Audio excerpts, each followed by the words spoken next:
This rookie is an absolute menace who treats a brutal territory capture tournament like a personal piggy bank. Because he is supposed to be just a newbie, nobody expects him to be a massive threat. Even so, the rookie has absurd strength and ruthlessness, instantly slicing through anyone who steps into his zone just to farm credits at 300 a pop. Even the tournament's 10-year veteran, Schneider, is practically begging for a real fight, demanding the rookie use his legendary thunder or be cut down. The rookie's power is way too ridiculous for his rank. He materializes elemental lightning into a deadly thunder spear right before the veteran's eyes. And what his opponents fear the most is his fierce gaze and coldness as he lunges forward. As soon as their blades collide, it causes an overwhelming nuclear explosion. When the smoke finally clears, the 10-year veteran crashes to the ground, left with a massive hole like Toji from Jujutsu Kaisen. In the end, he claimed first place with 283 territories and walked away with the ultimate prize, farming a ridiculous amount of aura in front of the whole arena. But how could he do this? Our MC, Narukami Subaru, famously known as the Master of Lightning and the strongest player to ever climb the tower. Our guy is not just powerful, he's practically a myth thanks to the cool mask, which is his trademark. People across different worlds admire him, and his guild, the Blue Eyes, stands at the very top. During a high-stakes raid on the 8th floor of the tower against the Poison Dragon Hydra, Subaru is brutally betrayed by his trusted ally and former friend, Kyojo Itsuki. Subaru exhausts his remaining strength to make sure he saves his other guild members, but he is ultimately overwhelmed and killed. However, Subaru doesn't stay dead because he suddenly wakes up alive in a trash can, in the body of a young dude also named Subaru, leaving him totally confused. In the end, he realizes he has been reincarnated 20 years into the future, fully aware of his past life and death. Even though the world has changed, his name still exists, but now it's treated like a distant legend, almost like a story people admire but don't fully understand. Meanwhile, Itsuki, the man who betrayed him, has risen to the top, living under stolen glory. Seeing how things have turned out, Subaru immediately swears vengeance, promising to take Itsuki down no matter what it takes. Subaru is standing in the hall that was named after him when a young boy runs into him, causing him to fall to the ground. Subaru quickly helps him up, but to his surprise, the boy is putting on his trademark mask. Before he can even say anything, the boy's parents rush over to him and Subaru is completely overwhelmed when he realizes that they all have the same masks on their faces too. Subaru rubs his eyes to make sure he's seeing well, and he looks around to see that everyone in the hall is wearing the mask, leaving him totally confused. Just then, he remembers Itsuki's last words to him, telling him that even if he dies, he is still going to be a hero. Subaru then walks over to his memorial stand, where people are dropping flowers, since it is the anniversary of his death. Suddenly, he spots a peculiar flower among the ones at the stand, and he pushes everyone out of his way to check it out. He kneels at the stand, grabs the frost flower, which he recognizes on the spot. He believes that one of his former teammates, Asagiri Shu, placed the flower there. It appears that he is right, because standing on the distant rooftop are two of his former teammates, Shu and Reina. Apparently, Shu comes there every year to drop the flowers, hoping that Subaru is still alive, and he might find the flowers that he left. Reina asks Shu if he believes that Subaru is still alive, and Shu replies that he never saw Subaru's body. Reina tells Shu that with the way things are going, they are going to get caught by Itsuki even before they get the chance to find Subaru. Reina yells at Shu, reminding him that there is no way Subaru would have watched as Itsuki hunted them for 20 years if he were still alive. On the other hand, Subaru is still totally confused if Shu is truly alive or not, as he holds on to the flower he took from the memorial stand. Later that day, Subaru retires to the room of Hosoi Subaru, the body he reincarnated into. Apparently, the dude is broke like a church rat, and all he has in his room is a bed. Subaru searched the internet for any clue about his guild, Blue Eyes, but he found nothing. However, he is pretty sure that Shu is still alive, but in hiding. Subaru holds his head in frustration because he knows that his former teammates must have gone into hiding because of Itsuki, since there is no way he is going to let anyone who knows the truth walk free. Subaru is left wondering if only Shu survived, or if the four of them that he managed to blast away also survived. However, he knows that one thing is sure, and this is the fact that if he tries to reach out to Shu at the moment, it is going to end in disaster. Since he has no power, he can't rush things either because it is just going to get worse. He figures out that the first thing he needs to do is to get his strength back, and according to Hosoi's memories, the player qualification tutorial will begin in 2 days. Subaru is convinced that he will meet Shu at some point if he is truly alive. At the tutorial trial grounds, Hyuga, the examiner, is not entirely impressed with the bulk of players who have shown up to take the trial. Once they manage to clear the first stage, which is killing 2 goblins, they just straight out dip out of there, since they have gained their qualifications already. Hyuga is not really satisfied with the idea of allowing weaklings to go past the first stage, but rules are rules. It turns out that only one person has been able to impress him so far, and this is a dude named Isaac, who is the son of a big shot Reinhardt. Apparently, Isaac was able to make it to step 2, but everyone else has been trash. Hyuga complains about how the tutorial has gotten too easy and the kids nowadays are just weaklings. Moments later, Subaru shows up to take the trial, and the moment he sees Subaru, Hyuga admits that he has a big name. However, he would like to see if Subaru actually has what it takes to pass the test. The first stage begins where he is required to kill 2 goblins, and before Hyuga can even tell him to defeat the goblins, he has passed them, cutting them down with a single strike. Hyuga watches in shock as he sees the goblins' heads fly past him. Subaru smiles because he knows what he is capable of, since he spent the last 2 days getting his new body to work nonstop. He is glad that the body he reincarnated into is actually a decent one. Apparently, Hosoi has talent, but he never used it properly. After clearing the first step, he is asked if he wants to challenge the next stage, while letting him know that the higher the steps, the more bonus he gets. Without hesitation, Subaru chooses to challenge the next stage, and in no time, Subaru has gone up several steps, leaving Hyuga in complete shock. Bodies of goblins lie everywhere, and he realizes that Subaru isn't swinging wildly. In fact, he is reading multiple moves ahead. He figures out that this is not just a basic skill, as it is something beyond swordsmanship. In fact, the level of combat strength he's seen Subaru display convinces him that he might be Narukami Subaru Reborn. Minutes later, Subaru has cleared 49 steps, and he is asked if he would like to challenge the final boss. Even though he looks exhausted already, he decides to take on the final boss. Just then, a scary aura fills the space, and a giant hand starts to emerge from beneath the ground. Hyuga yells at Subaru not to take the challenge because he might actually die, since he is not Narukami Subaru. Hyuga screams at Subaru to stop at that instant if he doesn't want to die. But Subaru has no intention of backing down, and before he knows it, a scary orc appears in the arena. The orc is enraged after seeing the bodies of his comrades lying around, and Hyuga urges Subaru to give up because what he is doing is totally reckless. He tells Subaru that no matter how good he is, pure skill can't allow him to defeat the orc. Deep down, Subaru knows that with his current stats, he can't even leave a scratch on the orc, but this doesn't mean he has any intention of giving up. Just then, he drops his sword, and Hyuga loses his mind because he can't believe that Subaru just dropped the only form of weapon that he has to defend himself. The orc dashes toward him with rage, but he is suddenly hit with a dart that forces him to stop dead in his tracks. He looks at the tiny dart on his leg, and when he looks up, he sees Subaru holding a few poison darts in his hands, which he had picked off the baton of the goblins that he killed. Subaru teases the orc, suggesting that they make a bet. He wants to know if the orc will be the first to defeat him, or if he will be the one to turn him into a pincushion. The next pair of darts that Subaru unleashes hits the orc in the eyes, causing him to scream in agony. The orc holds his eyes in pain as he crashes to the ground, and Subaru dashes toward him without fear. In his past life, Reina was the one who taught Subaru how to throw items, telling him that everything can become a weapon as long as he grasped its center of gravity. The orc manages to get back on his feet, but before he knows it, his entire body has been covered in darts. Hyuga remembers that the goblin corpses and poison darts don't disappear until the trial ends, which means Subaru is basically using the system to his advantage. Hyuga cannot believe that Subaru is able to cut down goblins with a sword, while still possessing the ability to throw weapons efficiently. At this point, Hyuga believes that Subaru being called a genius is a serious understatement. Moments later, the orc finally loses mobility and he crashes to the ground.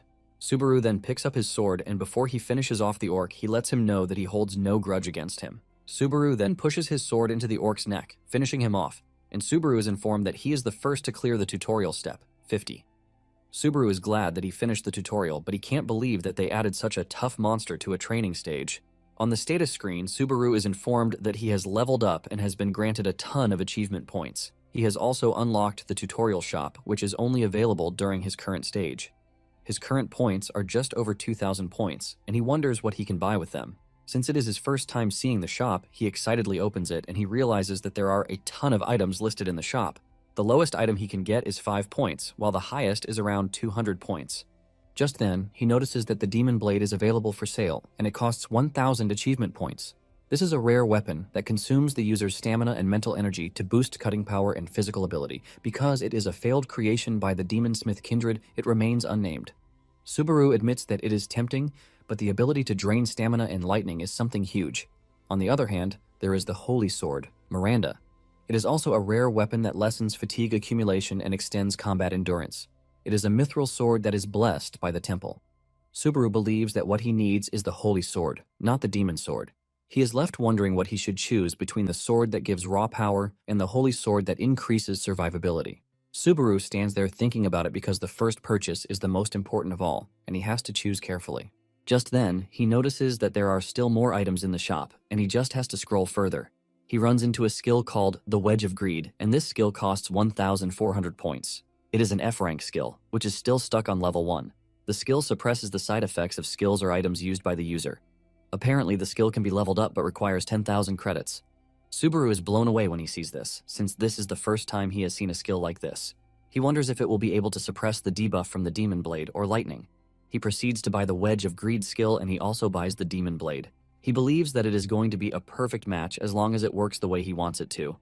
He figures out that it is better to commit from the beginning than sit on a skill that he will never use. After he is done with this, Hyuga commends him, telling him that he made a good call by buying the sword and the skill alongside it. However, he asks Subaru to tell him why he chose the skill because he doesn't actually get it. Hyuga says Subaru has no idea if it is going to be useful, and it also lacks efficiency. Subaru casually replies, asking if Hyuga really wants him to explain this to him. This pisses Hyuga off, and his aura shoots through the roof, forcing Subaru to quickly rephrase the question while using formalities. Hyuga then tells Subaru that he's going to let him off the hook that one time, since it appears that he is exhausted after the trial. It turns out that Subaru actually knows who Hyuga is from back then. Hyuga had once approached him asking for his autograph while revealing that he was a huge fan.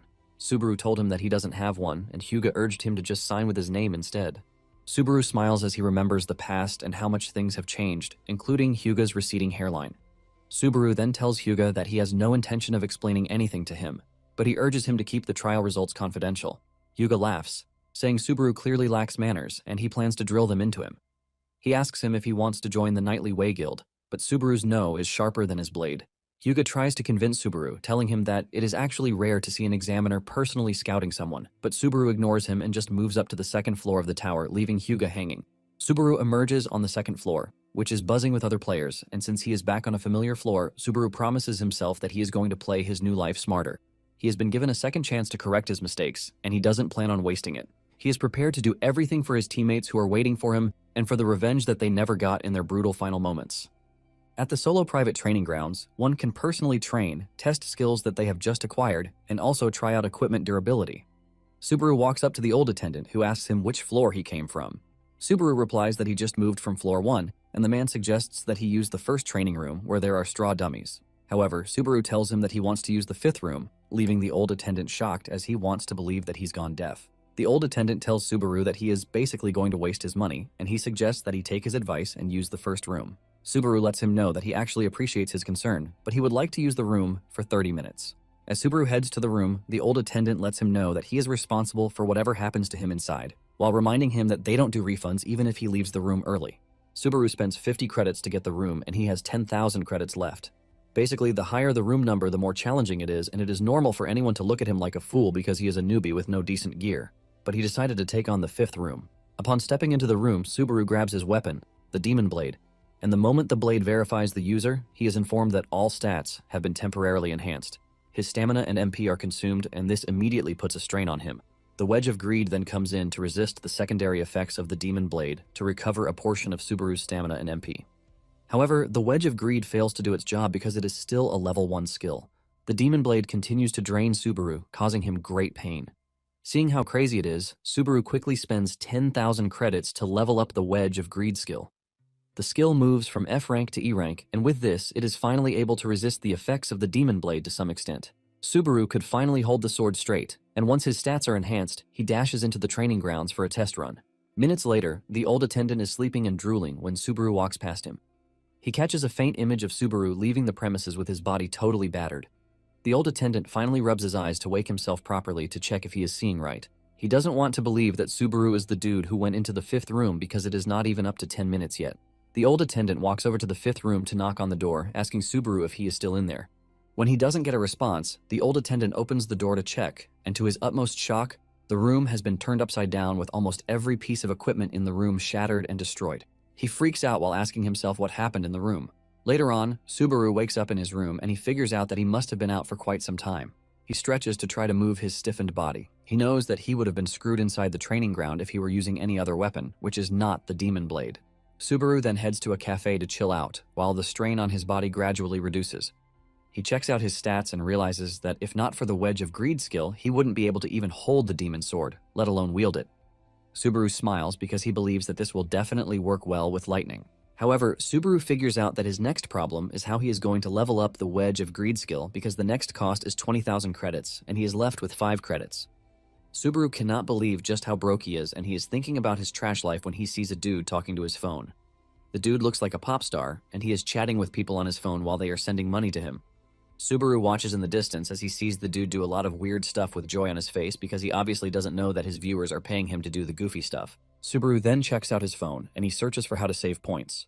He learns that they are in the player versus player era, and 1 in 3 players is a live streamer. This is the first time Subaru has heard about the idea of live streaming. Basically, it is a system that lets one stream videos in real time and receive donations. Subaru is checking this out when a dude suddenly appears out of nowhere, calling his name and teasing him that he has finally moved to the 2nd floor. Subaru is surprised when his body negatively reacts to the dude's presence, which shows that they are not on good terms.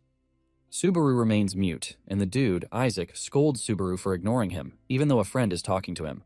Subaru immediately recognizes the sensation that he is getting, and he realizes that it is not some mere level of discomfort, but pure fear. Subaru then replies, telling Isaac that he just got on the floor. Isaac teases him, saying it is a surprise that a nobody like him could clear the tutorial grounds because he was convinced that the goblins would beat him to death. As the dude continues saying his trash, Subaru finally accesses Hosoi's memories, and he gets to see what type of person Isaac is. In their last encounter, Isaac had beaten him up, and when Hosoi asked him why he was doing this, he simply told him that he hates his name. Isaac had mocked Hosoi for being an orphan and not being able to follow instructions.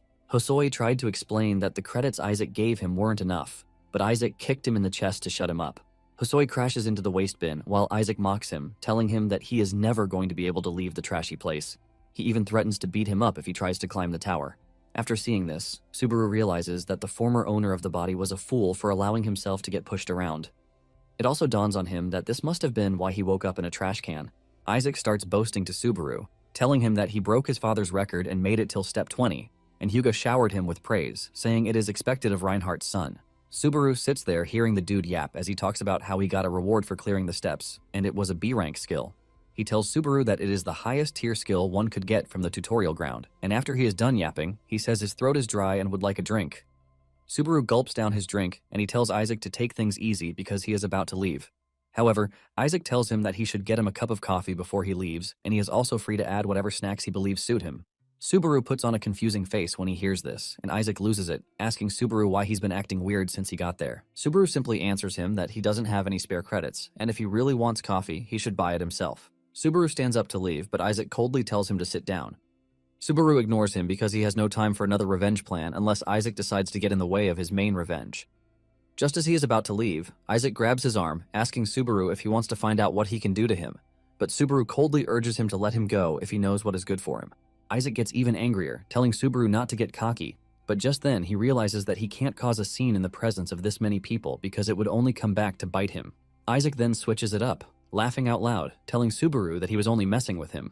Isaac mocks Subaru, telling him that he is weak and that he is pretty sure that he only managed to scrape past the tutorial. Isaac says he knows that Subaru is feeling himself, and he whispers in his ear, asking him if he truly wants to go up against him. Isaac tells Subaru that if he actually wants it, he can make him vanish without anyone knowing. He reminds Subaru that his father is a big shot, and as he leaves, he urges Subaru to be careful. Subaru just stands there in annoyance, watching him leave. Apparently, there are 2 main methods for players to get stronger, and the first is through trials.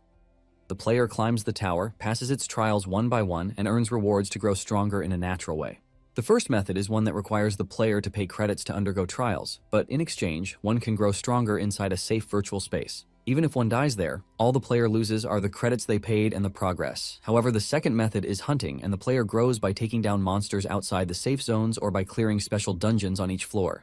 This helps level up way faster than the tower's trials, but hunting grounds exist in the real world, so if the player dies there, they actually die for good. Later on, Subaru heads to a dungeon called the Lair of the Waiting Orcs. Basically, most players avoid hunting, since no one wants to risk their life for no reason. However, the safer path only means that one grows slowly. However, the more dangerous it is, the faster one grows, and Subaru is all about the risk. As he sits down to rest after taking down a bunch of orcs, he scrolls through his phone and he sees a streamer, Narukami Subaru, with 80,000 viewers just because he is playing Subaru. Subaru is left wondering just how many Narukami Subaru wannabes are out there. Just then, he sees a viewer offer to pay Subaru 20,000 credits to clear a mission, and this immediately interests him.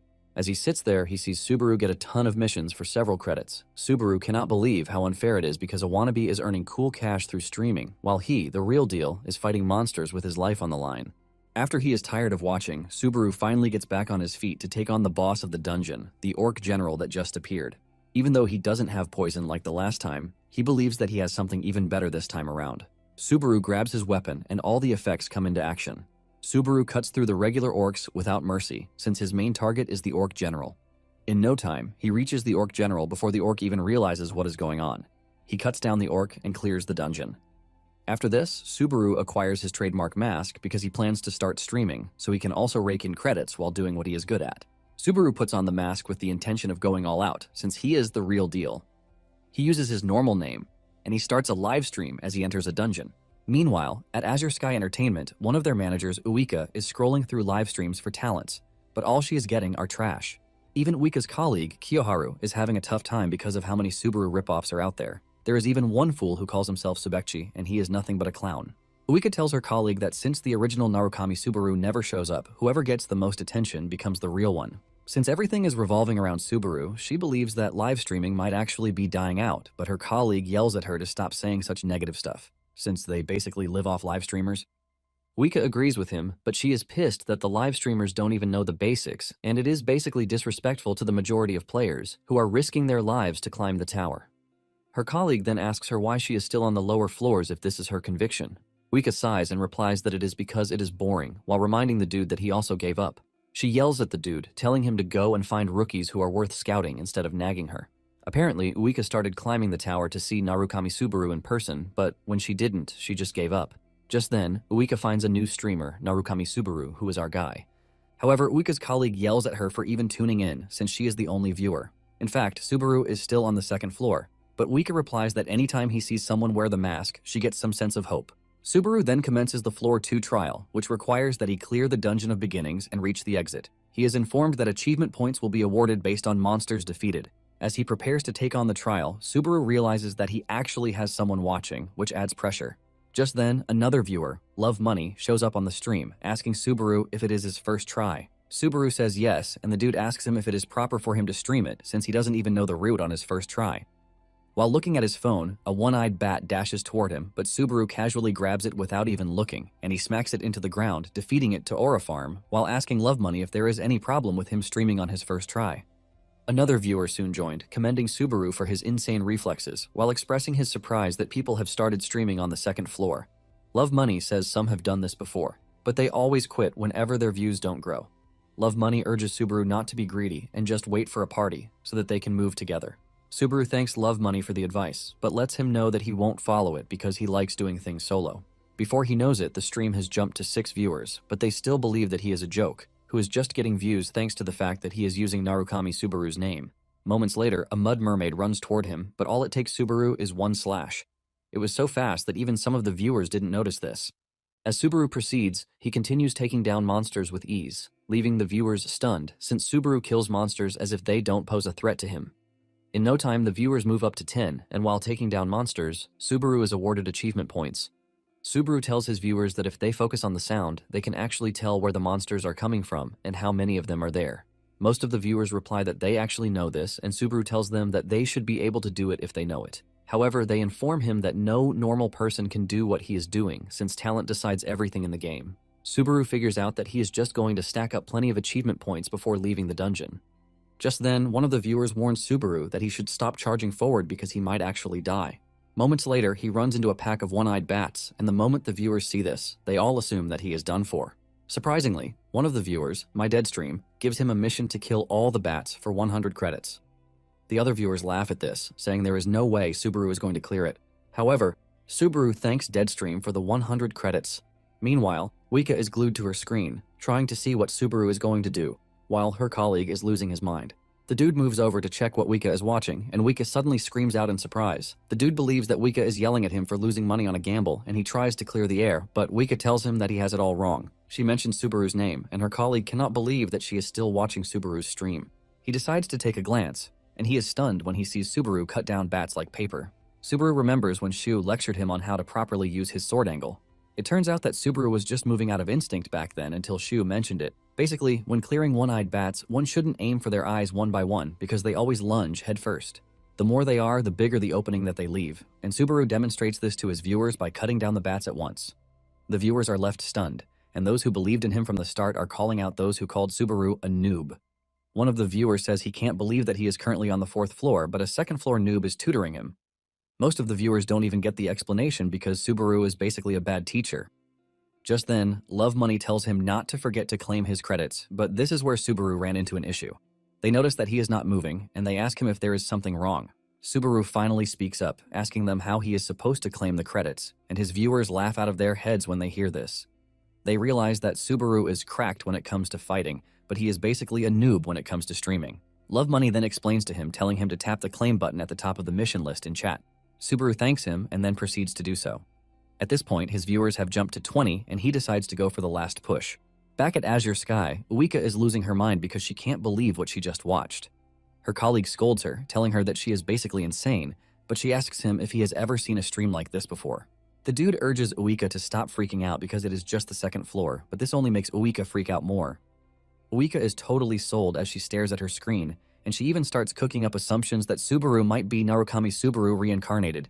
Kiyoharu cannot believe that it is easy for her to lose her mind anytime it is about Narukami Subaru. Just then, Uika talks about scouting Subaru, and Kiyoharu almost loses his mind. Kiyoharu says Subaru might have talent, but he is definitely a nobody with a dead stream. Uika says she knows this, but Kiyoharu doesn't really think she does because the department will only scold her again. Uika berates Kiyoharu, reminding him that he was just gambling, so there is no difference between them. Nonetheless, she has no intention of giving up on her ambition to scout Subaru. Soon afterwards, Subaru makes it to the end of the dungeon, and he pushes the door open to reveal a wolf warrior, Greg. The moment he reaches this stage, the viewers start talking about their experiences with Greg, and one even says he needed 8 tries to get past Greg. The system tells Subaru to make Greg acknowledge him, and the moment he proceeds through the door, the trial has begun. Subaru knows that wolf warriors aren't monsters created to hunt. Their job is to judge whether a player who cleared the Dungeon of Beginnings is worthy to proceed, which simply makes them gatekeepers. Suddenly, a viewer offers him 3,000 credits to kill Greg, leaving him totally shocked. Most of the viewers believe that the dude who offered the 3,000 credits won't pay up. The moment Greg notices Subaru, he gets up and prepares to do his thing. Greg is surprised that only Subaru is there, and Subaru taunts Greg, asking him if he sees anyone else around. Greg admits that Subaru is funny, and he mentions that he can smell the scent of a great warrior on him. The viewers are surprised to hear this because most of them got insulted by Greg. Basically, wolf warriors can distinguish special scents because what they perceive is not body odor, but the person's real essence. Greg then tells Subaru that he already possesses the qualifications to pass through, so the trial ends there. Greg points to the door, telling him that he can leave, and the viewers are surprised by just how easy the trial is. However, Subaru is conflicted because he now has a mission that didn't even happen in his past life. Subaru then tells Greg that he is actually his main goal, and Greg asks him what he means by this. Subaru mentions that he has been given a mission to kill him, and Greg replies that he is not surprised by this since he has the soul of a great warrior. Meanwhile, Uika and Kiyoharu are in the office of the department's head, John Tail. John asks them how many viewers Subaru has, and Kiyoharu replies that he has about 20. However, Uika cuts in, saying Subaru now has over 30 viewers. Kiyoharu cannot believe that Uika is seriously pushing this as if there is a difference between 20 and 30. When John hears this, he asks the two if they are playing some kind of prank on him. He lets Kiyoharu know that he is aware of his gambling frenzy during work hours. John is pissed that he told them to find someone worthy, but they are coming to him with 20 viewers. Uika still reminds him that it is now 30, but he yells at her, telling her that this doesn't matter. John asks Uika why she doesn't start, since it appears that she has real talent, and it is pretty obvious that she is going to be famous. He's in the middle of this when Uika cuts in again, telling him that she just took a quick peek at Subaru's stream and he now has over 40 viewers. John almost loses his mind in anger when he hears this because he still doesn't see what the difference is, and Uika is left urging the chief to chill out. At the dungeon, Subaru prepares to engage Greg, and he takes a deep breath while reminding himself that he doesn't have to think about anything. The moment he grabs his weapon, the effects come into play just as usual. Even though this is his first time taking on Greg, Subaru believes that he just has to calm down and do what he's always done. Just then, Greg dashes toward him, lunging at him with his crazy giant claws. Subaru manages to block the strike with his weapon, but the force from Greg's attack pushes him back. Greg doesn't stop there as he continues charging at Subaru. Subaru admits that Greg is insanely strong, and at this point, it is impossible to take on Greg with strength alone.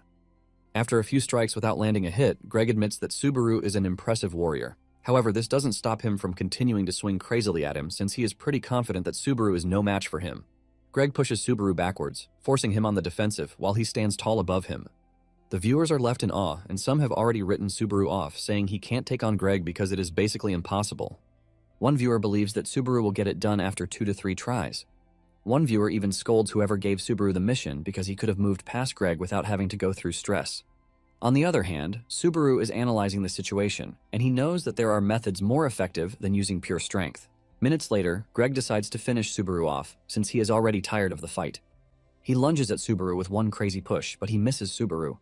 This leaves his underbelly completely open, and this gives Subaru the clear path to land a powerful attack that cuts through Greg's belly. Greg screams in pain, and as he crashes to the ground, Subaru leaps onto him, finishing him off by cutting his throat. Greg crashes to the ground, and Subaru is informed that he has defeated the Wolf Warrior.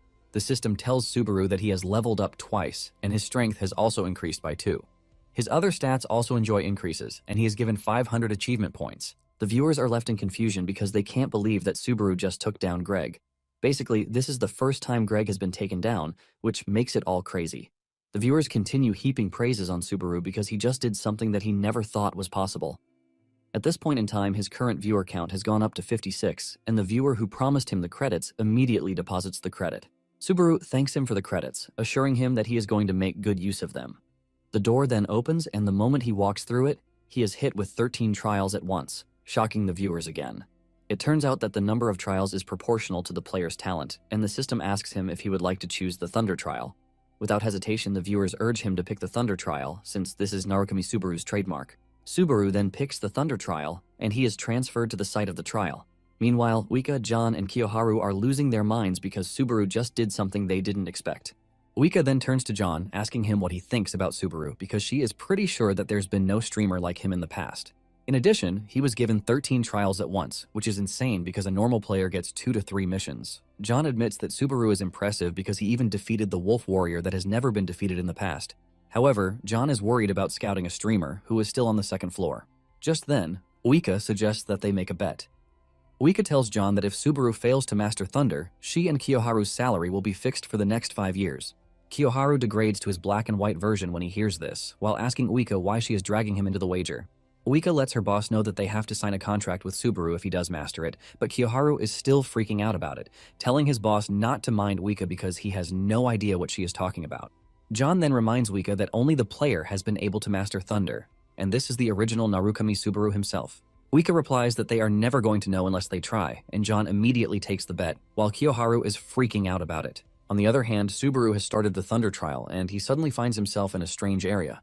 He is still wondering where he is when he gets tackled to the ground by a dude with a scar on his face. It turns out that he just saved him from getting struck by a Titan. The dude yells at Subaru, telling him to stop spacing out unless he wants to get himself killed. Subaru then realizes that he has been given a mission to defeat the fragment of the Titan race. Subaru is left in shock because there is not supposed to be a Titan right there. Even the viewers are left in shock because Subaru shouldn't have come across a Titan yet. The Titan is supposed to be a boss-level monster that appears in the second half of the trial, and Subaru wonders if something changed in the system because he defeated Greg. The Titan swings at him really hard, forcing Subaru to leap out of the way to avoid getting crushed. Subaru is not entirely scared, since he knows that the Titan is inferior to Greg even though he has a bigger body. The dude who saved Subaru earlier yells at him, telling him to get to safety, but Subaru aims to finish off the Titan before another interference butts in. Subaru grabs his sword and the Titan swings at him. Subaru leaps out of the way, and the moment the Titan's weapon hits the ground, Subaru uses it as a stepping stone to leap toward the Titan. This helps him to get behind the Titan, and he lands on the Titan's neck. With surgical precision, he pushes his sword into the Titan's nape, killing him in one shot. The Titan crashes to the ground, and the system informs Subaru that he has defeated the fragment of the Titan race, which means he has cleared the 4th stage. The viewers are puzzled when Subaru is informed that he cleared the 4th stage. Additionally, he leveled up thrice, with his stats increasing too. Just from defeating the Titan, he is awarded 4,000 achievement points, and the system tells him that once he obtains the item called the Titan's Heart, he is going to obtain the Thunder. The viewers are left raving because Subaru just got 4,000 points, and he also gets rewards for stages 1 through 4. They believe that Subaru must have automatically cleared stages 1 through 3 because he defeated Greg. The dude who saved him, Falcon, witnesses Subaru take down the Titan in one hit, and instead of talking to Subaru rudely, he starts addressing him formally. Falcon asks Subaru why he is there, and Subaru replies that he is there to defeat the Titan. Later on, Subaru retreats to his room, and his viewers beg him to show his items. Subaru agrees to this, and he shows them the Titan's heart that he acquired. It is a ring made by removing the heart of a Titan that increases stamina and healing efficiency. Subaru is pleased with the item because it increases his stamina. He also gets protective gear named Thunder. This is an armor imbued with the power of thunder. It can use thunder once per day, and status ailments are negated. The viewers are blown away, and they believe that Subaru should be able to use this up to the 5th floor. Just then, a viewer, Narukami Subaru Love, gives him a mission to obtain Thunder for 5,000 credits. Before Subaru knows it, several other viewers troop in, telling Subaru that they are going to give him thousands of credits for the same mission. Subaru thanks them, promising that he is definitely going to show them Thunder. Subaru is left in awe because he didn't know that many people were actually rooting for him to acquire Thunder. This finally gives him a reality check that Narukami Subaru was more extraordinary than he even imagined. Just then, he hears a knock on the door and he asks whoever it is to come in. The door opens and Falcon comes in with another dude, whom he introduces as Peleus, the village's chief of knights. Peleus tells Subaru that Titan attacks have been rampant lately and the knights are on standby 24 hours a day while donning full armor. Falcon mentions how surprising it is to have met an outsider at a time when the villagers are not even advised to go out. Peleus expresses his gratitude to Subaru for protecting the village while he was away. Subaru replies that he only did the right thing. Subaru knows who Peleus is, and he is a brave knight who is not scared to take on Titans. Peleus reveals that they have been able to find out where the Titan leader is, and they plan to finish things once and for all. Falcon and Peleus then bow to Subaru, asking him to help save their village. On the live stream, the viewers are already dropping hints that Peleus is going to die. Apparently, Peleus actually dies in the next stage. Subaru then urges them to raise their heads while assuring them that he is going to help them. With this, the 5th stage, which is named Survival, begins. Not long after this, Peleus and his knights, accompanied by Subaru, head to where the Titan leader is. Subaru checks out and realizes that the comments are coming in every second thanks to the growth in his viewership, and he is worried that he might not be able to communicate properly with his viewers. Moments later, they find the Titan leader lying down in the distance. Peleus prepares to draw the Titan leader's attention so that they can attack from behind, but Subaru taps Peleus on the shoulder, telling him to wait.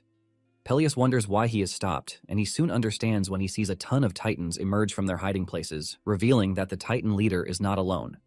Before they know it, the Titans swarm them, grabbing some of the knights and tearing them apart.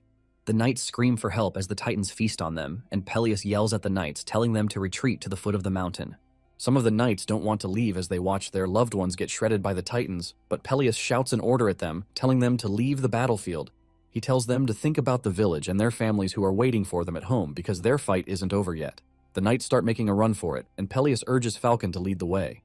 He also turns to Subaru, telling him that he also has to leave, but Subaru ignores him and reaches for his weapon as the Titans approach. Peleus urges Subaru to retreat so that they can reorganize their troops and challenge them later. However, Subaru tells Peleus to leave instead, revealing that he won't be able to move freely if Peleus is around. He tells Peleus that he is free to stay if he would like to die. Peleus still wants to argue, but Subaru tells him that he won't like to repeat himself. Peleus finally retreats, promising that he will gather soldiers, so Subaru should hold on as best as he can. With Subaru left alone with the Titans, he charges toward them, and he makes sure to cripple their advance by cutting the heels of the Titans in front. By defeating 2 Titans in quick succession, Subaru gains the attention of the other Titans. Subaru mentions his plan not to leave any of them behind, even though it is just a trial. Meanwhile, Peleus is overwhelmed with guilt that he left Subaru to take on the Titans by himself. With Subaru standing firm in front of the dozens of Titans, the viewers are left wondering if he plans to take on all of them by himself. It turns out that Subaru sent the troops away because his score is going to depend on the number of remaining troops. However, one viewer believes that without the troop support, his chances of clearing the mission have reduced to 0. On the other hand, Subaru is convinced that he can actually save everyone, including Peleus, who was supposed to die at that stage. The Titans rush at him, but Subaru remains unfazed as he cuts down one of the Titans relatively easily. He continues cutting through them while earning achievement points in the process. Subaru knows that he has no issue taking down the Titans one by one, but the time he has left to borrow the Demon Blade's power is the real issue. Subaru figures out that what he needs is the Titan leader, and he takes the fight into the air. He leaps onto the Titans' heads, using them as footstones to leap forward. Subaru dashes past the Titans using this method, leaving the Titans eager to catch him, but they are having a hard time doing so. The viewers are blown away by Subaru's agility, but they know that one misstep from him and he is going to find himself in the belly of a Titan. One viewer even mentions that air combat is Narukami Subaru's specialty. Just then, the Wedge of Greed comes in, helping him restore some of his mana, and he realizes that having equipment makes a huge difference.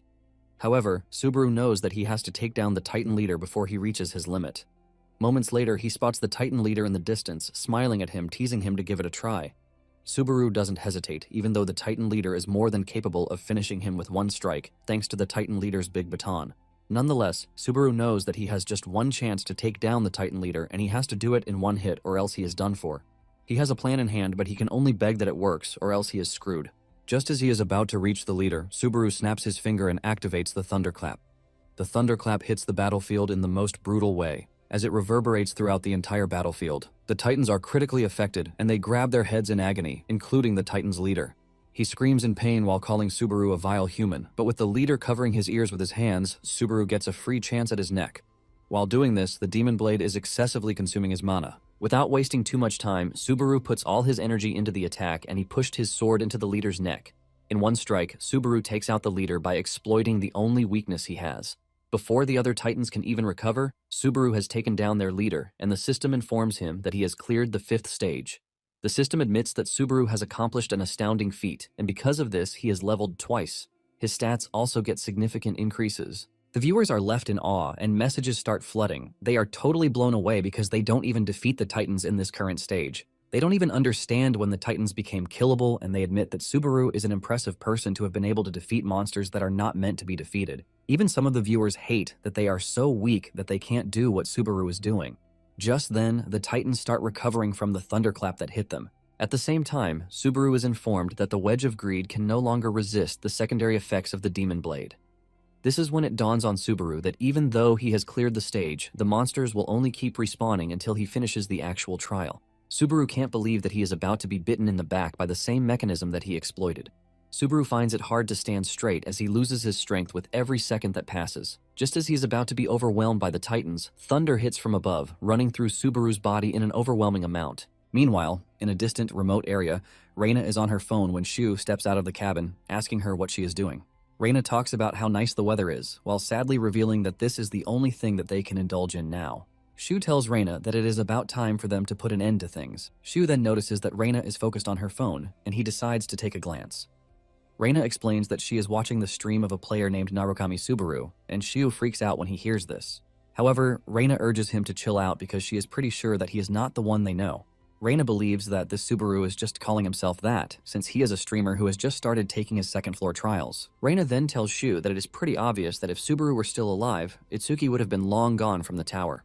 Shu asks her what she is trying to say, and she yells at Shu, saying that what she is trying to tell him is that Subaru is dead. She wants Shu to face reality, but Shu suggests that they change the topic. Reina is not about to hold back, and he asks Shu how long he plans to continue living in Subaru's shadow. Shu retaliates, asking her why she is also watching the stream of someone using Subaru's name. He grabs the device from her, and Reina claims that she is only trying to pass the time. Suddenly, they see something insane on the stream that leaves them totally speechless. Back on the battlefield, it turns out that the thunder that struck was a sign that Subaru has acquired the skill, Thunder. In addition to this, he has been awarded 2,000 points, and he is asked if he wants to continue the trial or if he would like to move to the next floor. The viewers go wild when this happens, and it finally dawns on them that this is how to obtain Thunder. A viewer says it is pretty easy to get the Thunder, since it only requires the player to kill the Titan leader.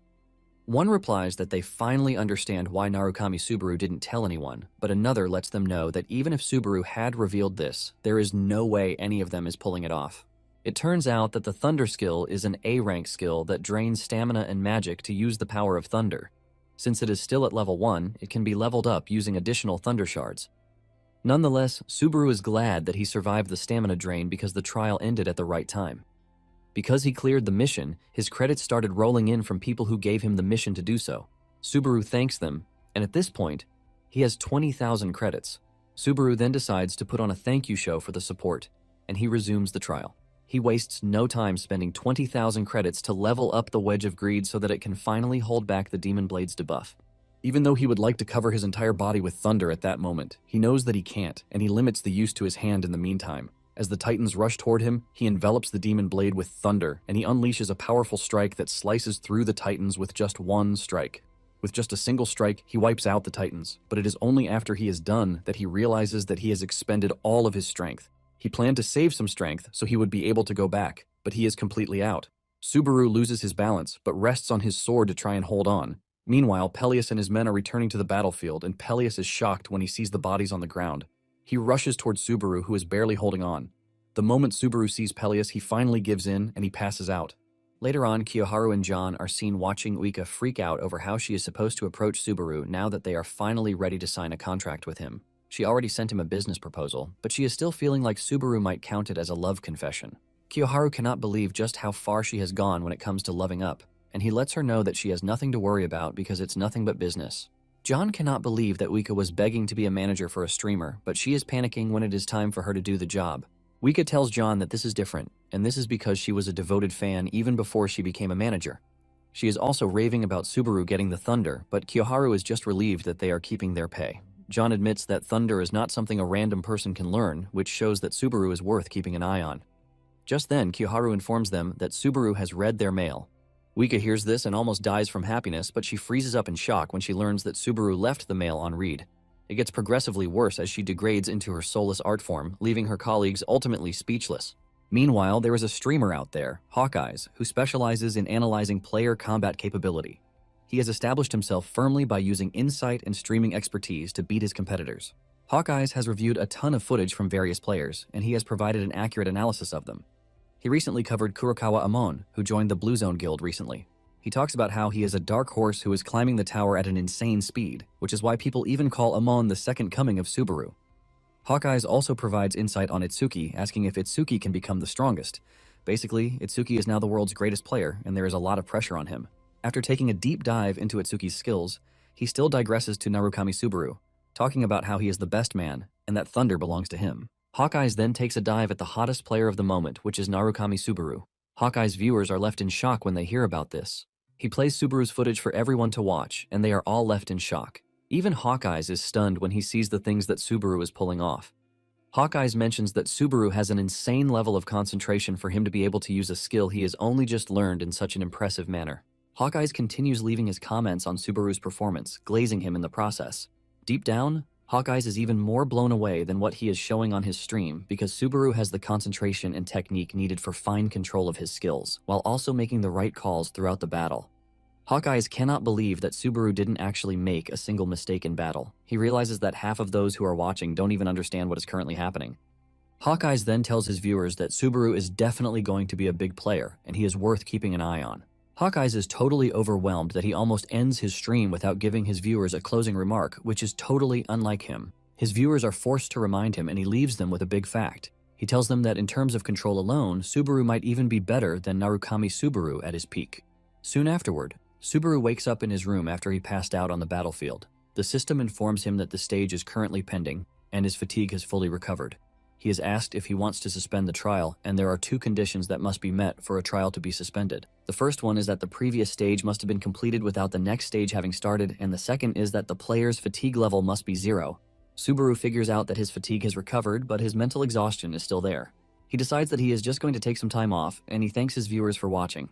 The viewers are disappointed that the stream is about to go off, and one even asks for an end-of-stream performance. Subaru is left in shock when he realizes that his viewers have gone over 700 people. Subaru apologizes, telling them that the next stream is going to be on the following day after his day off. Without further ado, Subaru ends the stream, and while he is at the stage waiting area, he sees the mail sent to him from Azure Sky Entertainment. The message is composed by Wika, and she lets Subaru know that the company offers streamers full support and the highest revenue share in the industry. He wonders if it is spam mail, which is why he left it unreplied to. Later on, Subaru decides to do a quick research on Azure Sky Entertainment. He learns that they are a leading multi-channel network company that focuses primarily on managing live streamers. It is also one of the rapidly growing companies in the field. Subaru is surprised that there is a company like this, and this just shows him how much time has changed. While checking out related items to the company, he realizes that Hawkeyes is affiliated with Azure Sky. Subaru knows Hawkeyes as the streamer who is known for his bluntness, and he blushes when he realizes that Hawkeyes was praising him on his stream. Meanwhile, Isaac is also watching Hawkeye's stream, and he is pissed when he hears Hawkeyes praising Subaru. Isaac spits on the floor in disgust before making his way into the cafe. As if his morning is not ruined already, he runs into Subaru, who is just minding his business. Isaac then walks over to Subaru's table and he kicks it to spill his drink while claiming that it was an accident. Subaru gets off in shock, and he is surprised to see that it is Isaac again. Isaac acts like he has nothing against Subaru, talking about how they are running into each other recently. Subaru just ignores him and stares at the filth that Isaac made. Just then, Isaac asks Subaru if he should pay for his coffee, but he hasn't even finished saying this when Subaru walks past him. Isaac immediately loses it, and he calls out to Subaru, reminding him that he warned him the last time. Isaac grabs Subaru's shirt, asking him if he has a screw loose in his head. Subaru stays silent as Isaac starts yapping in anger, telling Subaru that he would gladly beat him up just like the old days. Subaru simply grabs his and he takes his hands off his shirt, telling Isaac that he doesn't have time for him. Isaac is shocked as his hand is easily slapped off, leaving him wondering if Subaru has always been this strong. Subaru walks off, telling Isaac that he is just going to pretend that he has already compensated for his coffee. Isaac yells at Subaru to stop, but Subaru ignores him and he steps out of the cafe. This leaves Isaac raging, and he concludes that all the Subarus are mocking him. After stepping out of the cafe, Subaru finally figures out that he has to reply to Uika's email. He sends a text to her, suggesting that they meet in person, and Uika is having her bath when the message comes in. Later on, Subaru takes on a dungeon, and in no time he reaches the boss room. Subaru heads to the boss room of the Lizard Man's hideout after wiping out the underlings. At the same time, he realizes that he is already getting used to it, and just then, the boss, a fire salamander, appears on the scene. Subaru figures out that he has to know exactly how much power he can release with thunder to avoid the same situation that happened in his past battle. Once he gathers thunder in his legs, Subaru leaps toward the salamander, and as he approaches the salamander, it is just like old times to him. Before he reaches the salamander, he pours thunder into the demon blade, unleashing an overwhelming amount of power. The Wedge of Greed tries to block the debuff, but the power is too much for the skill to contend with. Subaru unleashes his strike, taking the salamander's head off with one strike. The system then informs him that he has cleared the dungeon and has also leveled up. After leaving the dungeon, he realizes that the stamina-reducing effect worked way better than he expected because he still has plenty of fatigue to spare. He figures out that this would be enough for him to push his output even further. As for the Wedge of Greed, he now needs 40,000 credits to upgrade to C rank, which implies that the cost doubles every level. He wishes that someone would show up out of nowhere and offer him a good bounty for once. Suddenly, he hears someone's voice from the woods, asking him if he is hunting. Subaru comes to a halt and this strange person comes out. It turns out to be the annoying Isaac, and he tells Subaru that they might have known each other for a long time, but it doesn't take away the fact that Subaru is hitting him with surprises every day. Subaru is tired of seeing Isaac's face, and he can't believe just how persistent he is. Isaac mentions that his anger has piled up and he has finally lost it. He walks up to Subaru, suggesting that they end the beef once and for all. Subaru stands there, wondering why Isaac is so annoying. At the same time, John is meeting with Hawkeyes. It's been a long time since the two last saw each other, and John asks him how his streams have been faring. Hawkeyes replies that his viewer count hasn't changed in a while, and John tells him that it is actually healthier that way. John tells him that things that are built up little by little don't crumble easily. Hawkeyes quickly moves past the boring talk, and he asks John why he dragged him out for tea out of nowhere. John then mentions that it is about Subaru, whom he reviewed the day before. John wants to know if Hawkeyes is serious about what he said. Hawkeyes then tells John that he means it, but the question remains if Subaru will be able to make it far or not. Hawkeyes asks John why he wants to know his take on it, and John replies that he is thinking of scouting Subaru for their agency. Hawkeyes is surprised to hear this, and he reminds John that Subaru's viewership is way too low, which means he is a nobody. John agrees with him, but he lets Hawkeyes know that after he's heard what he has to say about Subaru, he's convinced. John then suggests that Hawkeyes do a collaboration with Subaru. John says the agency will handle boosting his numbers and getting his name out to the public for people to know. Back in the woods, Isaac tells Subaru that it is just the two of them out there, and Subaru confirms this for him. Isaac tells Subaru that this is something that happens when he gets cocky and wanders into a dungeon. He teases Subaru, asking if he backed out early since he has no scars on him. Isaac tells Subaru that this is exactly why he told him to stay put, and he asks Subaru if he is pushing himself hard because he believes that he is the next Narukami Subaru. Isaac asks Subaru if he thinks he can learn thunder just because Hawkeyes said it. Isaac grabs Subaru's shoulder, telling him that Narukami is dead and he should just rot in his grave. Isaac talks about how everyone is getting on his nerves. Deep down, Subaru is frustrated because he himself didn't expect to find himself in an era overflowing with Narukami Subaru wannabes. Subaru then decides to ask Isaac something important. He asks him why he hates him so much, and Isaac replies that it is because his name is Subaru. Subaru then asks him why he hates the name so much, because everyone else seems to like it. Isaac yells at Subaru angrily, saying he knows who his father is, and he is still saying such nonsense. Subaru asks Isaac what his father has to do with anything because he is a grown man, but he is still blaming everything on him. Isaac loses it and says his father is Reinhardt, a ranker on floor 9. The moment Subaru hears this, it finally dawns on him that Isaac is Reinhardt's son, and Reinhardt is known as the One-Swordsman. In the past, Reinhardt had challenged Subaru to a duel because he was a newcomer, but all it took Subaru to defeat him was a single slash. The whole fight didn't even last 30 seconds, and Subaru defeated him in such a humiliating manner. Isaac yells at Subaru, telling him not to mention his father's name so casually. Subaru finally understands that the reason Isaac hates him is because of his father, the One-Swordsman. Subaru asks him if he knows just how much Hosoi suffered because of him, but Isaac tells Subaru to shut his mouth. Isaac unleashes his firepower, enveloping his hands in flames, telling Subaru that it is time for him to die because he is tired of hearing him talk. Isaac talks about how Subaru didn't do a damn thing, but he was worshipped all around like he was a big deal. In addition, he believes that his guild, Blue Eyes, got cocky because they were riding on Subaru's influence as a grandmaster, but in the end, they got sunk. Isaac talks about how he enjoyed their deaths, and these statements are already fueling Subaru's rage. Isaac hurls a fireball at Subaru, telling him that ending up with the same name as the original Subaru is tough luck. The fireball is so massive that Isaac believes he has gotten the better of Subaru. He even talks about how he plans to go kill the masked streamer, and Subaru's voice cuts through the smoke, calling him out on this. Isaac is shocked, and to add to his surprise, Subaru puts on the mask to show him that he is the masked streamer that he is talking about. Isaac starts freaking out, talking about how the blast should have killed Subaru because it was really powerful. Seeing that Isaac won't shut his mouth, Subaru dashes toward him and punches him in the chest while calling him a man-child. The punch hits him so hard that he crashes to his knees in pain. Isaac coughs up blood, and Subaru lets him know that he has no right to even talk about his past teammates. Isaac cannot believe his eyes, and as he tries to catch his breath, he starts asking stupid questions. Subaru decides to give him a pop quiz. He takes off the mask, and he asks him who he thinks is standing before him at that very moment. He wants to know if he thinks he is the Hosoi Subaru that he used to bully, the masked streamer, Narukami Subaru, or the Blue Eyes Narukami Subaru himself. Isaac scoffs at this, saying it is not possible for the person standing before him to be the real Subaru. He talks on Subaru, saying his thunder isn't even impressive. Instead of staying down, he decides to attack again, but before his hand can even touch Subaru, Subaru cuts it off. Isaac watches in shock as Subaru tells him that he's gotten it all wrong. Subaru then asks him if he knows just how much Hosoi suffered because of him, and this is when sweat starts to run down his face because he realizes that he's done for. At that moment, he figures out that Subaru is the real deal, but before he can say anything else, Subaru cuts him down with anger. Blood gushes out of his body as he crashes to the ground, and Subaru tells him to consider this a payment for borrowing his friend's body. Later on, Subaru is at the resting area, thinking about his plan. He wants to stick to the plan where the streamer Narukami Subaru never shows his face. While he is waiting there, some girls in the room can't believe that someone is seriously playing Subaru in there, and they talk about how embarrassing he looks. Subaru doesn't really care because he knows that keeping his identity hidden is a huge advantage when the other side has no idea who they are dealing with. Moments later, Wika shows up, and just from greeting Subaru alone, her face has turned red. Wika introduces herself and reveals that she is the manager who contacted Subaru.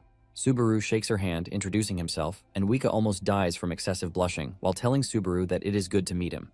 Deep down, Wika is blown away because it appears that the real Subaru is standing in front of her. Subaru notices how Wika is staring at him, and he asks her if there is any problem, but she nervously says no.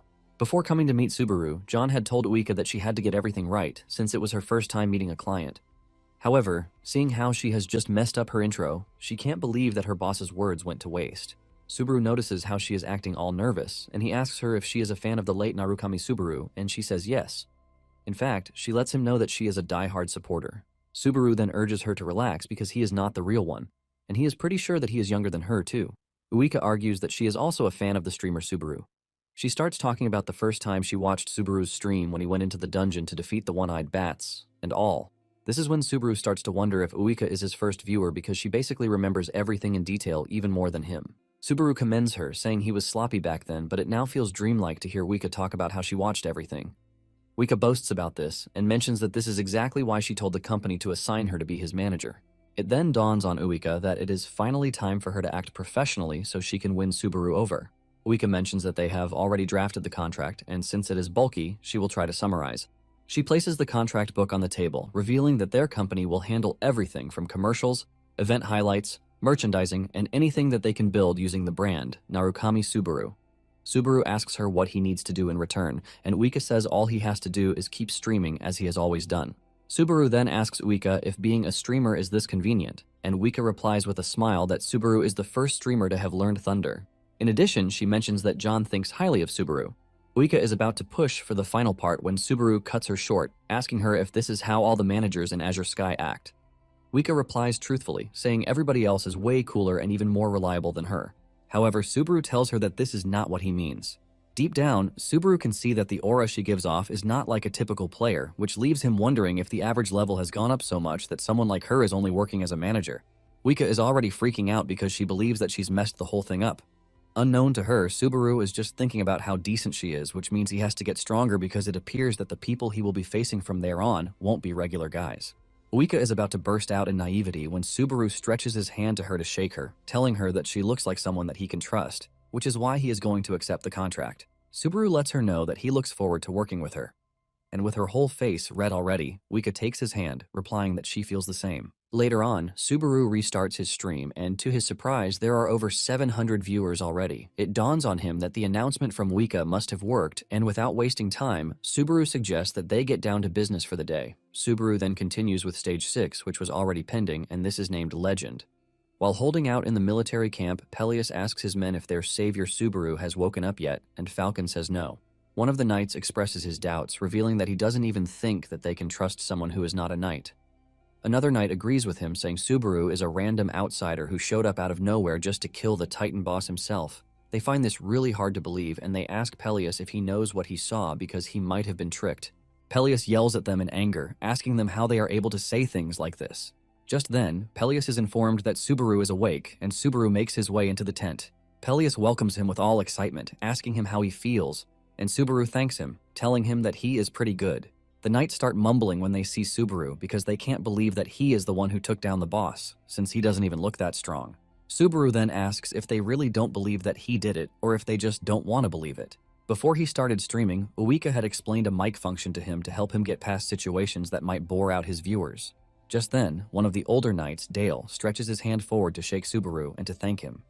Subaru mentions that it is their first meeting, and Dale confirms this, revealing that he was protecting a village, but everyone got crushed. Subaru asks him what he means by this, and Dale mentions that it was a terrifying Titan who did it. Subaru is surprised to hear this, and he asks Dale if there is someone even more dangerous than the boss he killed, and Dale says yes. He mentions that long ago, the true Titans waged war against the gods, but these Titans have been sealed away. Apparently the ones around now are mostly remnants of the original. However, the Titan that came after the one that Subaru killed was different because it was closer to the legendary Titans. Dale holds his head in fear, revealing that he didn't think any of them still existed. Even the viewers are blown away, and they start asking themselves how Subaru plans to kill such a terrifying monster.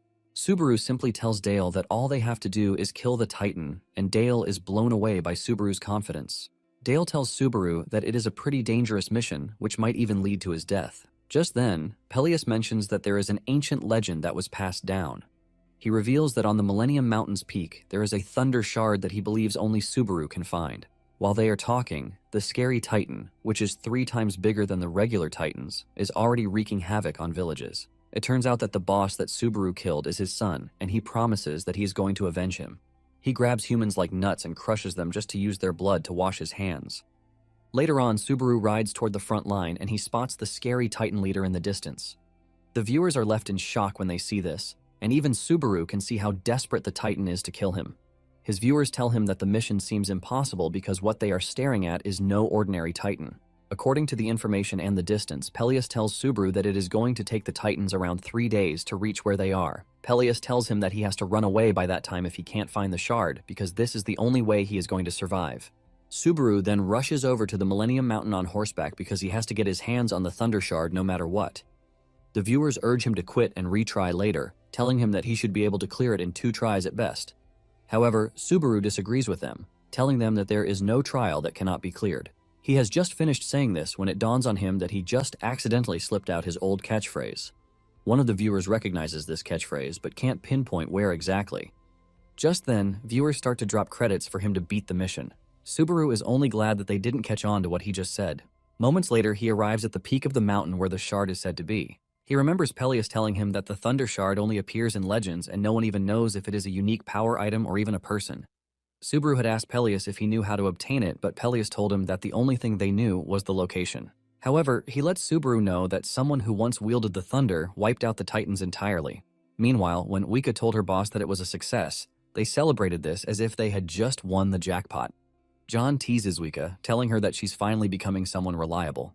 John then reveals that he met with Hawkeyes, and before he can even finish his statement, Wika ends the call on him because she is done with work for the day. She figures out that it is time to watch Subaru's stream, and this is when she hears Subaru casually let out his catchphrase. This catches Wika's attention immediately because this is something she hasn't heard in 20 years. Back on the mountain, Subaru is punching the rock really hard while the viewers believe that he's gone mad. Subaru reinforces his fists with thunder, and he delivers a powerful punch that shatters the rock, revealing what was hidden behind it. It turns out that there is a door behind the rock, and Subaru can sense an overwhelming energy of thunder calling out to his own thunder from behind the door. Because of how big the door is, the viewers believe that it was made by the Titans, and since there is no key, they are left asking how Subaru plans to open it. One even says he might just punch his way through it. Subaru touches the door, and it gives off a lightning reaction, which is the perfect hint that Subaru wants. Subaru immediately casts thunder, and he conjures a lightning ball in his hand because he can sense that the real trial is behind the door. Once the thunder strike is charged enough, Subaru unleashes it onto the door, and as it courses through the door, it gives off a massive sensation, causing the door to open by itself. The viewers are eager to see what is behind the door, and they start urging him to go inside. The moment he steps through the door, the system informs him that he has entered the pathway of thunder. The door shuts behind him, telling him that he cannot leave the area until he has cleared the stage. Meanwhile, Peleus and the others are holding out at the camp, and Dale asks Peleus if he truly believes that Subaru can get the shard. Peleus replies that he is sure of it, and Dale asks him why he trusts Subaru so much, even though he is an outsider. Peleus replies that Subaru has already demonstrated his skill, so there is no reason for him to doubt him. Suddenly, one of the knights starts freaking out, telling the adults that there is no way out for them. The dude says even the shard won't save them because the Titans are pretty strong. He says he has witnessed what the Titans can do at the village, but Peleus tells him that this doesn't mean that they have to give up. Peleus suggests that they have a bit of faith in the hero who has done so much for them without asking anything in return. However, the young knight tells Peleus that this is so easy for him to say since he hasn't witnessed what the Titans can do. He is so scared down to his bones that he has bitten his fingers till blood is coming out of them. Suddenly, a scout rushes into the tent to tell them that the Titans are upon them, and this immediately sends shivers down their spines. Meanwhile, Subaru is still walking through the tunnels, wondering what he is supposed to do. Even the viewers are confused since they can't see anything so far, and one of them mentions that maybe thunder is just too fast to see. Subaru hears this and realizes that the dude is actually making a lot of sense, since thunder is nothing more than a dispersed electric charge in the air before it discharges. This is basically why someone cannot see it, which means the trial isn't something that can be seen with the naked eye. He remembers that the trial is called the Pathway of Thunder, and there is also an overwhelming energy of thunder calling him from deep inside. Subaru bends down to pick up a small rock to confirm his suspicion that there is invisible lightning dispersed in the air. He throws the rock, and he can see lightning action on it, which means that the deeper he goes in the cave, the stronger it reacts. Subaru realizes that it is basically a trial where he has no choice but to continue to go deeper, and he tells his viewers that it is a test of endurance. With the look of things, Subaru believes that he is going to die if he fails the trial.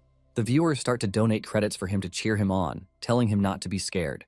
Subaru thanks them for the credits, and he continues pushing forward against the immense lightning force. Meanwhile, Shu is watching Subaru's stream when Reina enters the room and he panics.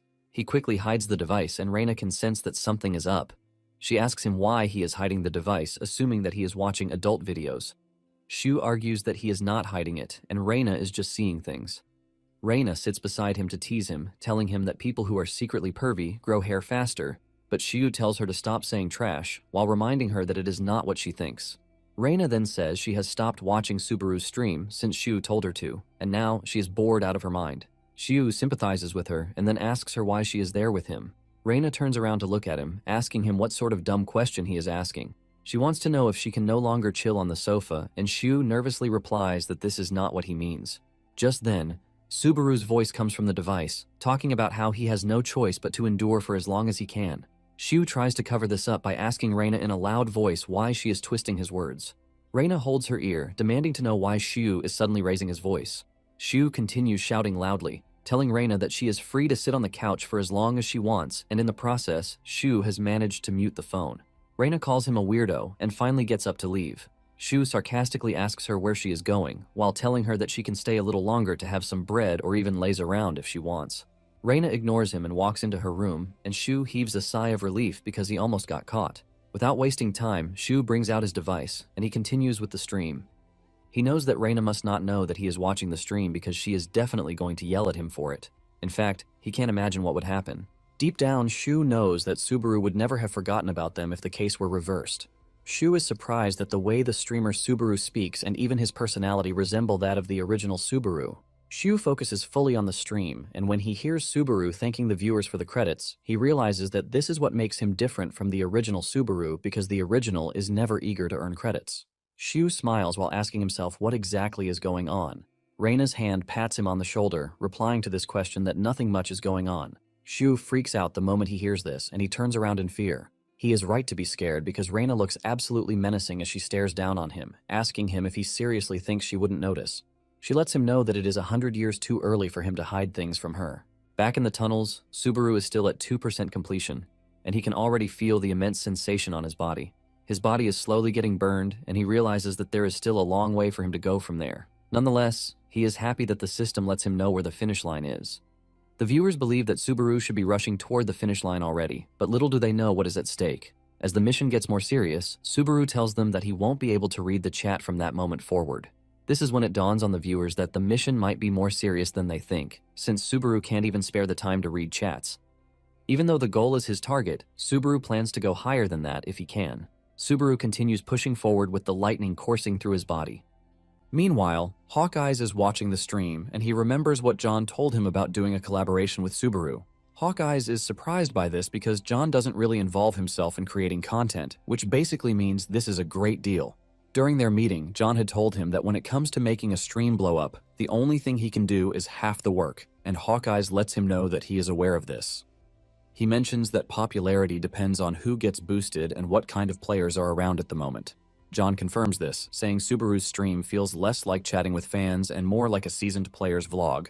He says Subaru might be a rookie streamer, but he wants Hawkeyes to just do his regular spectator-style broadcast with him. John lets Hawkeyes know that this might actually be his chance. He urges Hawkeyes to ride the comet's momentum and become a star that rises with it. These words hit so deep into Hawkeye's skin, and while watching the stream, he admits to himself that he turned to streaming because he wasn't confident that he could climb the tower. In fact, he wanted to be a star more than anyone, and he looked into the sky, wondering if he could really become someone like the top dogs. Suddenly, he returns to his senses that he is in the middle of work, and he is not supposed to be slacking off. He returns to watch the stream, and to his surprise, the trial is already getting even more dangerous, but Subaru keeps pushing. His body is badly burned by lightning, but Subaru has no intentions of stopping whatsoever. He crosses his arms to get a proper brace to push through the overwhelming force. The stronger the thunder is, the deeper it can strike his body. He can even feel the lightning coursing through his body, starting with the Ren and Dumeridians. At this point, he is still at 20% completion, and he is informed that thunder is now taking root inside his body. Subaru aims to make it his by all means. Basically, the Ren and Dumeridians are the two main energy paths that run straight through the center of the body. The thin pulses are the tiny pathways that connect everything throughout a person's system.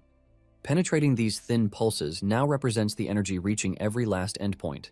To put it simply, at this point, internal energy had fully spread through every corner of his body. Subaru wonders if he is clearing out impurities by unclogging his thin pulses, and if this is the case, it basically means he is currently taking a shortcut. Suddenly, the system informs him that he is getting electrocuted, and even though this is something that he would have used mana for, he is using thunder to make it easier, but the pain is overwhelming. Subaru continues pushing through the lonely tunnel, leaving immense prints on the ground. To show how damaged his body is, he starts coughing up blood. However, he has no intention of stopping, and Wika immediately figures out that Subaru is using this opportunity to penetrate his thin pulses while moving at the same time. Wika is not a baby, and she knows that by using external force instead of his own mana to do this, he must be going through a crazy level of pain. In this type of situation, most people won't even be able to sit upright, and 80 to 90% of people would have passed out instantly. Apparently, the experience in trials doesn't cause real damage, but the pain is just like reality. This leaves Wika wondering why Subaru would go that far. While doing this, Subaru's mana is also increasing, and he has managed to reach a 50% completion rate. Guilt starts to take over his mind as he remembers his dead friends. He blames himself for what happened because he was always assuring his teammates that there is no trial that cannot be cleared. He hates himself for saying something so reckless because it was his arrogance that pushed his teammates so hard, causing their deaths. He remembers Itsuki's words, telling him that everything that is happening is because he got cocky. Riddled by this guilt, Subaru continues pushing himself through the thunder pathway while bleeding along the way. He even crashes to the ground at some point, but this doesn't stop him from continuing. His mind suddenly takes him back into the past where he sees his comrades having fun under a tree. Seeing all of them alive, Subaru raises his voice in joy, and he dashes toward them because he believes that everything that has happened so far is nothing but a bad dream. He rushes over to them, telling them that he just had a bad dream, and he tells them to ask him what the dream was all about. Suddenly, everything changes as one of them turns around to stare him in the eyes, asking him why he dragged them into their deaths. Their voices start to echo in his head as they tell him that they never wanted to die. They start criticizing him, telling him that he always talks so big, and the calm, serene memory suddenly erupts into total madness. Their voices overwhelm him as they keep screaming at him, saying they never wanted to be swallowed by the darkness. In the end, the voices vanish and he screams at his friends not to leave him, but no one could hear him anymore. He crashes to the ground in pain, crying out his heart before waking back in the tunnel. Subaru realizes that he just suffered a hallucination, which is something that happens during thin pulse penetration, and this almost sent him into psychosis. Subaru continues moving, and before he knows it, he has reached a 97% completion rate. Subaru is no longer as energetic as before, and he thanks whoever came up with the trial for reminding him why he is still alive.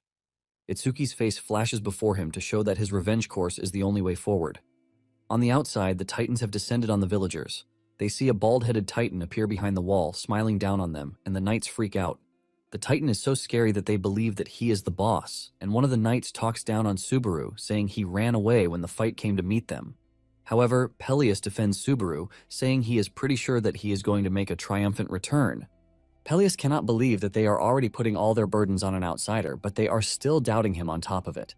The knights try to change their words, but Peleus scolds them, asking them if they have no shame whatsoever, even though they call themselves knights. Dale taps Peleus on the shoulder, telling him that he is absolutely right because it is their job to protect the village before pointing fingers. Dale grabs his sword to motivate the knights, telling them that it is their job to protect, not to ask for protection. Dale then leads the charge, while the others follow. Soon afterward, Subaru reaches a 99% completion rate, and just then, he sees a lightning sphere in front of him. He immediately figures out that this is the target, but to make it worse, his fatigue has reached 97%. However, Subaru is not about to give up when all he needs is just one more step. He continues pushing forward while the system yells at him that the fatigue levels have increased exponentially and further activity might be dangerous. Subaru ignores the warnings, and he continues moving. On the outside, Dale uses his speed to his advantage as he is able to cut the Titan's heel, causing him to scream out in pain. The Titan crashes to his knees and he throws a huge punch at his attackers, but Dale and the others dodge the attack. Peleus then makes the final charge, telling them to leave the rest to him. He lunges toward the Titan as he kneels down defenseless, and Peleus delivers powerful strikes to shatter the Titan's head, ultimately defeating him. The Titan crashes to the ground, and the knights start to celebrate because they have finally gotten it done. The knights stomp on the Titan's body, calling him a gross freak, while hailing Dale for leading the charge. Peleus smiles, saying that they can finally rest, since the most dangerous Titan is already dead. However, Dale clears the air, saying this isn't the Titan that he is talking about. The knights misheard him and believed that he said that they had defeated the target already, so they started celebrating Dale and Peleus's bravery. One of them is talking big until he suddenly gets smashed by a giant leg, and before they know it, a huge shadow covers them. They look up, and what they see sends horror into their bodies. The knights yell out in fear, admitting that the Titan they are looking at is on another level. Meanwhile, Subaru has finally gotten his hands on the lightning ball that he has been walking towards since he entered through the giant door. The moment he gets his hands on the shard, he promises to kill Itsuki and send him to hell. A huge wave of lightning is discharged, and before he knows it, an overwhelming energy courses through his body, shocking every atom in his body. The system informs him that the thin pulse penetration is complete, and his mana has been amplified by 20%. In addition, all skill activation speeds have received a 20% boost, while his stats have increased by 2. Subaru crashes to the ground thanks to the last shock that was delivered to his body out of surprise. As he hits the ground, the system tells him that he has cleared the 6th stage, Legend. John is also watching the stream, and he is surprised at just how reckless Subaru is. He concludes that Subaru is not fit to be a streamer, and just then, he gets a call from Hawkeyes. He picks up and mentions that he was watching Subaru's stream, and Hawkeyes is glad to hear this because this means that he saw what happened. John doesn't truly understand what he is talking about, and he suggests that he explain in a way that he can understand. Hawkeyes lets John know that Subaru is going to be a star, and he means it in both ways, which means that as a player and a streamer, he is going to be big. John is surprised to hear this because he believed that streaming would be challenging for Subaru since he looks more like a player than a streamer. Hawkeyes mentions that this is the point of it all. He says the core concept the viewers seek in this broadcast is a Narukami Subaru that closely resembles the real one. Basically, the real Narukami Subaru was a player, not a streamer. To put it simply, they can broadcast the birth of Narukami Subaru, the player, in real time. Sometime later, Subaru gets back on his feet, and the viewers are surprised that he got up a little faster this time around. Subaru's head is totally fuzzy, and he checks out his fatigue level to see that it is pretty high, as it sits at 81 points. Nonetheless, he is glad that it went down a bit in response to his stats going up. He basically didn't expect the last lightning strike, but he can still consider the whole thing a win. Since he has completed the mission, those who promised him credits start donating to him. In the end, Subaru has racked up 20,000 credits. However, this is not even enough to upgrade the Wedge of Greed, which needs 40,000 credits. He wonders if defeating the Titan boss will help him acquire the right skill set. Basically, defeating the Titan boss depends on the Thunder Spear skill that he just acquired. This is a skill that cannot be sold or bought, and it is a legendary ranked weapon. It is an ancient spear forged from thunder itself, and it unleashes a single mighty strike, but has just one use. Since the item is spherical in shape, the viewers are confused about how it is going to turn into a spear. Subaru is surprised that such a legendary item showed up on such a low level, since it is something that normally appears on the 8th floor. Subaru stashes it in his inventory, and he tells his viewers that, depending on the conditions, a high-ranking item can change shape. The viewers are surprised to hear this, and they ask him how he knows this. Subaru doesn't answer this, and continues his way back out so that he can take down the Titan boss. At the village, the knights are still frozen in fear from the sheer size of the Titan King, Grog, and how menacing he looks. Suddenly, the young knight from the tent rushes over to the Titan King, and Peleus yells at him, asking him what he is doing. He turns around, telling Peleus and the others that he warned them. The dude then crashes in front of Grog, begging him to spare him because he is different from the foolish humans who didn't believe he existed.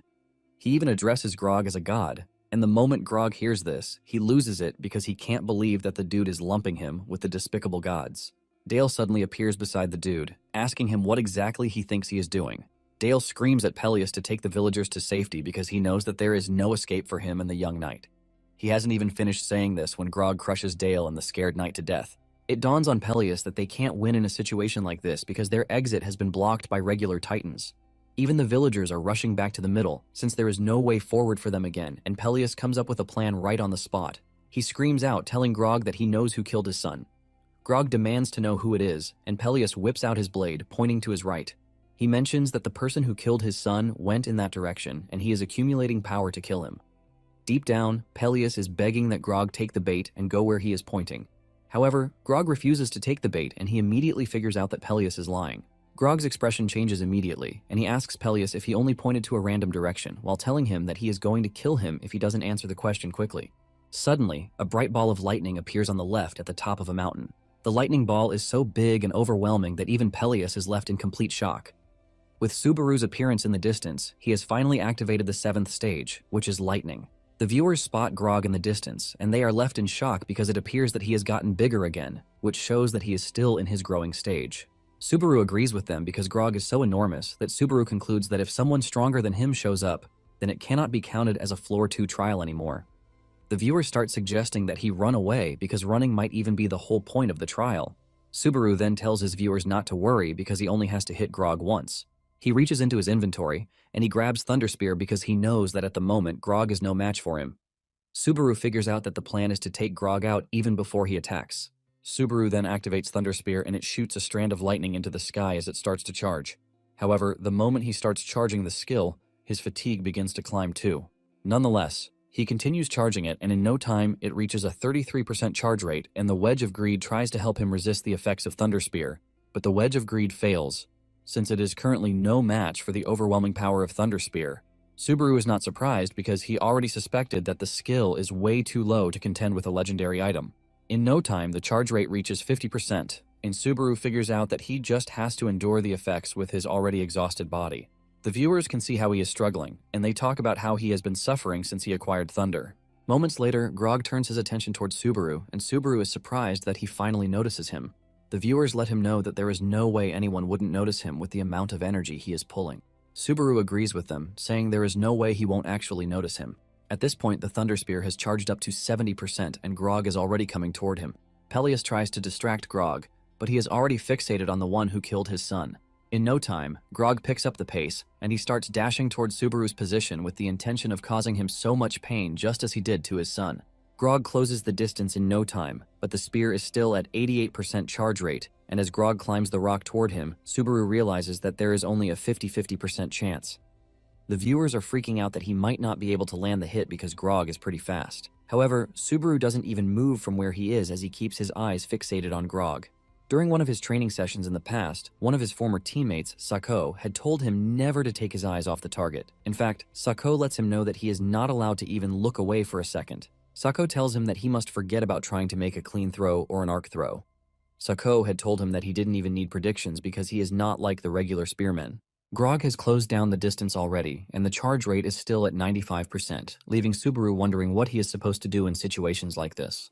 He remembers Sako telling him not to throw the spear but to blast it, since he is obviously not throwing a normal spear. The viewers are already panicking and they yell at Subaru to throw the spear because he is going to die if he doesn't. However, Subaru refuses to throw the spear and he leaves Grog to continue charging at him. Grog finally climbs the rock and he dashes towards Subaru at a crazy speed. As he reaches a jumping distance, he lunges towards Subaru and Subaru takes aim, ready to throw the spear at any time. Fortunately, the charge rate reaches 100%, but Subaru still doesn't rush in throwing the spear because he knows that he only has one chance. He lets Grog dive toward, and once he realizes that he is in a position that he can't dodge his attack, Subaru throws the spear at him. The spear travels at a blinding speed, carrying overwhelming energy along with it as it pierces Grog's forehead. Grog is thrown off the rock with the immense force of the attack, and he is sent down the ledge. He hits the ground, resulting in a large explosion. The lightning starts eating him up, and Grog realizes that he is already dying. He could only call his son's name one last time as he was torn into shreds. The viewers are blown away when they see this, and they start hyping Subaru, talking about how overpowered he is. The system informs him that he has killed Grog, and by this, he has cleared the 7th stage. As usual, he levels up, and his stats also go up, while he is awarded 5,000 achievement points. Just then, he is informed that he has obtained the Thunder's heart, and a heart-shaped thunder appears on his hand. Subaru is confused because this is the first time he has seen something like this. The bright light from the heart-shaped lightning flashes into his eyes, and Subaru suddenly finds himself in a strange space. He looks around to see giant figures staring down on him, and before he knows it, he is knocked to his knees by an invisible, overwhelming force. He can't even speak, let alone move his body. The system informs him that several strange entities are staring at him, but their names are restricted, and Subaru wonders if these entities are trying to tell him something. The heart-shaped lightning shines bright again, and Subaru returns to reality. The system tells him he can investigate the village for clues using Thunder's heart. The viewers notice that he is not moving, and they start asking him what is wrong. Subaru is overwhelmed by what just happened because he initially believed that it was a cutscene, but with the look of things, it seems real. Subaru then apologizes to his viewers, telling them that he only blacked out for a second. Some of the viewers tease him, asking him how many times he plans to pass out during the trial, but some do not blame him since it is a legendary trial. Subaru then clicks on the claim section to claim his credits, and by the time he is done, he has racked up to 40,000 credits. The viewers urge him to show them the Thunder Heart, but he lets them know that he is exhausted, so he might show them another time. Subaru then ends the livestream at that moment, and later on he meets with Uika, who commends him for his good work. Subaru is surprised that he is getting praised, and he asks if the stream was okay, the way he went off. Uika lets him know that it is perfectly fine because he actually peaked over 3,000 viewers, and he must not have noticed this. Subaru is surprised to hear this because he was so focused on the trial that he didn't even check the viewership. Just then, Subaru detaches the lower part of his mask to take his drink, and Uika is surprised, since this is the first time she's seen him do that. Uika lets him know that it is an incredible feat for a rookie to peak at 3,000 viewers. In addition, the timing of his stream ending was perfect, and it was his fatigue that worked in his favor. Subaru asks Uika if this is the moment people care about, like a situation where they want to see the next episode drama. Uika is surprised, and he asks Subaru if he did it on purpose. Subaru mentions that he planned to check the rewards with the viewers next stream, and this way his reaction is genuine, not fake. Uika is blown away by this because she didn't expect Subaru to figure out streaming that easily. She realizes that John was just worried for nothing, and Uika tells Subaru that she has a present for him. Subaru asks her what it is about, and she assures him that it is something he won't be able to resist. Uika then tells him to look up a Hawkeyes, and Subaru immediately whips out his phone to do this. Hawkeyes is talking about him when he tuned into his stream, and it appears that Hawkeyes has something to explain to his viewers. Hawkeyes mentions that during the pain endurance trial, Subaru was also taking on another challenge. Basically, Subaru was facing the main trial while putting himself through another trial. Hawkeyes decides to sum it up in one sentence, and he mentions that the streamer Subaru might be Narukami Subaru himself. Subaru is surprised when he hears this, and he wonders if Uika thinks the same thing. Uika then asks Subaru if she can ask him something weird, and he tells her to go ahead. Uika says what she is about to ask is rude, but she is going to ask anyway. Uika asks Subaru why he streams, as she wants to know if it is for money. Subaru takes a minute before answering, and he replies that it is for money. Subaru says there is no other reason why he does it, and Uika almost turns into a tomato thanks to how red she is. Uika apologizes for asking something so weird, saying money is pretty important, and Subaru lets her know that he is not taking any offense. Uika mentions that Hawkeyes is part of Azure Sky, and he has been contracted for 6 years, so he is pretty reliable for his commentary-style content with a loyal fanbase. Uika then mentions something important, and this is the fact that all of Hawkeye's stream revenue will be split with Subaru. Basically, Hawkeye's current content is based on Subaru, which includes ads, donations, archives, and everything. Subaru is surprised to hear this, and he mentions that since he joined the agency, he has been hearing nothing but good news. Uika blushes just as she always does, and she asks Subaru if this is how he really feels. Subaru says yes, while mentioning that what she just told him is basically a surprise bonus. Uika then asks him if he would like to do a collaboration with Hawkeyes as a small gesture. When Subaru returned to his room, he started wondering if he didn't need to wear the mask when he met Uika. In addition, he believes that he shouldn't have pushed the "I'm only here for money" line. He takes off his mask and he stands in front of the door thinking about the whole thing. He figures out that the more new connections he makes, the less he knows what he is supposed to hide. Nonetheless, he now has 40,000 credits, so he can upgrade the Wedge of Greed skill. Without hesitation, he upgrades the skill to C rank, but for his next upgrade, he will need 80,000 credits, and he currently has just 120 points. Seeing this, Subaru concludes that he actually needs money. However, he is convinced that he is going to make some money from the collaboration stream that will happen in a couple of days. He reaches into the inventory and brings out the ice flower that Shu left at the memorial stand to stare at it. Meanwhile, Uika is in her room fantasizing about Subaru.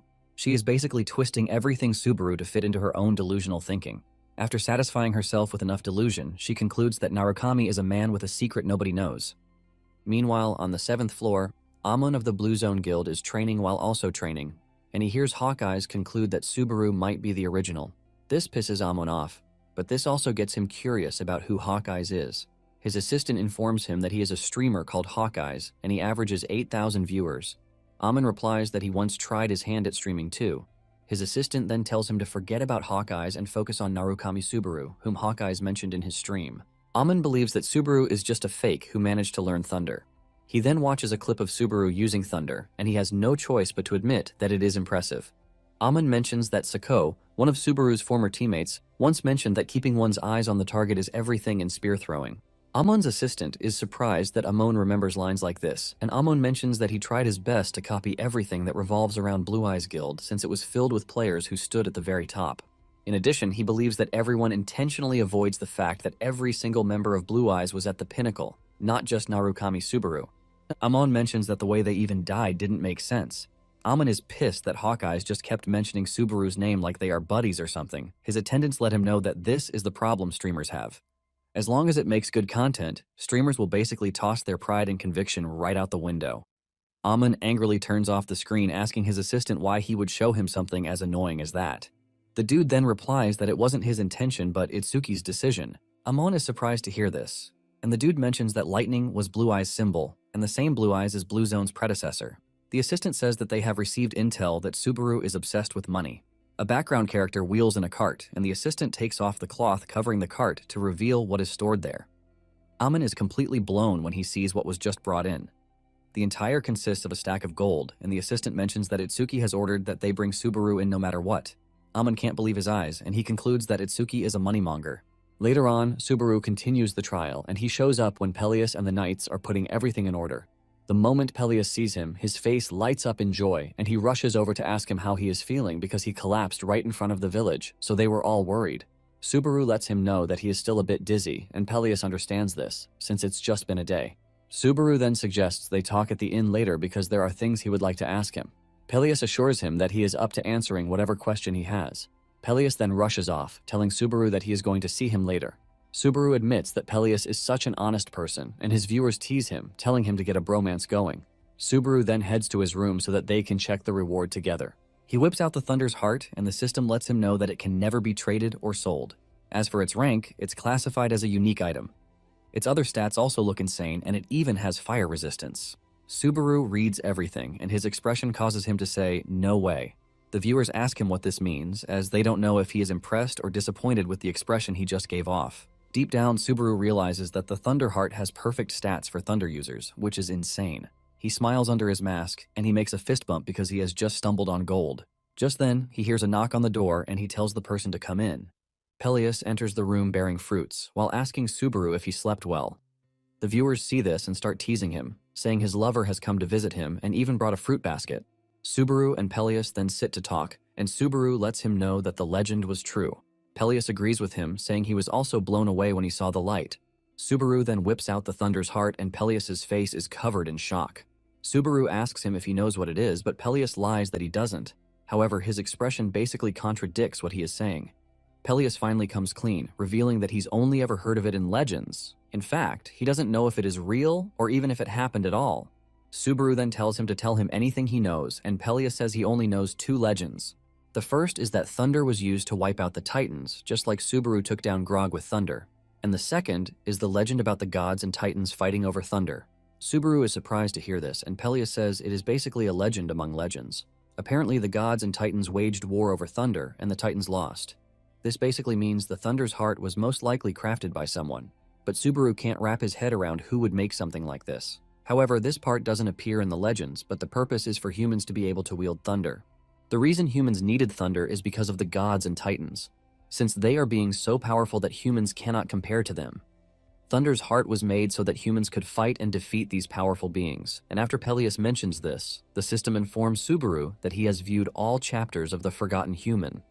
With this, he has also cleared Thunder Trial, and he is informed that he has earned 17,000 achievement points in total. His Thunder also receives a level up, and just then he is transferred to the 3rd floor, while Peleus is left screaming after him. Moments later, Subaru arrives at the 3rd floor, Ortonarl, and the moment he shows up on the transfer stand, other players are already talking shit about him because of the Subaru mask he is wearing. One of the viewers donates to him, asking him how he feels now that he has arrived on the 3rd floor.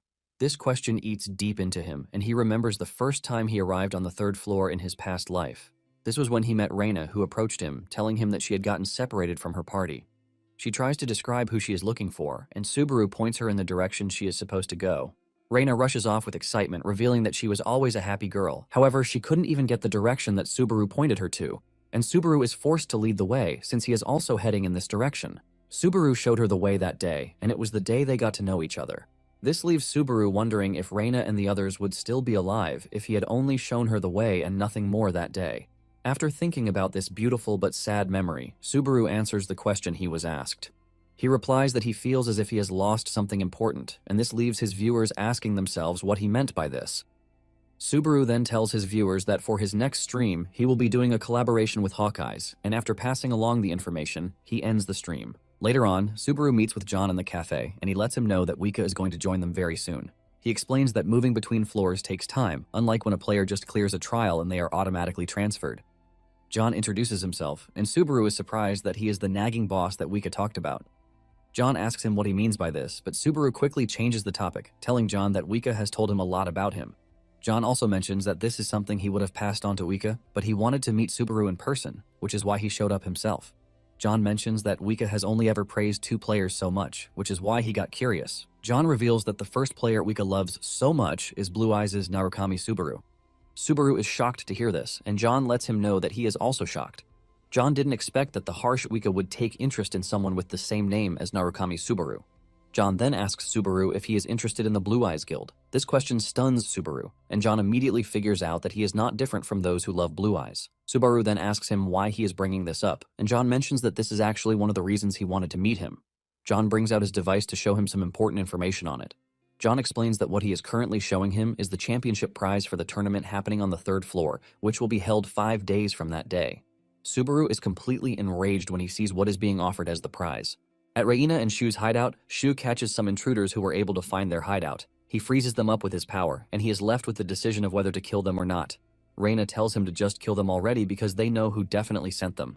However, Shu is hesitant because they are not sure. He says if they really came under Itsuki's orders, he wouldn't have sent small fries after them. However, he is also conflicted on letting them go because they might lead people back to their hideout. Since Shu is holding off on doing what he is supposed to do, Reina decides to do it for him. She unleashes hundreds of blades and hurls them at the frozen dudes, killing all of them on the spot. Shu tries to stop her, but Reina ruthlessly kills them, leaving them in pieces.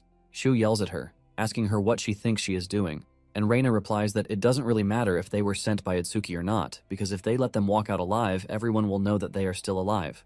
Reina scolds Shu, telling him that he has to harden his heart, or his wishy-washy method is going to get them killed. Shio apologizes and then brings out his phone to show Reina something important. Just like Subaru, Reina is overtaken with rage when she sees what Shio is showing her. It turns out that the prize for the tournament Blue Zone is holding is Toshiya's shoes belonging to one of their former teammates. Shio tells Reina that it is basically bait to lure them out because Itsuki must have realized that they are alive somewhere. However, this doesn't mean that they are going to ignore it because they need to take back what belongs to them. Basically, he is telling her that she needs to get it, since it is her area of expertise. Reina tells him that he doesn't even have to say it, because even if he doesn't, she is going to go get it. Shio grabs her, urging her not to charge in blindly. He suggests that they steal it the moment that they announce the winner, which is the safest way.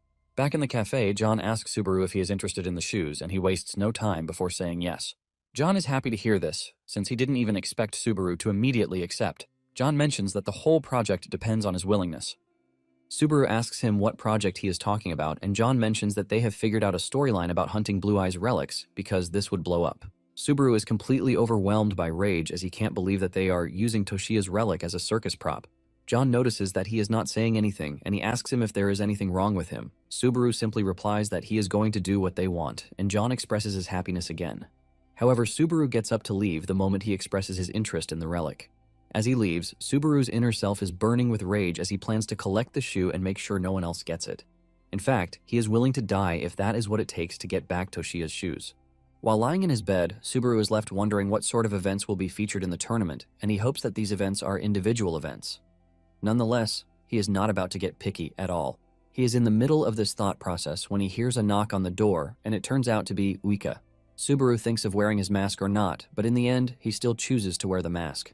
He opens the door, and Uika is surprised to see him still in a mask, and she concludes that he wears the mask even when he is in his room. Subaru invites her into the room, and Uika almost loses her mind. Subaru then tells her that it is fine by him if she wants them to stay outside to talk, but Uika quickly enters. After settling in, Uika looks around and realizes that it is just a plain room, and at the same time, Subaru has been monitoring Uika. He is not surprised when he realizes that she has an overwhelming amount of mana, and he wants to believe that there is no way someone like her is a regular manager. Uika notices that he is staring at her, and she teases him, asking if she has something on her face. Subaru replies that he is staring since Uika is also not saying anything about the tournament information she said she would give him. Uika apologizes and then brings out a paper containing everything he needs to know. It is a simple format where the player fights for a single prize. It is basically a solo match, since there is only one prize. Uika adds that it is a simulated stage and the player must be a floor 3 player to participate. In addition, the entry fee is 3,000 credits, but there is no player cap. Uika promises to send the past data from other battle royales to his device so he can get the idea of the whole thing. When Subaru checks the data, he is surprised to see that everything is all about him. Subaru then thanks Uika for her stress, assuring her that everything is going to be helpful. Uika replies that she is only doing her job, and she asks him if John told him something. Subaru asks her what she means by this, and she replies that they got a message from Blue Zone. The moment Subaru hears this, anger takes over him again, since he knows that the message is definitely from Itsuki. Apparently, they wanted to meet Subaru in person, but since they have no way to contact him personally, they emailed Azure Sky instead. Uika says they might be planning a meeting to negotiate. She mentions that they are going to offer higher compensation than the company and even better benefits. Uika is still explaining this when Subaru cuts in, telling her to ignore them. Uika is surprised to hear this, and Subaru reiterates the fact that he is ignoring them. In fact, he lets Uika know that he has no intention of affiliating with any other guild. Uika hears this and jumps up in celebration without any shame in the world. She mentions how relieved she is because she was contemplating whether to tell Subaru or not. Uika leaves with a smile on her face, telling Subaru to take his time until the collaboration starts. Subaru is surprised to see her celebrating as if it were her win. He is impressed with the fact that she is invested in her job, but he is pretty sure that she is not just an ordinary person. Later on, John and Hawkeyes are seen meeting at the site planned for the streaming collaboration. Apparently, the project for the day will be a comparison test between the original Subaru and the new Subaru. John commends Hawkeyes for bringing in such an idea, but he lets him know that he is also going to take a huge blow if he ends up losing. Hawkeyes assures him that he is ready for this, since results are results, and he is going to accept whatever happens. However, he doesn't think he has ever lost a battle, and John urges him to stop being cocky because everything still depends on Narukami Subaru. Moments later, Uika and Subaru arrive at the scene, and Hawkeye stares intently at Subaru because he is his chance to become a star shining in the sky. Subaru is also impressed by the stage and how big it is, leaving him to wonder if they rent the whole place. Hawkeyes offers a handshake while introducing himself, and Subaru does the same. Hawkeyes talks about how blown away he is, but Subaru urges him to chill out because he is just a newbie streamer and he is nothing compared to Hawkeyes. John urges Hawkeyes to save the bonding for when they are on live, reminding the two to get friendly like that on the stream. Without wasting further minutes, Hawkeyes starts the live stream, and in under a minute, the viewership jumps to over 12,000. Hawkeyes himself is blown away because he never expected this amount of pull, even though the announcement blew up. Hawkeyes greets his viewers before letting them know that he brought Subaru with him. He shows Subaru's face to everyone, and the comments start rolling in. One of the viewers asks Hawkeyes if he's seen Subaru's face, but he lets them know that he hasn't. He adds that even Uika, his manager, hasn't seen his face. Hawkeyes teases Subaru, asking him if he is hiding something, but Subaru replies that it is nothing like that, while assuring them that he is also a good-looking dude. Viewers start donating credits just to see Subaru's face, leaving Hawkeyes totally blown because his streams are never this hyped, which basically confirms the fact that Subaru is a walking bomb. Subaru teases the viewers, telling them that he is never going to lose when it comes to looks, and Hawkeyes is impressed with the fact that he knows how to vibe with the crowd. Subaru reveals that he has no friends and no girlfriend too. Uika hears this and turns red, and John can't believe just how shameless she is.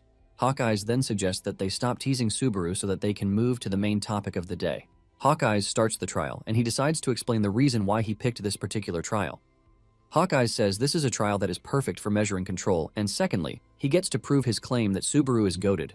On the trial leaderboard, it turns out that the original Subaru is the one topping the chart. A viewer donates credits to ask Subaru if he thinks he can beat the trial, and Subaru replies that he wouldn't have accepted if he didn't think he could. Just then, the trial bots descend on him. As they surround him, the viewers are conflicted on whether Subaru has what it takes to be able to clear the trial. A viewer then offers 10,000 credits for Subaru to get 43 or more kills in one run, and if he fails to do so, he is going to show his face to the camera. Subaru quickly raises his hand to reject the mission because he knows it is way too early for him to risk taking off his mask. However, several viewers start pouring in credits just to follow up on the same request. Subaru finally agrees, promising the viewers that he is going to show his face if he fails. Suddenly, one of the viewers mentions that only Subaru is eating the penalty, but he is still going to split the mission reward. Hawkeyes agrees that this is a fair point, and he decides that for the mission, all credits will go to Subaru. Once they are all in agreement, Hawkeyes starts the timer, which is 3 minutes. The bots start charging at him, and Subaru activates Thunder as he dashes toward them head-on. He grabs the first bot and smashes its head into the ground, one-shotting it. The viewers are blown away when they see Subaru one-shot a bot without his sword.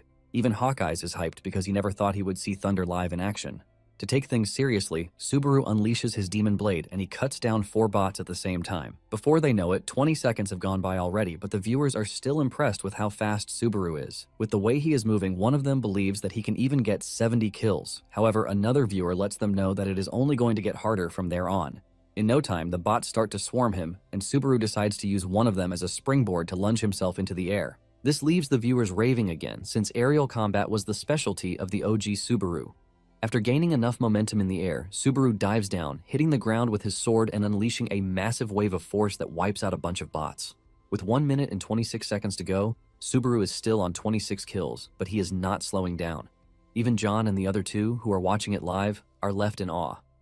One of the viewers believes that at the pace that Subaru is going, he might actually take second on the leaderboard. However, others believe that he is going to make it, and they start teasing those who gave him the mission to start preparing their credits. Even Hawkeyes is fully concentrated on the trial as he watches Subaru's every move. With 13 seconds to go, Subaru is on 41 kills, and Subaru slows down at the last second. Once the timer is about to run down, Subaru makes a last push for his last kill, killing 43 bots, thus tying with the original Subaru. The record is updated, and the two Subarus follow each other on the record list. At this point, there are over 38,000 viewers on the stream, and they are all blown away by what they just witnessed. Hawkeyes rushes over to Subaru, screaming out of his lungs, talking about the 43 kills and how he tied with the original Subaru. The viewers start giving their opinion, and one mentions that he believes that Subaru struggled to get second place while others praise him. Viewers also donate to Hawkeyes to get hyped on the stream. Hawkeyes then reminds the viewers who are asking that it is not Subaru's stream. Suddenly, a viewer, Reinhardt, gives Subaru 10,000 credits, and Hawkeyes is stunned when he sees the name. Even the viewers start to freak out, asking if it is the real Reinhardt.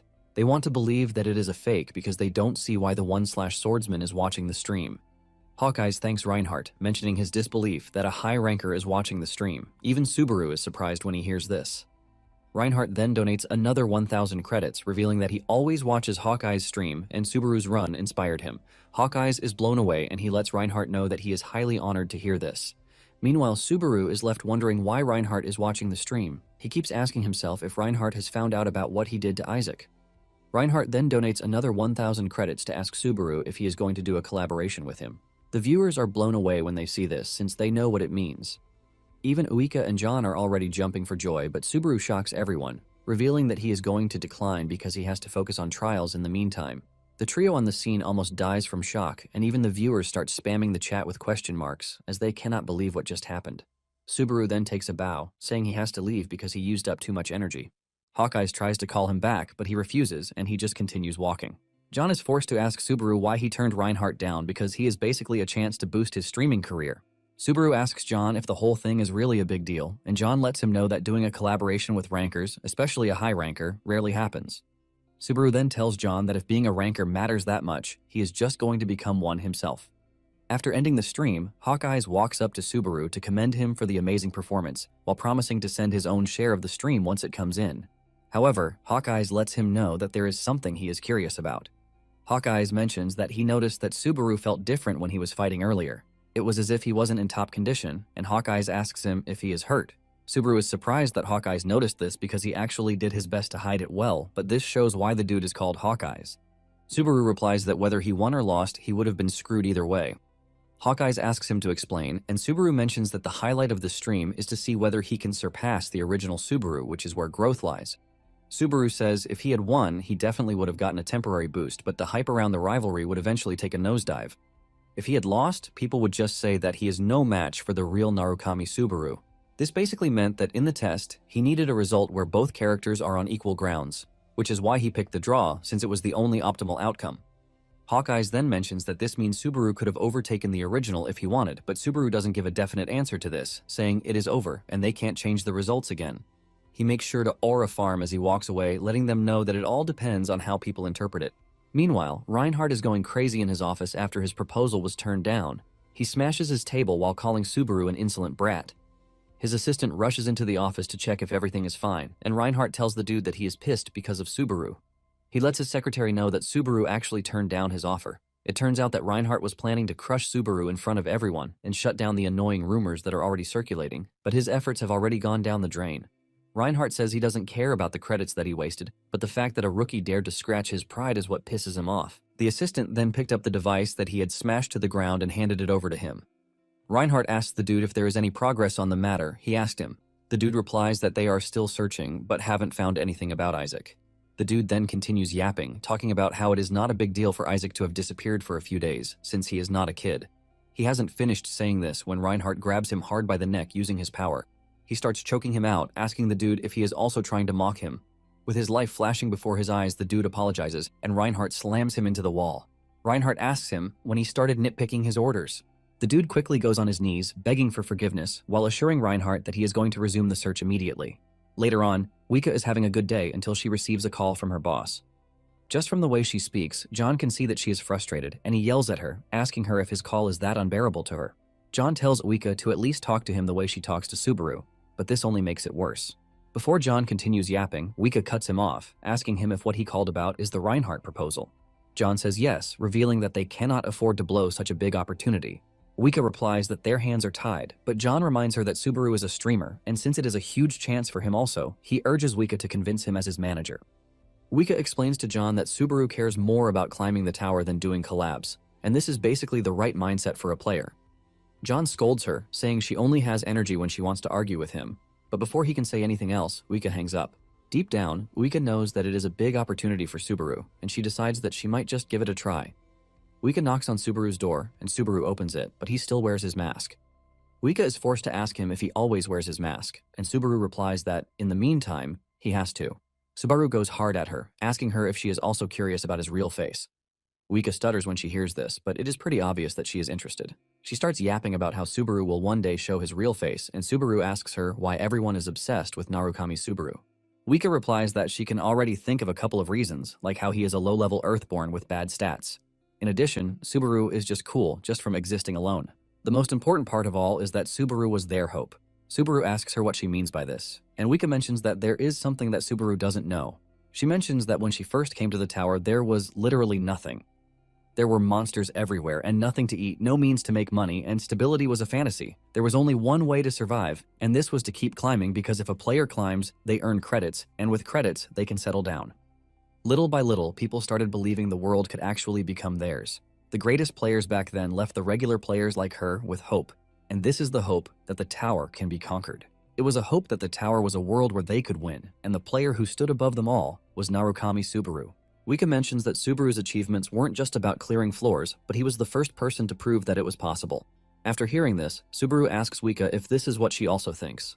Wika replies that this is her secret, just like what is behind his mask, and she might tell him one day. Subaru then apologizes for bombarding her with questions because he knows she must have come there for something. He suggests that they talk inside, but Uika nervously replies that it is not a big deal, while telling Subaru that she is just going to head out. Subaru watches as she walks away, and to Uika, she no longer sees any reason to persuade Subaru after blabbing like that in front of him. She also wonders why he is always trying to invite her in. Sometime later, Subaru restarts his stream as he prepares to go on another mission. From the get-go, 2,000 viewers have already joined the stream, and donations are also pouring in. Subaru realizes that the collaboration was a big help in achieving this. Subaru realizes that he just has to give people what they want, and they are going to pay him for it. Subaru then starts the third floor trial, and he is asked to pick his faction. There are two factions, and it is the Ottoman Kingdom and the Conrad Kingdom. Most viewers are rooting for the Ottoman Kingdom because it is the most popular among players. Apparently, this floor's trial solely depends on the player's faction. There are two factions that despise each other, so the quests change depending on which one the player joins. Surprisingly, Subaru picks the Conrad Kingdom, which is something only about 3% of players choose, and there is a reason for this. Subaru soon arrives at the Conrad Kingdom's mercenary rest area, and the moment he steps in, a weird dude spots him. The dude looks like a troublemaker, and he quickly makes his move. He walks past Subaru and intentionally brushes his shoulder. The dude is surprised when he loses his balance, showing that Subaru is actually strong. Instead of stopping, Subaru continues walking, and the dude yells at him to watch where he is going. Subaru turns around and the dude asks him what his problem is. Subaru simply answers that he is the one with the problem because he bumped into him on purpose. The dude angrily grabs Subaru's shirt, saying he is pretty sure that Subaru is an E-rank mercenary, so he is not supposed to talk to him, who is a B-rank mercenary. The whole room is already hyped as they see the two arguing with each other. It turns out that this is a regular thing for the dude, who likes to pick on newbies. Since the dude, Vulture, claims that he is B-rank, Subaru decides to test something. He gathers lightning around his legs, and before Vulture even knows what is happening, Subaru kicks him under the shin, sending him flying into the distance.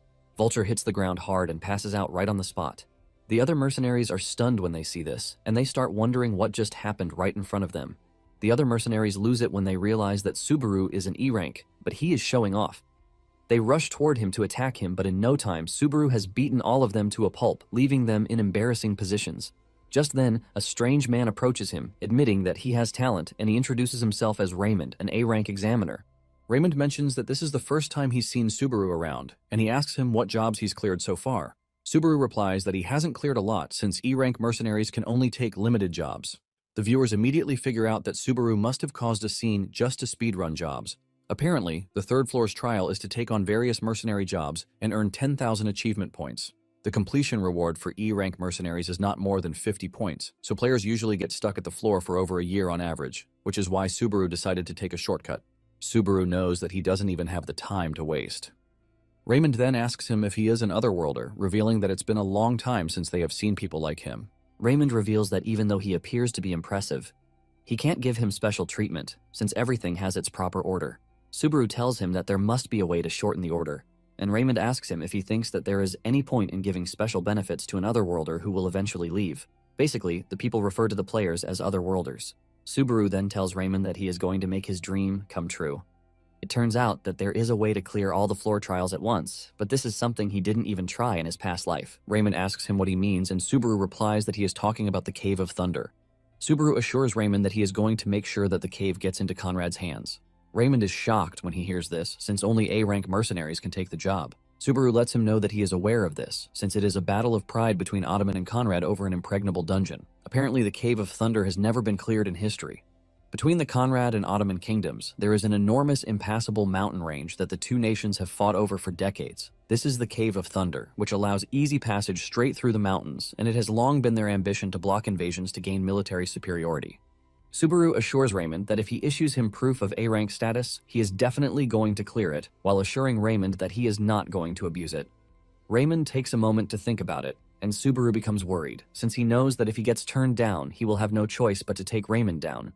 After thinking about it for a minute, Raymond tells Subaru that he is going to write him a letter of recommendation so he can join the raid. Raymond mentions that raid parties always need manpower, and he reveals that the raid party departs in 5 days, so he is going to bring the recommendation letter over. He urges Subaru to wait for him, and after his departure, a viewer offers Subaru 20,000 credits to clear the Cave of Thunder solo. Before Subaru knows it, huge credits start rolling in for him to clear the Cave of Thunder.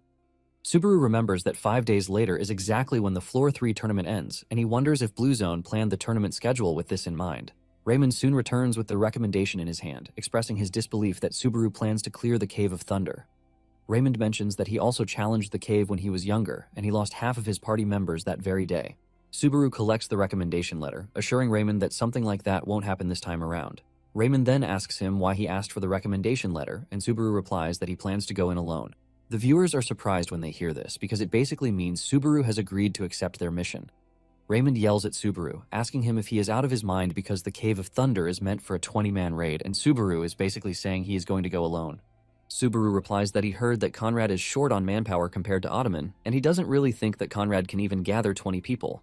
Raymond admits that it is going to be tough, but he assumed that Subaru already had companions. Subaru lets him know that he doesn't at the moment. Meanwhile, Reina is already on her way to the 3rd floor, and she is surprised when she hears Subaru talking about clearing the dungeon alone. Reina realizes that he is just like the original Subaru, and just then, Subaru mentions something important on the stream.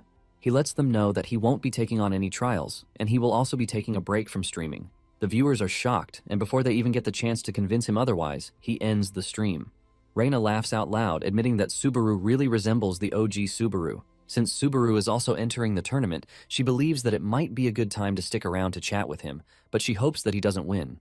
After the stream, Subaru meets with Wika and she commends him, telling him that he handled the stream just the same way Narukami Subaru would have handled it. Subaru lets her know that the viewers were booing him like crazy, and Wika tells him that his stream won't feel special if he had gone ahead to take regular jobs. Subaru thanks her for the compliment, and Wika asks him what he plans to do next. Subaru mentions that he is going to hunt until the tournament. Since he doesn't know what kind of rivals might show up, he has to level up in preparation. It turns out that he also wants to get a handle on how much thunder he can use with his current stats. In addition, he is looking to test the performance of the Thunder's Heart too. However, one thing is for certain, and this is the fact that he is never going to let anyone get their hands on Toshiya's keepsake. Elsewhere, a Blue Zone player, Ginzaki Naoto, is seen ranting about why he is sent to meet with Subaru after he declined the guild's request. He is surprised that Subaru has the guts to actually decline Blue Zone's request, and he angrily walks into the cafe where he is supposed to meet with Subaru's representative. The rep meeting him turns out to be John, and the two sit down for a drink. John welcomes him, telling him to go ahead with what he wants to say because he heard that there is something he wants to discuss with one of his streamers. Ginzaki confirms this, but asks John where Subaru himself is. John replies that he is not there because he is out on other business. Ginzaki calls Subaru an arrogant rookie for attending to something else when he knows that he has to meet with Blue Zone. John lets him know that the business Subaru is attending to is private, so they can't respond to it. In addition, he reminds Ginzaki that they have already conveyed his wishes to them, and this is exactly why Subaru is no longer meeting them. Ginzaki mentions that they plan to speak directly with Subaru regarding the matter, and John lets Ginzaki know that it is going to be difficult for them to meet Subaru. Ginzaki loses his cool, staring down at John, saying he is the one who is shielding Subaru away from them. Deep down, Ginzaki knows that he is going to be in trouble if he returns without seeing Subaru. Ginzaki continues yelling at John, saying he knows that he is just trying to keep his golden goose. He stands up and moves closer to John, telling him that Subaru would be better off joining a major guild instead of streaming. John smiles, telling Ginzaki no one knows, since famous streamers earn just as much as top-ranked players. John continues talking casually, revealing that they usually run into players who are biased against streaming as a profession. Ginzaki then warns John, telling him that the way he is speaking makes it seem like he is trying to make Blue Zone his enemy. John then urges Ginzaki to listen carefully to what he is about to say. He lets him know that they prioritize their streamer's own wishes above anything else. Since Subaru has made his decision, John says that the company is going to back him fully. Ginzaki mocks John, telling him that he is out of touch with the world even though he is a grown man. Ginzaki asks John if he thinks Blue Zone will stay quiet about the whole thing. Just then, the atmosphere changes, and John's voice becomes colder as he tells Ginzaki that he is the one who doesn't get it because there are people in this world who can't be swayed by force or threats. John looks really scary as he tells Ginzaki to get lost if he knows that he is done talking. Fear grips Ginzaki as he tries to understand what just crippled him, but he manages to get back on his feet, while pointing fingers at John, asking him who he thinks he is for him to just command him to get lost. John didn't even utter another word as he pointed to the door, and as Ginzaki left, he threatened John, telling him that he was going to regret what had just happened. John taunts him, smiling at him, while sarcastically telling him that his threats are so scary. 3 days later, Subaru is seen at the Sky Serpent's nest, taking on the scary giant snake. With a single strike imbued with thunder, Subaru badly injures the snake, forcing it to scream out in pain. After this, Subaru concludes that he's trained enough already, and he decides to wrap up the fight. He lunges at the giant serpent, and he delivers a powerful strike to finish the fight. After defeating the serpent, he is informed that he has leveled up, and just as usual, his stats also receive increments. Subaru obtains a red item, which is the Sky Serpent's Fang.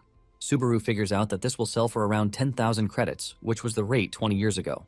Subaru checks his stats, and he is surprised that he is already at level 35. He basically went up 9 levels in 3 days, and Subaru believes that this is already good enough, so he doesn't have to be greedy. Later that day, he meets with Wika, and judging by the smile on Wika's face, Subaru asks her if something good happened. Wika asks him if he sees it, but Subaru has no idea what she is even talking about. Uika is surprised that he hasn't seen the collab video, and Subaru lets her know that he was busy grinding. Uika lets him know that this is fine because this is what makes him Narukami Subaru. However, Uika lets him know that there is something that differentiates him from the original Subaru. Uika presents to Subaru the revenue statement from his recent collab stream with Hawkeyes. Subaru is completely blown away when he realizes that it is 49,000 credits, which is way more than expected. Uika tells him that there is another reason she came to see him. Uika mentions that she has a friend, Kiyoharu, who is a gambling addict, and thanks to him she learned something important. Subaru asks her what it is, and she reveals that there is a certain kind of gambling where one bets on who will win and collects the payout. The higher the player's chance of winning, the lower the payout rate. This basically means that it has smaller returns, but it is much more reliable. She mentions that at the moment, Subaru's payout rate is 6.1x, but there is a player with a rate of just 1.2x. Basically, this person is the favorite to win the tournament. Subaru asks her who the person is, and she replies that it is Omar Schneider. Uika explains that he is a Blue Zone player who has stayed on the 3rd floor for 10 straight years, and he is driven purely by an obsession with clearing the Cave of Thunder. Uika mentions that because of his insane fixation, he is famous even though he is not a streamer, nor is he a ranker. Uika believes that Schneider is probably scheming right at that moment to meet with him because, to him, the solo Cave of Thunder challenge that Subaru declared on his stream is an insult to his 10-year grind. Before Uika knows it, she is almost kissing Subaru until Subaru reminds her that she is too close already. She quickly retreats with her face totally red. She finds it hard to even face Subaru, and she tells Subaru to be careful because there is a high chance that he is going to run into Schneider thanks to the number of events that are coming up. Meanwhile, Schneider and his men are seen discussing inside a carriage. Schneider's men believe that Subaru is talking trash because he doesn't know what type of place the Cave of Thunder is. Schneider lets his men know that whatever Subaru does doesn't bother him because he has the reputation to brag. Schneider mentions that Subaru might be a rookie, but he is the new Master of Thunder, which is something they have wanted for so long. The bald-headed man in the group agrees with Schneider, but mentions that Subaru is already getting way too full of himself. As the boys continue raging and spitting on Subaru, Schneider cautions them, telling them that it is not the time for them to be envious or jealous. He adds that trashing Subaru's achievements is also out of line. The baldhead asks Schneider if he would prefer that they respect him instead. Schneider replies that if necessary, they are free to do this. In fact, Schneider says he doesn't mind respecting Subaru. The two are completely shocked when they hear this, and they know that the captain might be talking big, but they are pretty sure that his pride is currently shredded. The two are worried about Subaru as they don't understand how he plans to go up against a monster like Schneider. Later on, Subaru reads up about Schneider in his room, and he is completely overwhelmed. He realizes that Schneider only started to stand out about 5 years ago, which is around the same time he joined Blue Zone. Subaru finally realizes why Itsuki is so confident in organizing such a tournament, and this is because there is an internal favorite to win. However, Subaru is pretty confident that Schneider has nothing on him, and he is eager to see if things will go Itsuki's way or not. The next day, Subaru heads to the market to sell the Serpent's Fang that he obtained. Unfortunately for him, he picked the worst trader in the market, and this is a trader who is known to defraud players. The trader is completely blown away when he sees the Fang, and Subaru asks him how much he is willing to pay for it. The trader assesses the item, and he realizes that there is no damage whatsoever. In addition, it is an S-grade item, which makes it all good. However, since he picked the wrong trader to negotiate with, he figures out that he is just going to rip him off, whether he is pro or not. The trader finally speaks up, admitting that the item is in good condition, but it is a B to A rank item. He also commends the hunter who obtained the Fang, saying he could have called it S rank if not for the tiny scratch on it. He continues yapping about how the rate for a Serpent's Fang is currently dropping, which is quite unfortunate. However, he assures Subaru that he is in a good mood, so he is going to offer him 8,000 for it. Subaru doesn't suspect a thing, since it's been 20 years already, and he doesn't know the rate.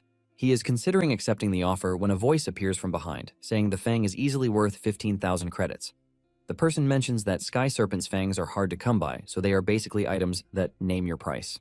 Subaru turns around to see who the person is, and he is surprised to see that it is Schneider. The atmosphere immediately becomes tense as the two stare down at each other. The two then find a cafe to talk, and Subaru suggests that they get down to the whole point of why he called him, because they are basically not buddies who can just chill out on dates. Subaru is also surprised by the fact that Schneider chose parfait for himself, which is pretty weird. Schneider then starts talking, and he tells Subaru that he said he would clear the Cave of Thunder. Since Schneider is doubting what he said, Subaru reiterates it in his presence. Schneider says he initially thought that Subaru was a cocky person, and Subaru asks him if he has changed his stance. Schneider reveals that it is 50-50, but tells Subaru that he is going to give him half his respect. Schneider admits that Subaru is overflowing with talent, but he still can't believe that he can be compared to Narukami Subaru. Subaru initially thought Schneider was a weirdo, but with the way he speaks, he can see that he is pretty serious. Subaru then asks Schneider if he dragged him out there to get a sticker and a pat on the head. Schneider replies that he has a proposal, and he tells Subaru that he wants him to take back what he said. He wants Subaru to take back his claim that he can solo the Cave of Thunder because it is nothing more than a statement born out of ignorance. Schneider tells Subaru to start a stream and apologize from the heart, but Subaru replies that this doesn't really sound much like a proposal.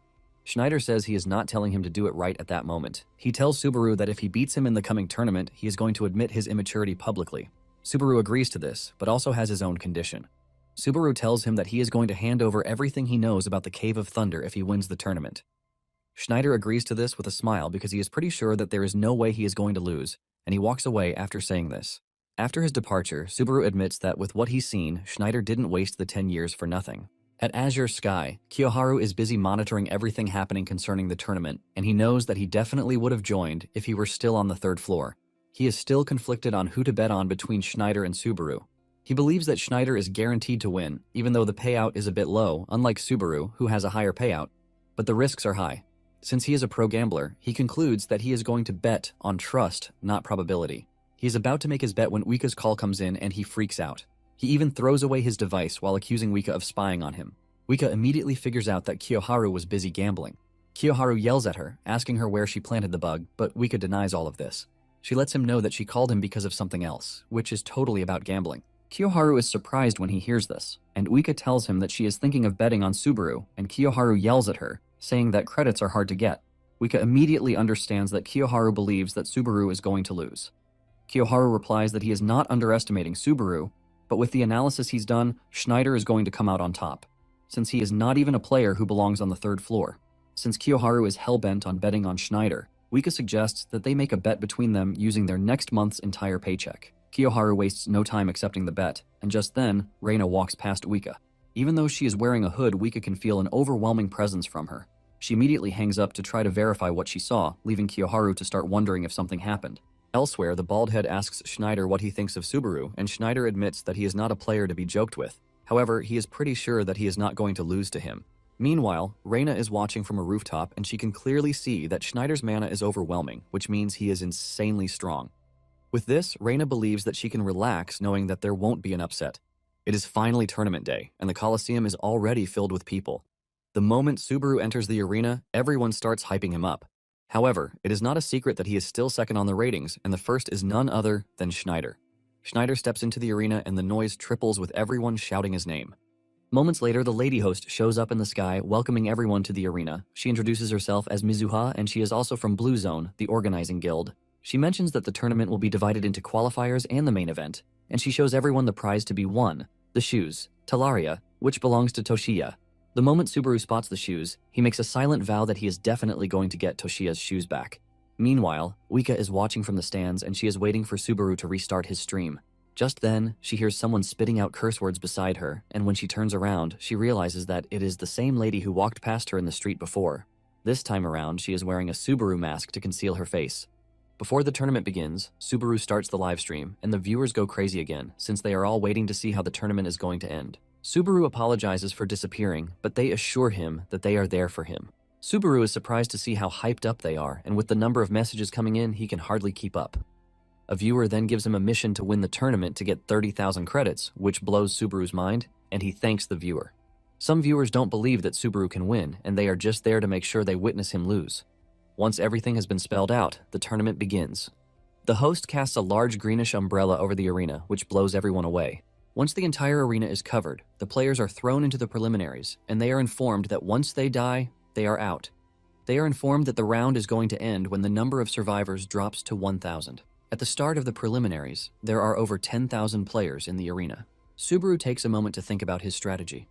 Since no one will be targeting him in the prelims, he plans to save his strength, but just then, someone gives him a mission, telling him that he is going to pay 100 credits for every kill. Others join in, and one of them uploads a mission for him to kill Donchao for 1,000, while Schneider is going for 10,000. Suddenly, Subaru spots a player trying to run from him, but since he has eyes on him, there is no escape.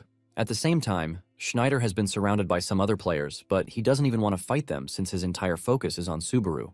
An arrow flies past his head, and before Schneider knows it, he realizes that the players who have ganged up on him are even more than he thought. The players don't believe Schneider can do anything to them, since he is just a dumb player who has rotted on the 3rd floor for 10 years. Schneider assures them that they have a good plan, but they only picked the wrong opponent. The players still do not believe that he is a threat, and they assume he is talking big. Suddenly, one of the players loses his head before anyone even understands what is happening.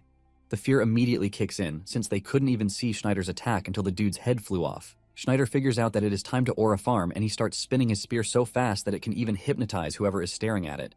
Without further hesitation, Schneider makes his move and heads start disappearing, while lecturing them too. He lets them know that shortcuts don't work on the tower because the only thing that can help a player is their own strength. Schneider's cold expression covers the entire screen, and the spectators are blown away. On the battlefield, some of the players who were talking big before start running away in fear for their lives. Those who are brave try to convince the runners that they should stay and fight, since it is just an exam and nothing big. Meanwhile, Reina is focused on Schneider, and she can clearly see that he is on another level compared to the other players. Reina is pretty sure that once Schneider climbs higher, he is going to break into the top ranks. However, she can't even fully concentrate on the match because Wika is busy screaming and hyping Subaru while watching his stream. Reina immediately becomes interested when she realizes that she is watching Subaru's stream. She makes a comment, and Wika asks her if she knows Subaru. Wika then assumes that Reina is a fan, since she is even putting on a Subaru mask. Wika lets Reina know that she is also a fan, and she's been a fan for 20 years. Back in the arena, Subaru has been able to gather 90+ kills, and the survivor count has dropped drastically. There are just 1,300 survivors left, and Subaru knows the prelims are about to come to an end. Even though he is getting 200 credits per kill, he believes that the number of kills he's gotten so far is a bit underwhelming. Suddenly, he gets the bright idea to announce his presence to draw players in. The viewers immediately figure out that he is up to something the moment he pulls out his sword. The bright ones realize that he is trying to farm aggro to get the players to charge at him. Subaru then cuts down the large tree in front of him in one single strike, but he makes sure to pack lightning into the strike to make it cool and let anyone who is around know that he is there. The treetop crashes to the ground loudly, but standing at the other side of the tree is Schneider, and not any random player. Schneider has just finished wiping out the players who made the mistake of ganging up on him, and the universe has also dropped Subaru at his doorstep. Schneider declares with a cold voice that he's found Subaru, but Subaru replies that he found him first. The viewers immediately remind Subaru that there are 10,000 credits on the line, so he knows what to do. Schneider is also hyped, and he suggests that they end their beef right there. Subaru aura farms in front of the viewers, saying he is going to be taking the 10,000 credits away sooner than he expected. Suddenly, Schneider's spear flew past Subaru's head and he barely dodged it, preventing him from losing his head. The hit from the spear evaporates the tree standing behind Subaru in an instant, and Schneider teases him that he has time to breathe, since there are 202 players left. Subaru senses that what almost hit him wasn't a skill but a pure technique, and he is dead if he loses track of the tip of Schneider's spear. Basically, the spear is able to casually reach distances that it shouldn't even reach. Schneider swings at Subaru again, and Subaru quickly grabs his weapon to use his sword's power. He blocks the overwhelming strength of Schneider's attack, and he replies with a counterstrike. Schneider immediately closes the distance on him, trying to tear his head off with the spear. Subaru manages to dodge the strike, and he leaps sideways. Subaru swings at his opponent, but he also blocks it. Subaru manages to create a distance between them by unleashing a powerful strike that sends Schneider flying backwards. Schneider then calms down, asking Subaru why he is not using thunder, and Subaru replies that it would be a waste. Subaru then says the whole thing is about to end, so it doesn't even make any sense. Schneider loses his cool when he realizes that Subaru is basically telling him that it is going to be a waste to use thunder on him. He then realizes that Subaru was only stalling for time since there are just 7 players left before the survivor count drops to 1,000. Schneider angrily dashes towards Subaru, aiming to finish the fight at once. Subaru teases him, telling him that he can also say the same thing for him, that he is not going all out. Before Schneider gets the chance to finish the match, the number of survivors drops to 1,000, and the preliminaries end. As they are transported to the waiting area, Schneider tells Subaru to prepare himself for the next time that they are going to meet. Subaru also boasts, saying he is just going to have to wait till later to collect the 10,000 credits. Upon arriving at the waiting room, the players are informed that they have 30 minutes to rest. Subaru stares at his hand and can see that it is shaking. He admits that he almost got pushed back right at the very end, and if it had dragged on even a little longer, he might have been killed. Surprisingly, Subaru's viewers have climbed up to 11,000. He remembers Uika's words that there is a streamer's wall, which has 10,000 viewers. However, once a streamer breaks the 10,000 view count, they can survive in the industry. He realizes that the stream with Schneider ended up being a positive net for him. Nonetheless, he is left worried that someone as strong as Schneider couldn't even clear the Cave of Thunder. Meanwhile, Shu is also watching the stream, and with what he's seen so far, he realizes Schneider has the upper hand. This leaves him asking why Schneider is still stuck on the 3rd floor. However, there is one thing that Subaru has over Schneider, and this is thunder. Even though Shu is hoping for an upset, he doesn't think it is going to happen with what he has seen so far. While waiting for the match to resume, Subaru starts claiming the credits that he already has. Even the viewers are surprised that Subaru is claiming credits out of nowhere. Unknown to them, he has plans for the credits, and this is to upgrade the Wedge of Greed. After using 80,000 credits to upgrade the skill, he has just 16,000 points left. However, to upgrade the skill again, he is going to need 160,000 credits to go to A rank. With the current level, which is B rank, Subaru believes that he finally has a chance. Subaru goes quiet, thinking about his plan, and the viewers ask him what he is thinking about. Meanwhile, Mizuha has been informed that there is going to be a possible attempt to steal the shoes. Mizuha doesn't want to believe that Reina would be coming for the shoes, and just then she learns that reinforcements from the Guild HQ have arrived at the venue. Mizuha asks her assistant who is leading the team, and just then Amon emerges, answering the question himself. Mizuha is shocked, and she immediately starts asking Amon why he would climb down to the 3rd floor. Amon replies that Itsuki is in a bad mood, and Mizuha asks if it is about Subaru. Amon replies that it is about Subaru and Schneider, but there is also another issue, and this concerns the shoe's safety. Meanwhile, Uika is still wondering why someone with so much mana is in the arena, watching the tournament. Just then, Reina takes off her mask, and her face looks totally different from her usual self. She introduces herself as Tamai and urges Uika to stop calling her a miss. Uika nervously replies that she is calling her miss since she is giving off a totally not normal aura. Uika lets Reina know that she can clearly see that she has trained for a very long time. In addition, she can clearly see that she's using a disguise technique. Reina is impressed by Uika's insight because she was only testing how much she could see through before. Reina doesn't want to believe that Uika is an assassin sent by Itsuki since she won't be blabbing that much. Uika then tells Reina that she is pretty sure that she has her reasons because the stronger someone is, the more they have to hide who they are. Just then, she asks Reina if she is there to mess with the tournament, and Reina asks her what she is going to do if that is the case.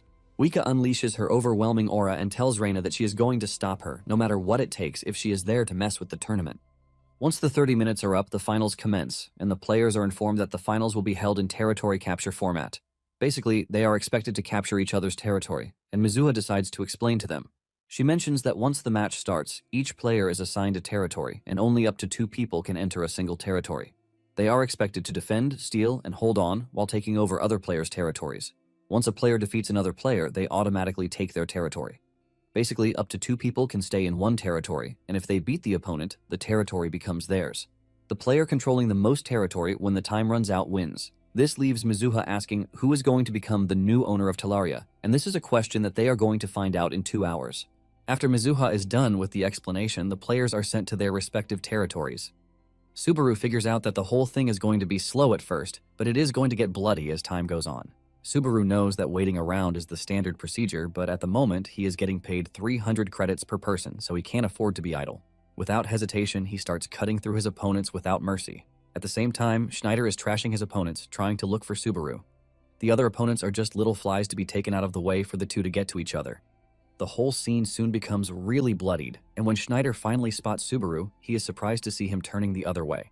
Schneider screams out Subaru's name, telling him to fight him. Even the viewers are pissed with Schneider's rants, and they urge Subaru to just fight him so that they can finally rest. However, Subaru replies that he can't do that yet, since he still has to farm credits.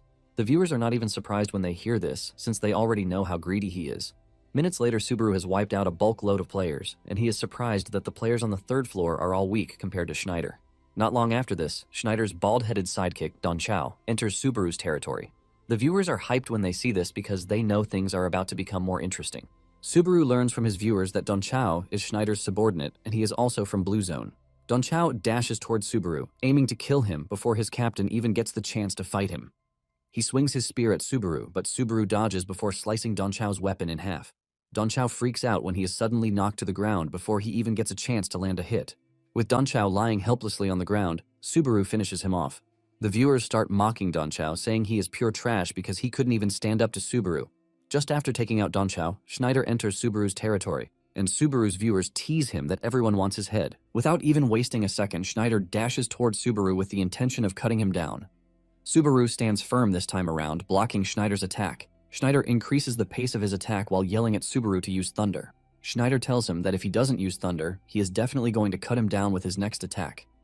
Subaru gets pushed backward, and Subaru sheathes his sword. Schneider teases him, asking him if he plans to run away again, just like he always does. However, Subaru tells him that he is going to give him exactly what he's been asking for. Subaru then starts to cast thunder, and he increases the charge with every second. Thanks to how powerful thunder is, he starts suffering the effects, but the wedge of greed comes into action to block the effects. A thunder spear soon forms in Subaru's hands, and he lets Schneider know that running is for the weak. At this point, Schneider realizes that things have gotten serious because Subaru is basically materializing elemental attributes into a weapon. As the atmosphere gets even darker, Subaru asks Schneider if he thinks he is still running. Schneider says no, and Subaru asks him if he plans to run away after seeing thunder. Schneider freezes up where he is, but he believes that he has a chance if he can break through Subaru's thunder. With a brave heart, Schneider replies that he has no intention of running. Before coming to the tournament, Donchao had asked Schneider why he was so obsessed with thunder, because with his current level of skill, he could easily make it to the 6th or 7th floor. Schneider doesn't give a definite answer, saying guys like him who are fixated on one thing usually forget the reason. He says in the best case, it is called conviction, and in the worst case, it is obsession. However, Schneider says if he can overcome this trial, it will change his entire life, which is why he can't give up. Back on the battlefield, Schneider pulls all his strength together to take on Subaru with the realization that Subaru is about to become his second obsession. Schneider dashes towards Subaru with insane killing intent. At the same time, Subaru doesn't plan to hold back because he is looking to honor Schneider's 10-year grind. The two lunge at each other with their spears, and the moment it hits, it gives birth to a large explosion that leaves a huge nuclear reaction. Back in the Coliseum, Uika tells Reina that she is willing to risk everything to stop her because she is Subaru's manager, and if the tournament gets wrecked, it will definitely affect his streaming career, so she is not about to let it slide. Reina wears an expression of shock and disbelief when she learns that Uika is Subaru's manager, and Uika soon forgets about the threat she just made. She switches personality, talking about how hard it was for her to have landed the role. She mentions how she pushed past the idiots who didn't believe in him, and when talking about the idiots, she is referring to Kiyoharu and John. Reina maintains her fangirl reaction, revealing that she used to watch Subaru's stream since the Wolf Warrior fight. The two are in the middle of their conversation when the explosion hits, immediately catching their attention and everyone else present in the arena. When the smoke finally clears, Uika cannot believe her eyes because the unexpected basically happened. It turns out that Subaru's thunder was able to overwhelm Schneider's attack, creating a huge hole in Schneider's upper body. Schneider crashes to the ground and dies, but Subaru doesn't trash-talk him, as he hopes that they meet again pretty soon. In the end, Subaru was able to capture 283 territories, making him the winner of the tournament. Fireworks hit the arena to celebrate his win, and the spectators almost lost their minds. However, Uika notices that Reina has suddenly gone cold, and this is because she didn't expect Subaru to have defeated Schneider. Mizuha returns to the arena, and as the host, she officially declares Subaru as the winner of the tournament. As promised, Subaru is presented with the prize, and at that moment, Reina leaves her seat. As the shoes sit in his hand, Subaru is hit with a nostalgic feeling, since it's been 20 years already. In a flashback scene, Toshiya is seen running around the apartment asking them who wore his shoes. He is about to take out his anger on an innocent dude when the culprit shows himself. To make it worse, Sako, who is one of the biggest, is the one who wore the shoes. Toshiya almost faints when he sees this, and he rushes at Sako, kicking him in the chest for wearing his shoes after he warned him. While the two are busy going at it, the rest of the team is laughing their hearts out since Toshiya is the smallest, but he causes the most trouble. Back in the arena, the viewers assume that Subaru is going to sell the shoes, which is why he made sure he got them. However, Subaru responds immediately that he has no intention of selling the shoes. Mizuha is confused when she hears this, and Subaru clears the air, saying he is replying to his viewers because they were saying the shoes will sell for a high price.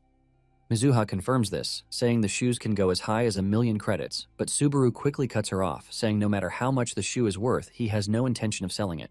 Even the viewers are already losing it, as they are all willing to pay a high price for the shoe. Bids start flowing in from the arena, but Subaru replies with so much coldness in his voice, telling them to screw off. Lightning brews in the air as he makes himself clear to everyone that he is never going to sell the shoe, even for 10 million credits. The aura from Subaru is so overwhelming that even Mizuha is shaken by it. After making his decision clear to them, he walks away. After the event, Amon is surprised to see that Subaru actually won the tournament. He admits that it is way above his expectations. Amon's colleague, Hanamaki Hiyori, talks about how amazing Subaru is because he was able to defeat Schneider of all people. Hiyori asks Amon if he thinks Subaru will go ahead to become like the real Subaru. Hiyori says people have been going around talking about things like if the original Subaru can do it, the new Subaru should be able to as well. Amon asks her what this means, and Hiyori mentions that this is basically what people are calling the two. The Blue Eyes Subaru is the original, and the Streamer is the new one. Amon is not really comfortable with this, and he says it should be the other way around. Hiyori replies that it is still the same thing, but Amon argues that it is not, and Hiyori frustratingly whispers that the Blue Eyes fanboys like Amon are the worst. Amon lets her know that he is aware that she is mumbling under her breath, but she yells at him, asking him if he is not interested in what will happen from that moment forward. Amon replies that no matter what happens, they still have a job that they need to sort out, and this is their task to catch the shoe thief. It turns out that Amon and Hiyori have an entire squad backing them up just in case. On the other hand, Subaru is glad that he was able to get the shoes because this is his own way of getting into contact with Toshiya again. Subaru thanks his viewers for the missions, telling them that because of them, he was able to scrape through. Talking about Toshiya's shoe, Talaria, it is a unique item that grants a 25% increase in movement speed and a 15% increase in jump power. It also grants the Cloud Stride skill, which can be used twice a day and it resets daily. Most of the viewers are not impressed and they believe that the shoe is underwhelming for something that is regarded as a unique item. Those who know the worth lecture the ignorant ones that movement speed gear is very rare and rankers would go to hell and back to get it. Just then, Subaru gets a text from Uika telling him that she saw a suspicious lady and she has a bad feeling about her. This leaves Subaru wondering what might be going on because Uika is specifically warning him that the suspicious lady might be after the prize. Unknown to him, Reina is standing on a rooftop watching him, but she is hesitant to go after Subaru even though she can see the shoe with him. After giving it a whole lot of thought, Reina tries to ditch her hesitation with the aim of slicing Subaru's ankles to get the shoes from him. Meanwhile, Subaru heads to a bar to meet up with Uika, who is hyped about the whole tournament thing. Uika congratulates him on winning, and she tells Subaru that she has already ordered a drink for him. Subaru moves to the main topic of the day, asking her about the message she sent. Uika tells Subaru that she met someone weird while watching the tournament. Subaru asks her to explain better, and Uika lets him know that it was a female player who was hiding her face by wearing the same mask as him. Uika initially thought she was only shady, but after they warmed up to each other, she realized that she was also a fan, so they just continued talking. However, the moment Subaru won, Uika explained that she suddenly made a strange face. Uika demonstrates the expression, saying it was as if she got dumped, and she believes that if Reina were truly her fan, she wouldn't have made a face like that after seeing Subaru win. Uika tells Subaru that after this she just vanished, and she tried chasing her, but she was pretty good at hiding her presence. Uika tells Subaru that she is pretty sure Reina is not a random person. After hearing this, Subaru takes a minute to think about who could hide her presence well, while being his fan at the same time. Uika then mentions something important, telling Subaru that when she asked Reina if she was a fan of Blue Eyes Subaru, she showed a nostalgic expression, like she was reminiscing about something. The moment Subaru hears this, everything clicks in his head, and he dashes out of the building in a rush. Uika calls after him, but he ignores her and makes his way into the streets. Meanwhile, Reina has figured out that Itsuki has sent people after her, but she is not impressed, since both Amon and Hiyori can't even stand against her if she wants to take them on. Suddenly, she spots Subaru running off in the distance, leaving her to wonder where he is running to. Reina takes a look at the situation around her, and she figures that just 5 seconds is all she needs to steal the shoe from him. She even remembers promising Shu that she was going to get the shoes back. However, she has totally lost the urge to steal the shoe from Subaru. Basically, everything Subaru does reminds her of the original Subaru. Reina finally gives up on taking the shoe, but she makes it known that she is never going to forgive Subaru if he joins Blue Zone. She walks off with a promise that she is going to kill Subaru if he attempts to join Blue Zone. Nonetheless, she really wishes she could talk to Subaru even if it is just once. She wonders if it would be like she's met the real Subaru again, if she meets Subaru face to face. Back on the street, Subaru finally comes to a halt after running around for a while. He hates the fact that he didn't even think of the fact that Itsuki could be using Talaria as bait to lure Blue Eyes out. Subaru figures out that Reina was the one who came after the shoe, which is why her presence was well hidden. In addition, he senses Shu's mana from the ice flowers, and just that, someone who could be Reina was at the tournament. With this, Subaru receives a great deal of hope that all 4 of them might still be alive. At the same time, he doesn't want to assume things too early, because Reina would have had a hard time chilling out while Toshiya's shoes were right in front of her. He is busy thinking about all of these right on the streets when Uika shows up behind him, asking him why he suddenly bolted out of the bar. Subaru replies that he ran out because he thought the person she was describing was someone he knew. Uika is surprised to hear this, and Subaru replies that he must have been mistaken. This then pushes a hard question out of Uika, asking Subaru if he has friends. She looks completely embarrassed while asking the question, and Subaru stays mute, forcing her to clarify that she is talking about female friends. Subaru ignores her question and suggests that they go home. He walks off hastily, leaving Uika to run after him, asking him if she had upset him. Later on, Amon and Hiyori are still staking out the shoe thief when Amon gets a text telling them to back off. Hiyori is surprised to hear this, and Amon mentions that the order is directly from Itsuki. Hiyori is pissed off when she hears this because they have been waiting forever, only to get pulled off. Amon says if the shoe thief had come, there is no way they would have allowed someone else to walk off with the prize. Amon believes that Itsuki was only overthinking things, and in addition, he says Itsuki is under the belief that the guys from Blue Eyes would have shown up anyway, even if they knew it was a trap. Hiyori is surprised to hear this because she initially thought everything was just a baseless rumor. Amon also tells Hiyori that he seriously wants to believe that it is just a rumor. But with the way Itsuki is moving, it might actually be real. It turns out that the popular belief is that Narukami Subaru died because Blue Eyes betrayed him. At the same time, Subaru is standing on a rooftop reading an article about his death, and he finds out about the rumor that he died at the hands of his comrades. He finally understands why his comrades are in hiding. Since it's been 20 years already, Subaru is convinced that Itsuki is probably in a place where he can't even reach him. Subaru knows that to catch up to Itsuki as the rookie he currently is, he would need something even more special. Something special, like the spear he showed in the tournament. Basically, he managed to recreate the one-time legendary item that he used on the second floor to defeat Grog. Subaru thought he knew everything that was there to know about thunder, but it appears that there is a long way for him to master it. Thunder is basically a tremendous power that both the Titans and the gods wanted, but humanity seized it in order to fight back against them. This leaves Subaru wondering if he has even been using thunder properly all this time. In addition, Subaru is pretty sure that he is going to learn something if he clears the Cave of Thunder. Later on, Kiyoharu is seen bowing to Uika on a video call since she won the bet and has stripped him of all his money. Uika makes sure he tramples his head on the ground while mocking him, telling him that she can't hear him properly. Even though Kiyoharu is begging with all of his might, Uika just continues trashing him because he is now a broke loser. Kiyoharu tells Uika that he is so broke after paying Uika everything he owes her that he can't even pay his electricity bill. He tries to sweet-talk Uika to help him, but Uika doesn't get moved by this. He starts acting all goofy to just get Uika's attention, but Uika chases him off, telling him how disgusting it is. Since Kiyoharu is pretty desperate, Uika decides to ask a favor of him. Elsewhere, Subaru heads to a bar to meet Schneider, who is already waiting for him. Subaru orders the same thing as him, and he is not impressed when he realizes that Schneider is taking cheap beer. Schneider lets him know that it has always been like this because when his squad had too many members, his wallet used to dry up instantly whenever he bought drinks for everyone. Schneider says he is so used to this taste now that other booze doesn't do anything for him anymore. Subaru is surprised that he always pays for everyone, and Schneider mentions that if he doesn't, he wouldn't be able to face them. Schneider reveals how they all went along with his selfish push to clear the Cave of Thunder. Schneider narrates that he was poor back then, just like everyone else was, and they couldn't imagine getting support from a guild like they are currently getting. In addition, hunting was not easy, since they were not skilled enough. Basically, a player needed credits just to take the exam, but if a player dies midway, they would lose what they had and come out even worse. However, they had no choice but to hunt, since this was the only option they had left. It was one fateful day that they went out hunting just as usual, just so that they could scrape together exam fees or raise their levels a little. On that fateful day, they ran into a sky serpent, and at the moment, they didn't even have the experience or chance to stand against it. Just like what anyone would expect, 4 people died, and these were not just random guys. These were his best friends, and Subaru asked him if they hated him for it. Schneider mentions it intently that they hated him to his bones because he heard their screams so much that his ears bled. All he was always hearing was how they yelled at him, asking him what was so important about the Cave of Thunder that they had to die.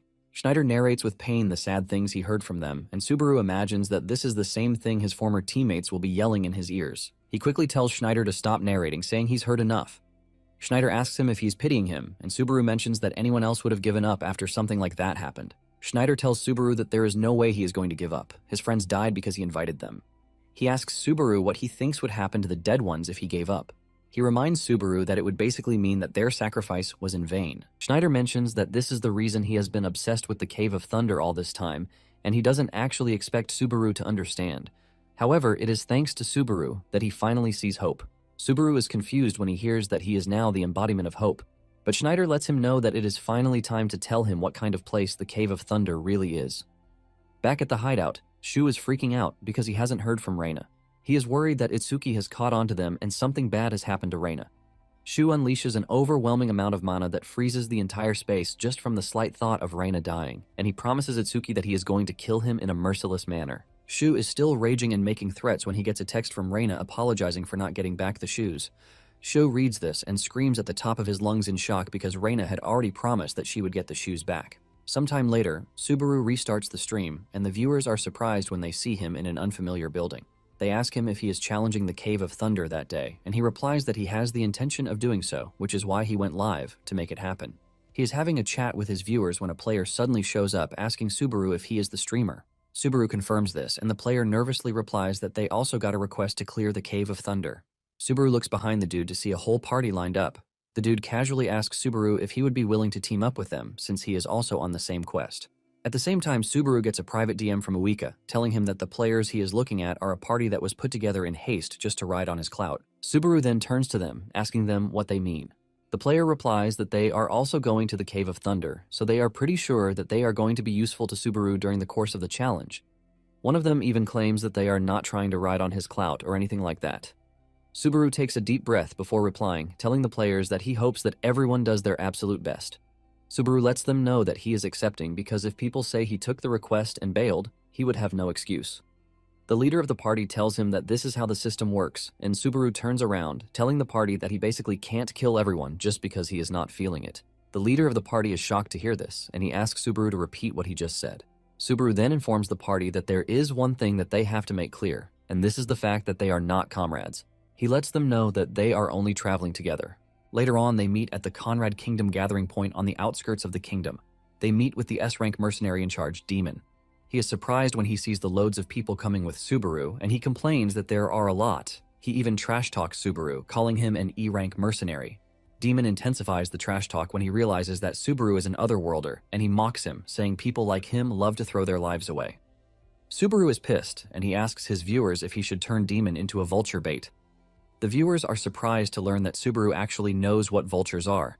Subaru can sense the bloodlust in Demon, and it is the fact that it is human blood, not monster blood. At the same time, at the Ottoman Kingdom gathering point on the outskirts, Schneider is preparing for the quest with his men.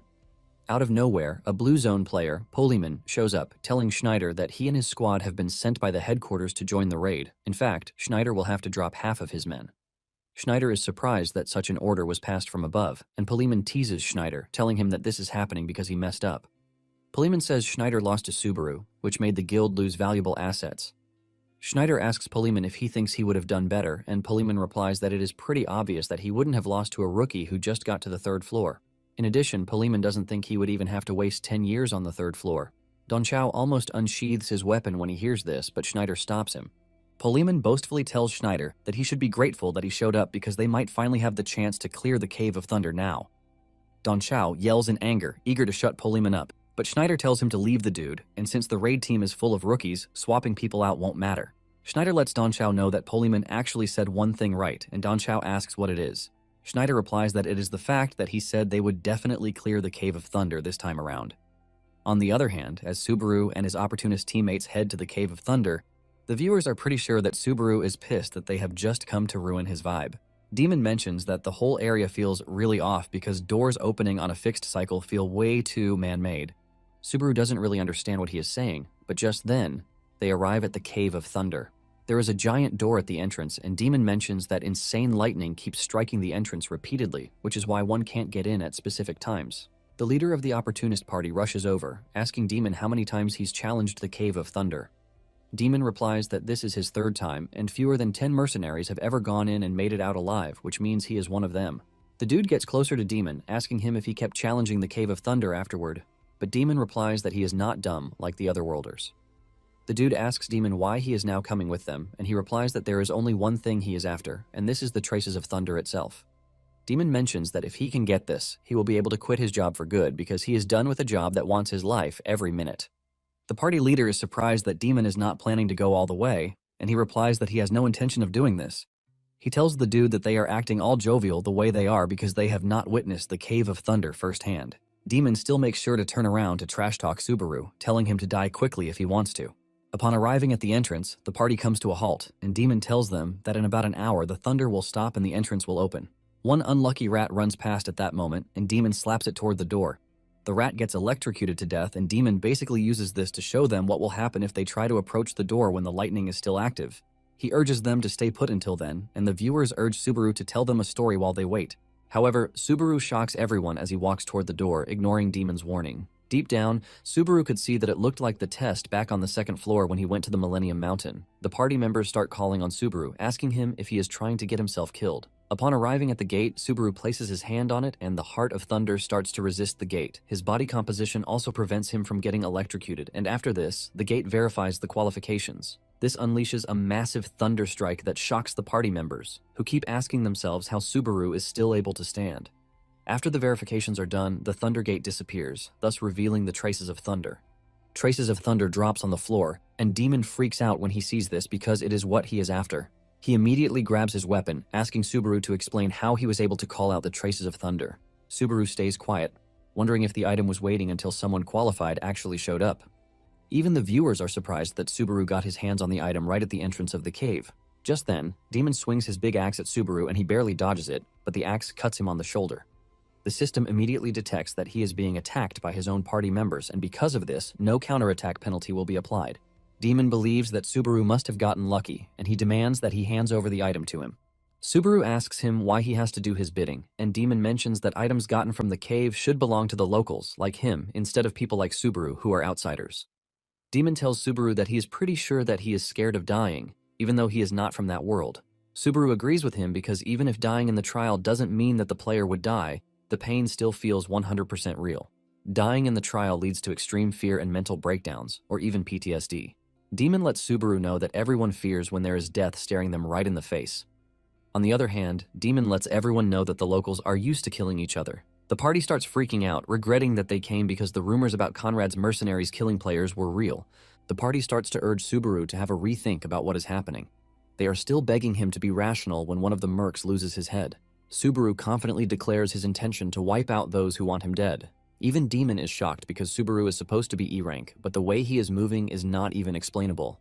Subaru then lunges at him and he swings at him, but Demon manages to dodge the attack. Subaru teases him, asking him if not letting him kill him in one shot is his pride as an S-rank. Demon starts yelling at Subaru, asking him what sort of person he is because he basically tricked him. Demon tries to attack Subaru, but he loses his attacking arm in a flash. Demon grabs his arm as he bleeds profusely, and he berates Subaru for being a demon blade user while calling him a coward who relies on weapons.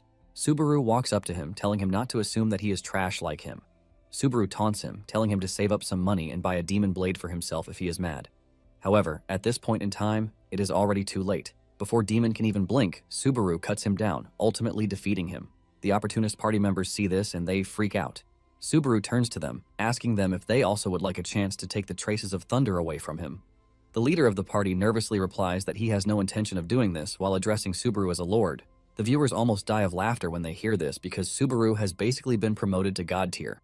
After cutting Demon down, the gate opens, and Subaru suggests that they continue moving. Upon entering the cave, the whole ceiling is crawling with a lightning effect. One of the team members moves closer to their leader, asking him if it is okay for them to still follow Subaru. The dude asks her what she means by this, and she points out the fact that Subaru is clearly not a normal dude, but the dude assures her that they are going to be fine as long as they don't pull any dumb shit like the mercenaries. He is pretty sure that Subaru won't do anything reckless as long as they don't mess with him first. The dude mentions that streaming is a business that deals with popularity, so Subaru has to suck up to regular users like them. In their group chat, the opportunists are busy talking about how they plan to ride on Subaru's wave till the very end. The dude is confident that as long as their chats don't leak, they have nothing to fear. Suddenly, they notice that they have been surrounded by beasts that they don't even know what they are yet. The only thing they can see is their eyes, and they start freaking out because there was nothing when they stepped into the cave. Subaru is not surprised because Schneider had told him that the first thing he is going to encounter when he enters the cave is the Thunderwolves. Just then, the Thunderwolves emerge from their hiding places. Just as Schneider said, there are a ton of them, and he lets Subaru know that if he tries to fight them one by one, he is going to run out of stamina before the end. A fierce battle soon ensues, and Subaru ignores the first wave of Thunderwolves, leaving the party members to ask him if he is ignoring them. It turns out that Schneider had told him that there is one way to shorten the time. In typical cases, the boss of the pack is always the biggest, but when it comes to the Thunderwolves, the smallest among them is actually the boss. Standing behind the pack is the Thunderwolf boss, and this is the monster Subaru is going after. Without holding back, he slices the monster in front of him in half. He then activates Cloud Strike to leap into the air, dodging the hundreds of Thunderwolves that are blocking him from getting to the boss. While moving in the air, Subaru finally sees how Toshiya always felt whenever he was using his shoes. Moments later, Subaru spots the leader of the pack, safely tucked in between the bodyguards. Subaru makes a powerful landing that generates a shockwave to clear out the surroundings. The leader of the pack then rushes toward him, but Subaru charges his thunder fast enough before the wolf can reach him, and he delivers a powerful strike that cuts the leader of the pack in half, ultimately defeating it. The moment he does this, the system informs him that the Thunderwolf's frenzy has decreased. By defeating the pack leader, he has also leveled up. Apparently, by defeating the boss, the player has already won, according to Schneider. The wolves are running wild when Subaru suddenly screams out an order, telling them to sit, and surprisingly, they all obey him. This is basically because after defeating the wolf leader, he has automatically become their boss. The system tells Subaru that subduing the Thunderwolves has now given him access to command the Thunderwolves within the Cave of Thunder. The party members are completely blown away when they see this, and they start asking Subaru what just happened, but Subaru ignores the question, telling them that it is time for them to go in deeper.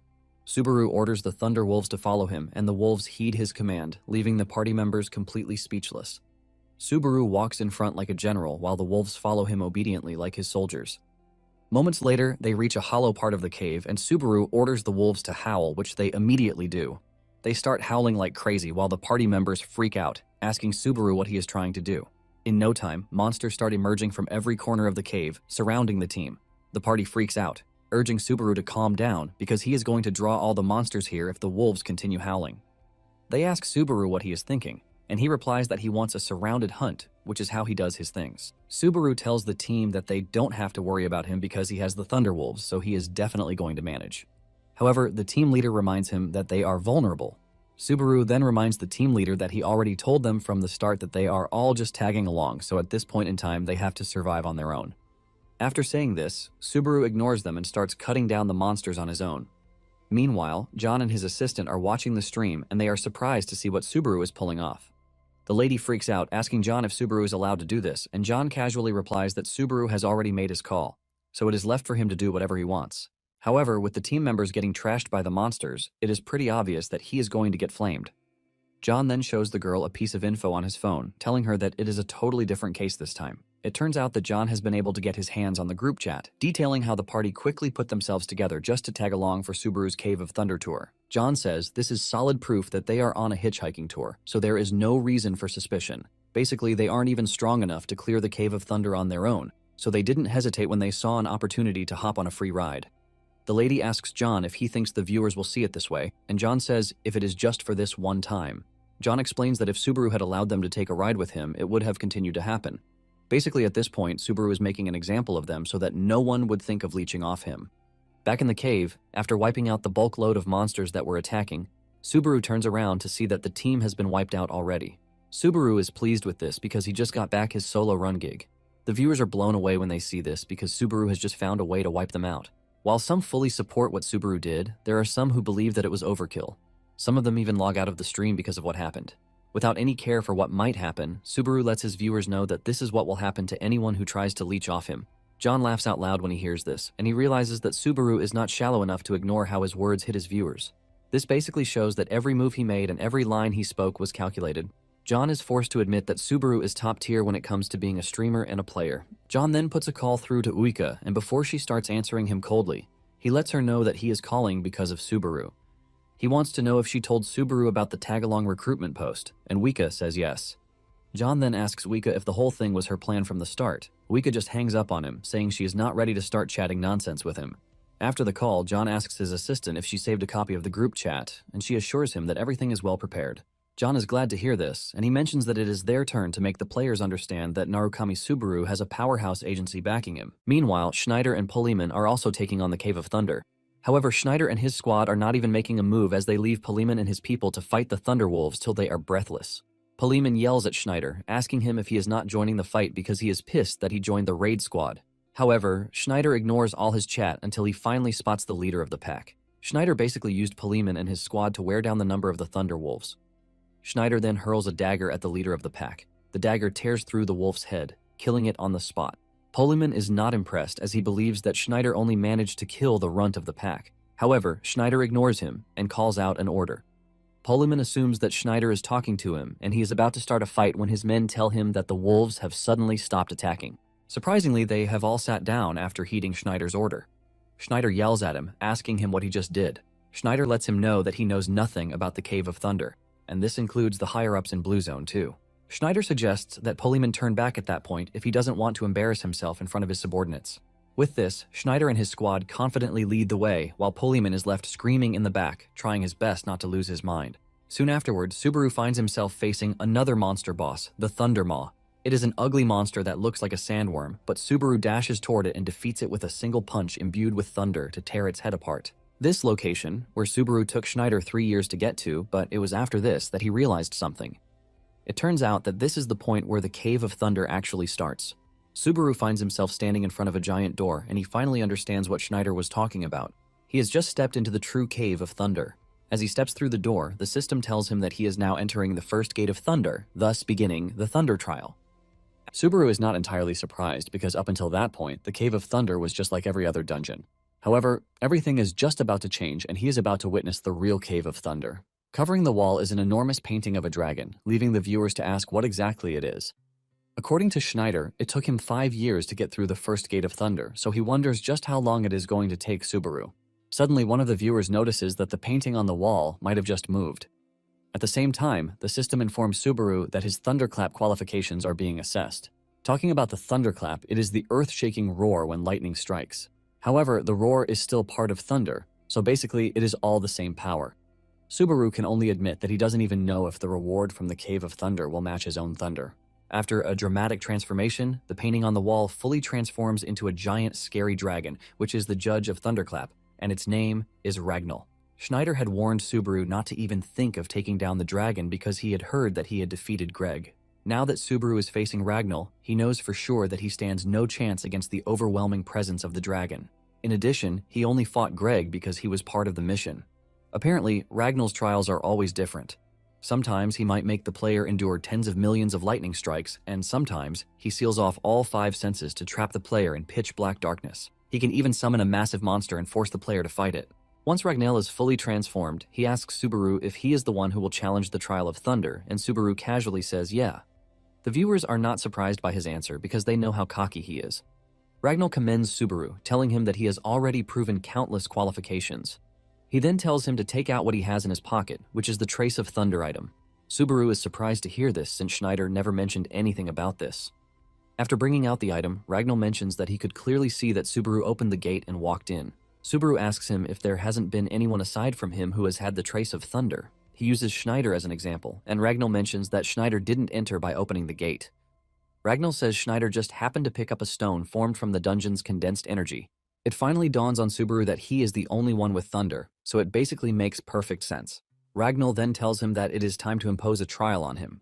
Ragnall tells Subaru to swallow the Trace of Thunder because this is his trial. Subaru quickly mentions how valuable the item is, and his viewers start raving because they know Subaru is already having second thoughts about losing such an expensive item. Subaru asks his viewers if he should go through with the trial, and they egg him on, telling him to go ahead. Subaru is completely confused because he knows that just completing the trial doesn't mean he is going to get a reward that is much better than what he is currently holding. Even though it feels like a waste at this point, he has no choice, and he also remembers that he has been saving up for the next trial, just in case. In addition, backing out at that point is going to be a big slap in the face. In fact, it won't be an embarrassment only to him, but to the entirety of Blue Eyes. Without thinking about it further, Subaru swallows the Trace of Thunder, and the system informs him that the gate's trial will now begin within his body. Subaru's eyes shine brightly in pain as the Trace of Thunder starts to implant itself in him. Meanwhile, Uika is also watching, and she is pissed at the fact that Subaru had to swallow the Trace of Thunder because she knows just how much it is worth. In fact, Subaru is obsessed with money, which means the item would have been good for him. She is in the middle of the stream when she receives a call from Kiyoharu. Kiyoharu tells her that he is about to arrive, and she is surprised to hear this. Surprisingly, Uika talks to Kiyoharu calmly while apologizing to him. Kiyoharu tells her not to apologize, but to make sure that she keeps her promise. Kiyoharu lets her know just how broke he currently is, and before going, he wishes her good luck on the job. It turns out that Kiyoharu just made his way to the 5th floor, Burin Godforging. As he walks over to the castle, he reminisces about his past and mentions that he never thought he would have to come back to the castle ever again. Back in the Cave of Thunder, Subaru is going through severe pain, while the item is taking root in his body, increasing his mana in the process. At the same time, his fatigue is accumulating by the second. He soon realizes that what is currently happening to him is not the same as the last time. Unlike the last time, it is as if something is blocking the flow of magic in his body. In fact, he can't even move the way he wants, and he figures out that he is screwed if it continues this way. Just then, he gets a notification telling him that the Thunder's heart is resisting the trace of thunder. Subaru is surprised when he sees this because he believes that the Thunder's heart is supposed to be an equipable item. Subaru crashes to the ground with the realization that the items might look similar, but it is completely different from the trace of thunder. He wonders if this was a hint from Ragnar to tell him to swallow the Thunder's heart. Subaru then whips out the Thunder's heart, and he immediately swallows it. The reaction in his body changes at that moment, and lightning starts to course through his body. Ragnar is impressed that Subaru finally noticed what he is supposed to do. The Thunder's heart finally takes root in his system, replacing his traditional heart. Ragnar berates him, telling him that he didn't even know how to use it, which is a total waste of treasure. However, he is also impressed that he was able to realize it on his own.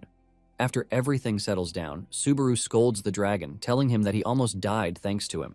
Ragnar then commends him, telling him that the last wielder of thunder couldn't even handle what just happened to him. Because of this, he now has high hopes for him. Subaru's thunder then upgrades to level 5, which is S-Rank. On the other hand, Schneider and his men arrive at the door where they are supposed to find Ragnall's drawing, but find nothing there. Schneider stands there in confusion because he is trying to understand what is happening. Don Chow assumes that Schneider was the one who cleared the test, but Schneider replies that he didn't even take the test. This basically means that someone else who isn't them has come in to take the test. When Don Chow hears this, he immediately concludes that it was Subaru. However, it also begs the question of what Subaru could have done to make the dragon disappear. Poliman opens his stupid mouth to say he doesn't care about the dragon or the freaking painting. He suggests that they hurry through if it means that Subaru has already passed.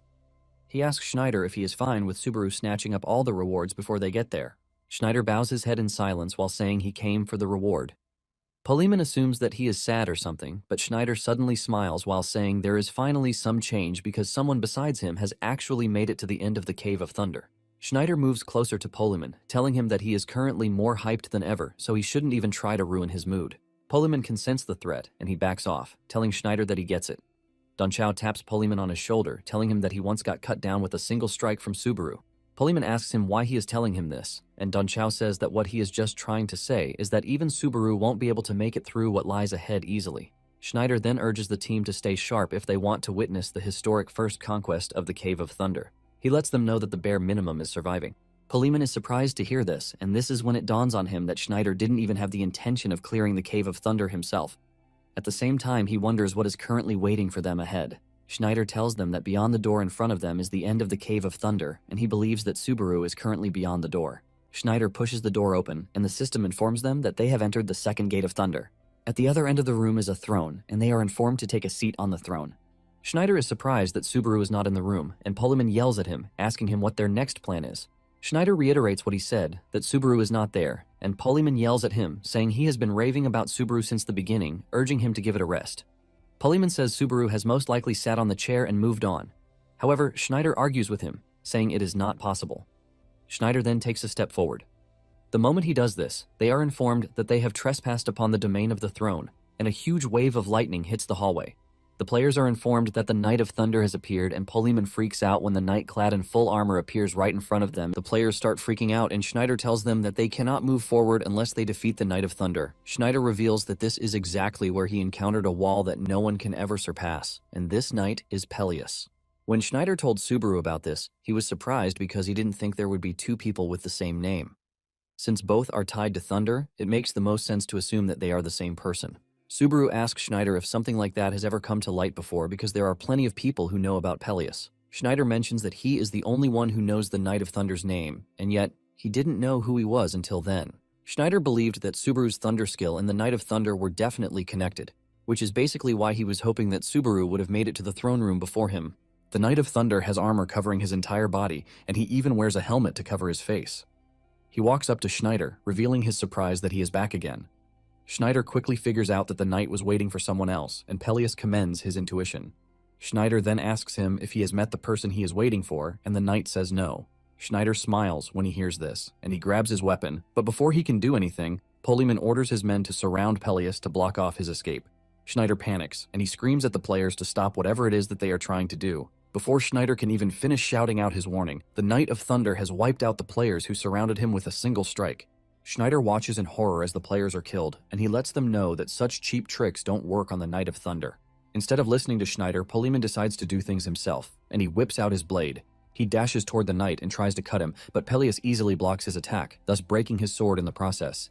This leaves Poleman completely open, and he watches in horror as Peleus's weapon makes its way to his throat. Elsewhere, Subaru finally wakes up and he asks his viewers how long he was out for. They let him know that he has been out for 30 minutes, and one of them even teases him, saying passing out is basically his thing.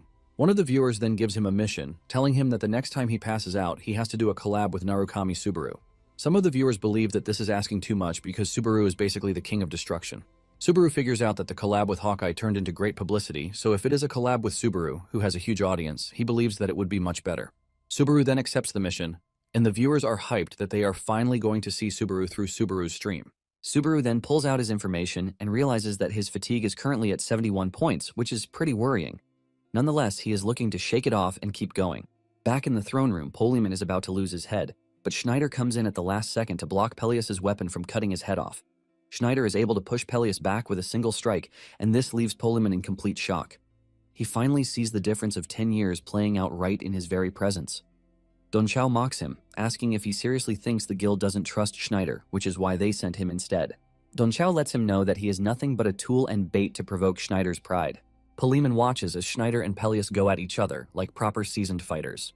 Seeing how powerful Schneider is, Poleman confirms from Don Chao that Subaru defeated Schneider during the tournament, which shows how insane our MC is. As the battle intensifies, Schneider loses his stand against Peleus, and Peleus cuts off his arm, telling Schneider that he is still not a threat to Peleus. Schneider starts calculating how many minutes he can hold out against Peleus as things stand.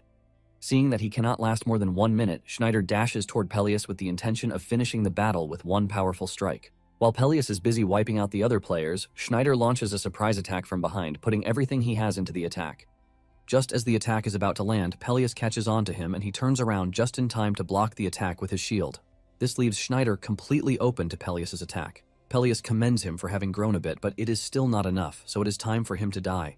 Peleus is about to cut Schneider's head off when an overwhelming lightning attack hits Peleus, pushing him backwards, thus saving Schneider's life. Schneider's savior turns out to be Subaru, and the moment he enters the stage, Peleus recognizes him. Subaru walks past Schneider, and he notices that he wants to grab his dagger, but he urges him to stay back because he is only going to get in the way in his current condition. Peleus makes the first move and he dashes towards Subaru, but Subaru blocks his attack, generating a huge shockwave that rocks the entire room. While the two remain in a standoff, Peleus calls Subaru what he usually calls him, which is his benefactor. The two push each other back, and while they are preparing to attack each other again, Subaru mentions that he's heard the story. Poleman is left in confusion, as they can't wrap their heads around what is currently happening in front of them. Peleus then takes off his helmet to properly greet Subaru, and the viewers almost vomit through the screen when they see what has become of Peleus. Half of his face is missing, and he doesn't even have eyes, since they have been replaced with lightning. Peleus mentions that he didn't know where Subaru went after he left the village, but he believed that he would meet him again if he came to the cave. Subaru asks him how long it's been since then, and Peleus mentions that he stopped counting after 100 years. Subaru takes a moment to think about this, as he knows that the Thunder Trial is a virtual test that can be repeated as many times as a player wants. This leaves him wondering how Peleus still remembers him. Peleus mentions that after learning about the existence of otherworlders, he starts coming to the conclusion that Subaru isn't from their world. Subaru then asks Peleus what happened to the villagers and why he looks the way he does now. Peleus mentions that after he left, the Titans' invasion continued, and in the end, the village was destroyed, leaving him as the only survivor. Thanks to this, Peleus swore to become as strong as Subaru. Because of this, Peleus started searching for the power that Subaru once wielded, and this was when he later found this cave. He found thunder, but the price for someone like him who lacked the qualifications to seek such great power was far more than he expected. Peleus mentions that he lost both of his eyes and could no longer see. As if this was not enough, he was cursed so that he could not leave the cave, and all he could do was to wait for the day that Subaru would return. Peleus raises his weapon in the air to pull in as much lightning as he can while making his final request. Peleus basically wants Subaru to kill him, so he can finally rest. Deep down, Subaru is worried because his fatigue is high, and with the way things are, he wouldn't want to drag the fight out. This means he would have to go all out from the start, and he starts to charge the Thunder's heart. As the lightning builds up in his body, Subaru tells Peleus that he is going to grant his wish. Meanwhile, Reina is on her way back to their hideout, and as she approaches the house, she is worried that Xiu is going to crash out on her. It wasn't that she wasn't able to get the shoes, but she intentionally didn't take them. The moment she arrives at the house, she finds it completely frozen over, and her fears come to life that Xiu is extremely pissed. She slowly walks to the door and slightly opens it. An ice spike falls from above that scares the hell out of her. She jumps as if she saw a cockroach while asking Xiu if he is trying to kill her. Xiu finally emerges from the darkness and he looks totally scary. Reina almost gets deleted in fear when she sees Xiu walking up to her. She quickly bows her head, telling Shu that he is right because she deserves to pay with her life. Reina apologizes and Shu asks her if she allowed Subaru to have the shoes on purpose. Reina comes clean, saying she did, and Shu asks her why she did this. Reina says she might not have seen Subaru's face, but everything he did appeared like it was the real Subaru. Because of this, she figured that it might be okay if she let him have them, since it doesn't even look like Subaru would do anything bad with the shoes. Shu then walks off, saying they are going to call it even because she made it back safely. Reina is surprised that Shu is willing to forgive her, but Shu lets her know that she has to put the house back in order. Reina screams in protest, telling Shu that he was the one who ruined it, but she has to be the one to fix it. Back in the Cave of Thunder, Subaru and Peleus have been going at it for quite some time, and the players who are watching are left totally speechless. Even Poleman cannot believe that he is currently watching a fight that is happening on the 3rd floor. The two appear to be evenly matched, and there is no opening whatsoever. Schneider then mentions something important, which is Peleus's weakness. He mentions that Peleus can't see, which is the only downside that he has. Subaru hears this, and he delivers a kick that pushes Peleus backwards. He figures out that if he can hide his presence, he can actually create an opening. However, things are not looking good for him because his fatigue is climbing up really fast. Suddenly, a dagger comes from behind, piercing Peleus's arm. Subaru turns around and realizes that Schneider was the one who threw the dagger. Subaru commends Schneider, telling him that he timed the attack perfectly. Peleus doesn't think it means anything because he still has his other arm. Peleus pulls out the dagger, but by the time he turns around, Subaru has vanished. It turns out that Subaru had activated Cloud Strike, and he has used this to leap into the air so he can get behind Peleus. Subaru descends down with a powerful lightning strike that cuts through Peleus's body vertically. The attack is powerful enough to kill Peleus, and as the attack cuts down every atom in his body, he apologizes to Subaru for troubling him till the very end, while thanking him. Before vanishing, Peleus is able to regain his previous handsome face, all thanks to Subaru. The strike generates a big explosion that overshadows the room, but when the explosion finally clears off, only Subaru remains. Subaru turns around to check out the throne, but Poleman hurls a dagger at him from behind. Subaru barely dodges the dagger, and Danchao berates Poleman for being a coward who uses dirty tricks. Poleman yells at the team to attack Subaru because he is already worn out, and they can take him out. However, no one answers him, and he starts yelling at them, reminding them that Subaru is the same guy they have been chasing for a while. Poleman urges them to kill Subaru and get the beef over with. Even with all of his pleas, no one is ready to do what he wants. Poleman believes that Subaru is worn out, which is why he is not using thunder. He tries to exploit this, and he screams at Schneider, asking him why he is standing around without doing anything. Poleman tells Schneider that this is his chance to get revenge, and Schneider asks him what he wants him to do with one arm. Schneider urges Poleman not to drag him into his mess. Poleman then yells at Schneider, asking him what will happen to the reward. In addition, he is pretty sure that the guild is not going to stay quiet either. Schneider tells Poleman to stop spewing rubbish because the reward obviously belongs to Subaru. Schneider mentions that he only joined Blue Zone because he wanted to conquer the Cave of Thunder, so he doesn't really give a F about the guild's affairs. Hearing all of this, Poleman realizes that he is alone to face the consequences of his decision. He then walks up to Subaru and he puts on a friendly face while telling Subaru that he has an enticing offer for him. He tells Subaru to join Blue Zone while promising that he is going to hand over all the rewards from the Cave of Thunder. In addition to this, he assures Subaru that he's going to guarantee treatment that is on par with a semi-ranker. Deep down, Poleman just wanted to secure Thunder for himself. But with the way things are, he has figured out that it would be better if he reels Subaru in. Poleman confidently walks up to Subaru, saying there is no reason for them to be enemies anymore. Subaru simply asks him why he would think this, and he lets him know that his offer doesn't interest him. Before he can even hear Subaru's last statement, his head has fallen off his neck. Subaru then calls Schneider's name, asking him if he is interested in fighting him too. Schneider replies that he wants to know what is at the end of the trial, and Subaru asks him if he is coming with him. Schneider teases Subaru, asking him if he is scared. Schneider then tells his boys to withdraw, while letting them know that it is his final order as their captain. His men are shocked to hear this, and they start crying. Schneider then does something shocking. He picks up a dagger and pushes it into his own leg to show Subaru that he is no threat to him. With one arm gone and one leg injured, Schneider is able to prove to Subaru that he can follow him without having to watch his back. Subaru asks his viewers what he should do, and they tell him to allow Schneider to follow him because he is a real man and he passed the vibe check. Subaru follows his viewer's suggestion, and he walks to the throne while Schneider eagerly watches, waiting to see what will happen.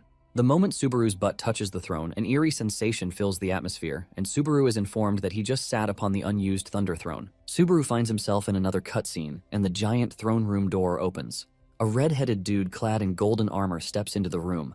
The dude makes sure to aura farm, and he looks up to the throne with his golden eyes. He mentions that he currently cannot withstand the power of thunder, as he is, which is why he cannot take the seat. However, he vows that he will return one day as a vessel worthy of the thunder. He then says something surprising before leaving the room, which is calling whoever is on the throne his father. After the cutscene, the throne suddenly crashes to the ground, leaving a cloud of dust in the air. The viewers tease Subaru with this, saying he is pretty heavy, which is why the throne crashed the moment he sat on it. This is when it dawns on Subaru that the viewers didn't see the cutscene. Just then, a bluish item appears in front of Subaru and he grabs it. The system tells him that he has cleared the Cave of Thunder, and he has obtained the Hollow Heart of Thunder. Thanks to this, he levels thrice, and his other stats also receive additional increases. The system lets him know that he can receive achievement points from the Central Guild. As for the Hollow Heart of Thunder, there is no information on it, so Subaru doesn't even know the rank and category. Even the viewers are left wondering if it is a good item or not. Subaru is disappointed that he got a trash reward for a test that is pretty difficult. However, he wonders if it is the same type of item as the Thunder's Heart. Schneider walks up to him, asking him what just happened, and Subaru replies that the small orb in his hand is what turned up from the dust. Schneider asks him what it is, but when Subaru doesn't answer, he realizes that even Subaru himself doesn't know what it is. Schneider is disappointed because this only means he would have to watch Subaru's stream if he wants to see the fruits of his 10 years. Subaru replies that they are just getting started since they will both be leaving the floor soon. Subaru teases Schneider, telling him to at least send credits to him while watching the stream. Subaru then remembers that he has some missions that he has to clear, and Schneider cannot believe that the first thing Subaru wants to do after clearing the Cave of Thunder is missions, which just shows how weird Subaru really is. Thanks to clearing the cave, those who have promised him credits started donating their credits, and Subaru thanks his viewers for watching till the end. With this, he tells them that it is time for him to end the stream. His viewers want more, but Subaru is already exhausted, and he turns off the stream. Meanwhile, Shu and Reina are both watching, and they are not even surprised because they are already used to Subaru doing this every single time. Shu then asks Reina what she thinks about him after seeing him in person. Reina admits that Subaru resembles the OG Subaru, but she doesn't want to believe that it is him. Reina is pretty sure that this is what Shu wants to hear, and Shu admits this. Reina yells at him, telling him that she was also hopeful at first, but she urges Shu to think about the whole thing for a second. Reina explains that Subaru is someone who hates being the center of attention, so there is no way he would do live streams where he would basically sell himself. To make it worse, he is even wearing his own signature mask. Secondly, Reina mentions that with how the tower system works, a player can't restart the trials from the first floor unless one literally reincarnates as they do in manga. Reina says this would mean Subaru would have to meet these two impossible conditions if it really were their Subaru. The two nervously laugh this off, saying it is not possible. On the 5th floor, where the world of Burin resides, it is basically a world of martial artists. It is a massive force, second only to the Martial Alliance, and it is a symbolic domain of martial power, which is where Kiyoharu grew up. As he is being escorted into the manor, Kiyoharu scolds the guards for making it seem like he is some sort of criminal. Deep down, Kiyoharu is surprised that Wika forced herself to ask for a favor, and she is someone who doesn't ask for favors. This basically tells him that whatever it is must be pretty serious. However, Kiyoharu is worried that he might not be able to hold his ground in front of the big man himself. He is led into the inner room where the Lord of Godforging resides. He is one of the tower's top-ranked high rankers and number 2 of the martial world, Unten Kyoku. Kiyoharu offers his greetings to Unten, asking him if he's been well. Unten turns around, telling Kiyoharu to chill out and just call him uncle, just like he used to. Kiyoharu nervously replies, and he calls Unten uncle just like old times. Unten asks him if he is good, and he says yes. Unten then talks about Azure, saying it is a pretty impressive company. In fact, he knows about Subaru, who just emerged and has been making a name for himself. Kiyoharu is shocked, and he asks Unten how he knew that he was working for Azure Sky. Unten replies that this doesn't matter, but Kiyoharu wants to keep dragging it, and Unten suggests that they change the subject. Unten knows that Kiyoharu wouldn't have come back by himself without a reason, and he wants to know what it is.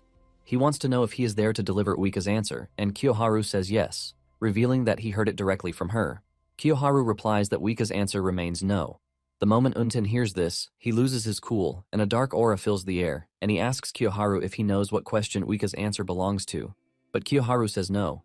Unten is surprised that Kiyoharu came to deliver an answer without knowing what it was for, and Kiyoharu says Wika basically told him to say just one thing, and this to make her refusal clear.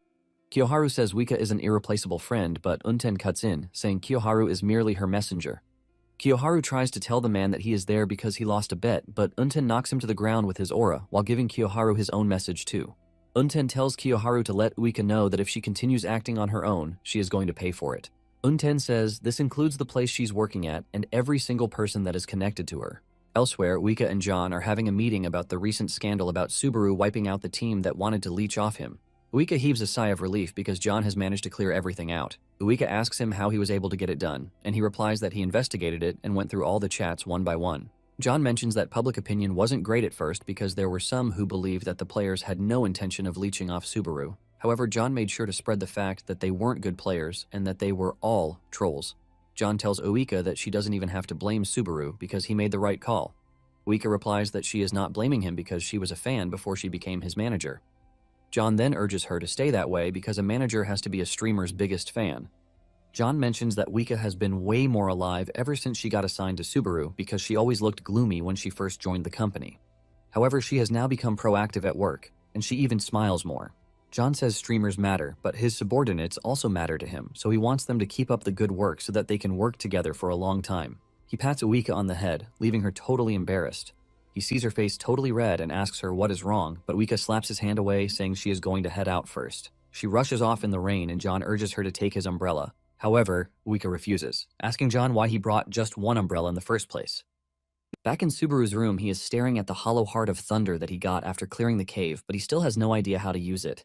He doesn't know if he should swallow it or not, but it clearly looks like something that can be swallowed. At the same time, he is concerned about the cutscene, and he believes that he would figure something out if he met the redhead.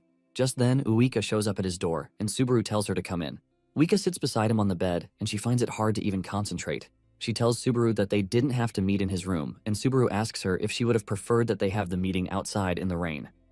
Unknown to Subaru, Uika is already fantasizing about him just by being beside him.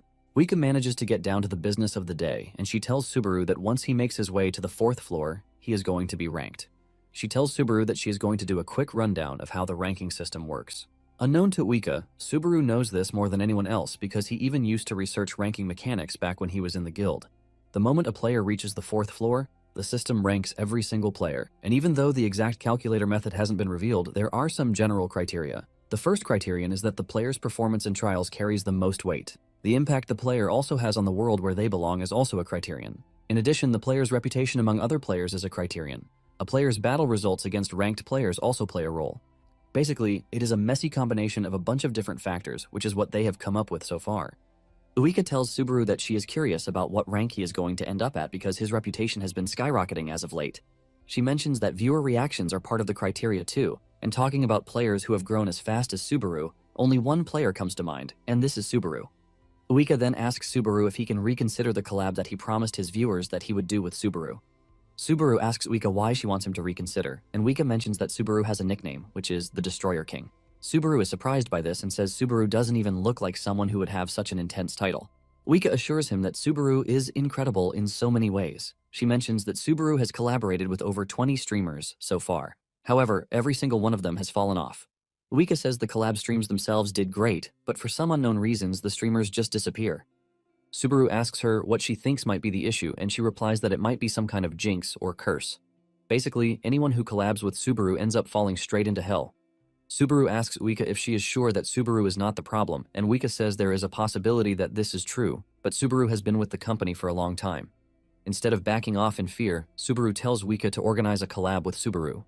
Later on, Subaru heads to the central guild of the 3rd floor to settle the trial rewards, and he makes sure his viewers are watching. The attendant tells Subaru to take out his mercenary license and proof of his quest completion. The attendant was initially talking to Subaru casually, but when he saw his rank, he freaked out. He doesn't want to believe that an E rank was able to clear the Cave of Thunder. The dude wastes no time confirming this, and he stamps the certificate that someone has cleared the Cave of Thunder. After the guild has confirmed this, the system informs him that he has completed the quest, and for this, he has been awarded 300,000 achievement points. In addition, he has cleared the Conrad Kingdom's trial, and his viewers are left in complete shock because the highest one can receive is slightly more than 10,000 achievement points. But Subaru just received 30 times the clear reward. The system then asks him if he wants to end the trial, and Subaru says yes. With this, he is transported to the 4th floor. Basically, the 4th floor, Elysium, is a world where dreams have stopped, and it is the place where most players get stuck. Elysium is a world straight out of a fairy tale that entrances people so deeply that players forget their dreams and just stay there forever. The moment he arrives on the 4th floor, Subaru tells his viewers that he is ending the stream for the day. While some are satisfied with this, there are some who want more. However, Subaru ends the stream either way, and he stands in front of the residential building, admiring how cool it is. Uika shows up, asking him why he is not entering, and Subaru replies that it kind of feels like it is out of his league. Uika then reminds him that he is already a solid mid-level streamer. She escorts him to his door, and she urges him to get some good rest.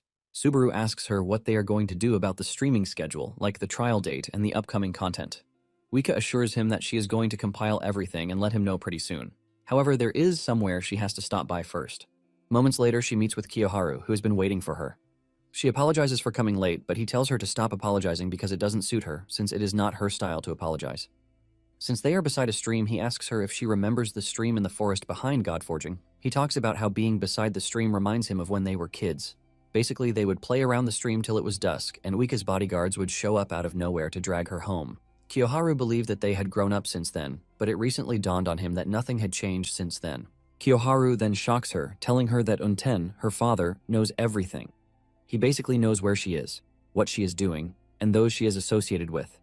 Hearing this strikes fear into Wika, and she freezes where she is. With fear in his voice, Kiyoharu tells Wika that they might have to quit their job. Meanwhile, on the 8th floor, the Vice Guild leader of Blue Zone, Ikari Genji, has just learned that Subaru has rejected their offer again. He then puts a call through to Itsuki to let him know that they are moving to the next phase concerning Subaru's recruitment. Later on, Subaru prepares for the next challenge, and he lets his viewers know that he plans to climb as fast as he can, even though the trial's progress is heavily affected by physical stats. With the way he is talking, one of the viewers mentions that he knows a lot for someone who is a newbie, but other players assume that he's done his research. After paying 3,000 credits, the 4th floor's trial begins, and Subaru is transported to the mission location, which is the Forest of War. On this map, 8 players are split into 2 teams to wage a small-scale war against each other. The map comprises 3 lanes, called Top, Mid, and Bot, that have a jungle spread between them. Each player must defend their assigned area from enemy attacks, and each player grows stronger by defeating enemies and minions. So, victory comes by destroying the enemy base. This is repeated until the player reaches the Challenger rank to end the 4th floor's trial.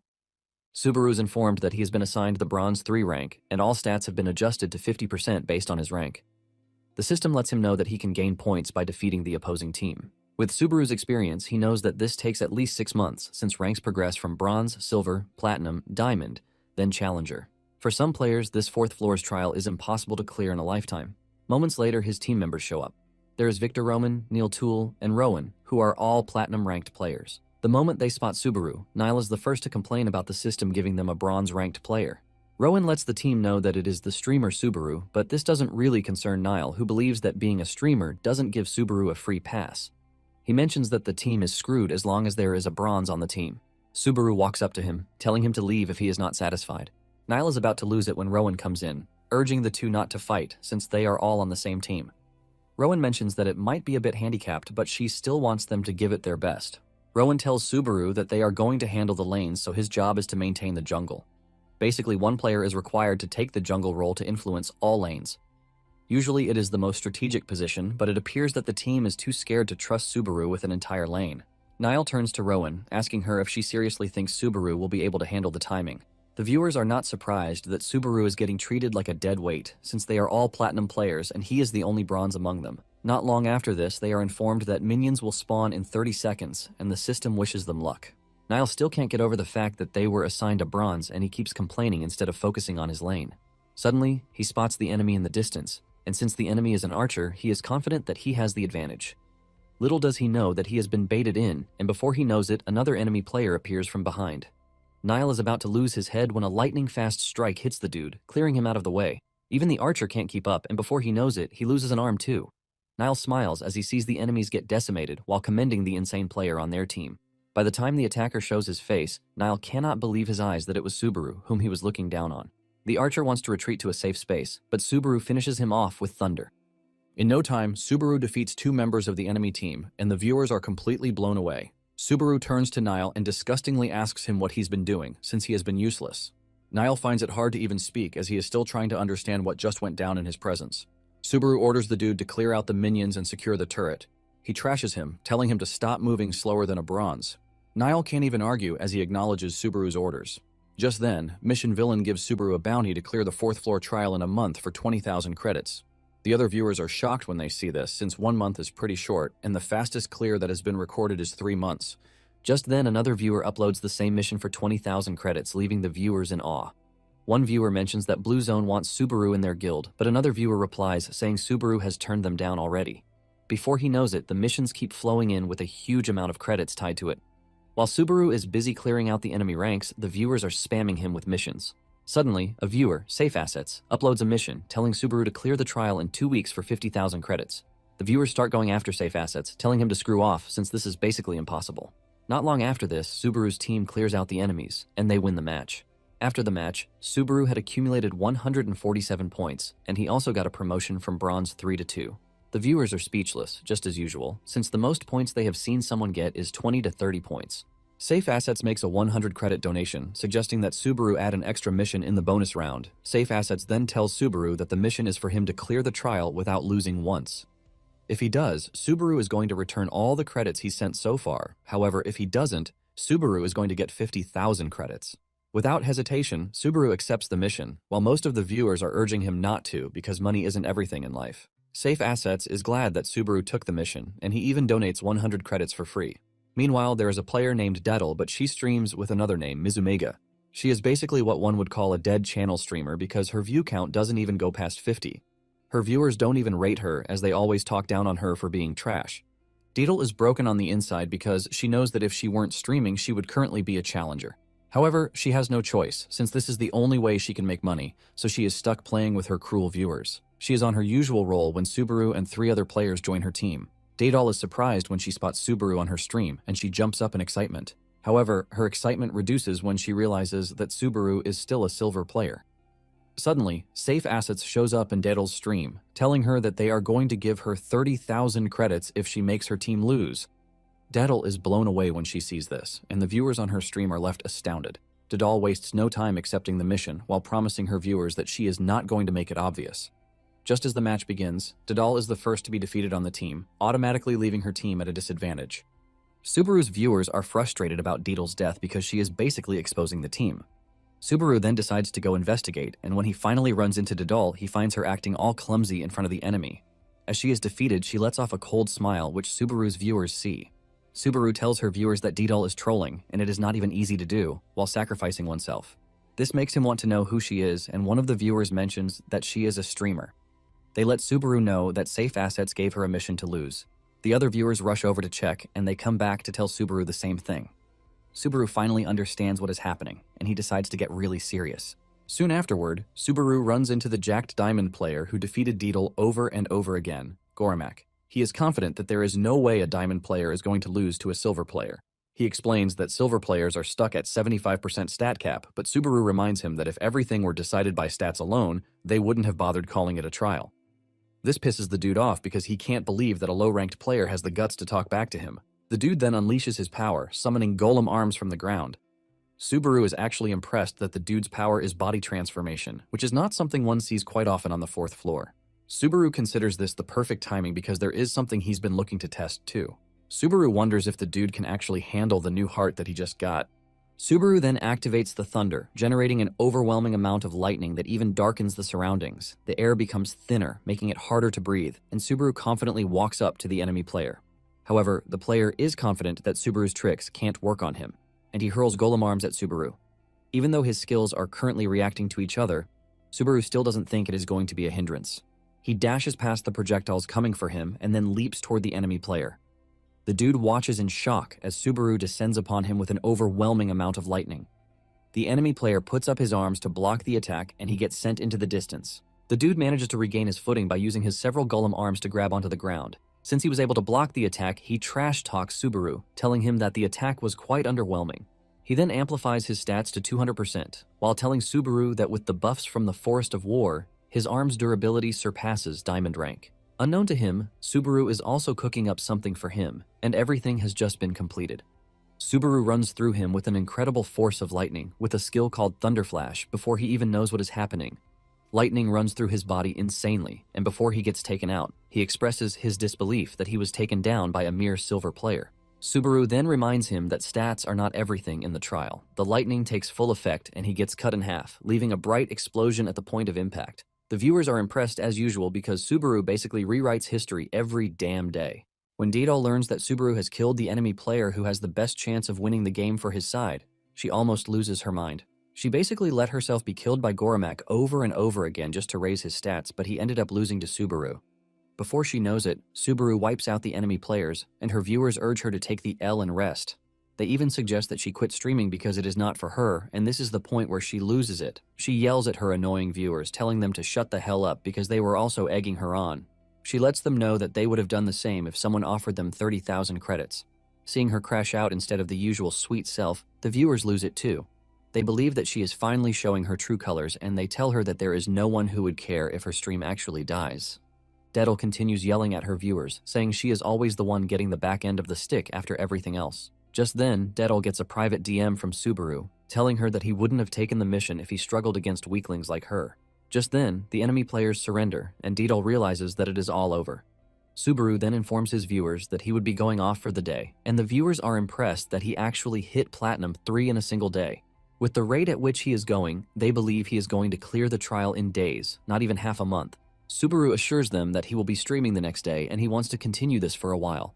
After he is done with the stream, he meets up with Wika, who has been waiting for him. He is surprised that she is still around, and she reminds him that she promised to give him a schedule summary. Wika says she wanted to hand it over to him personally because there is something she needs to ask too. Subaru asks her what it is, and she points out the fact that Subaru's streams have been going well as of late. In fact, he even reached 13,000 viewers that very day, and even though everything is going very smoothly, she feels uneasy. Subaru notices something weird about her, and he asks her if she is drunk, but she replies that this doesn't matter. Wika walks up to Subaru, telling him that she feels as if he is being chased by something. She changes it around, saying it feels more like he is the one chasing something. Wika tells Subaru that she's been thinking about it for a while, and it is as if he is carrying a burden that she doesn't know about.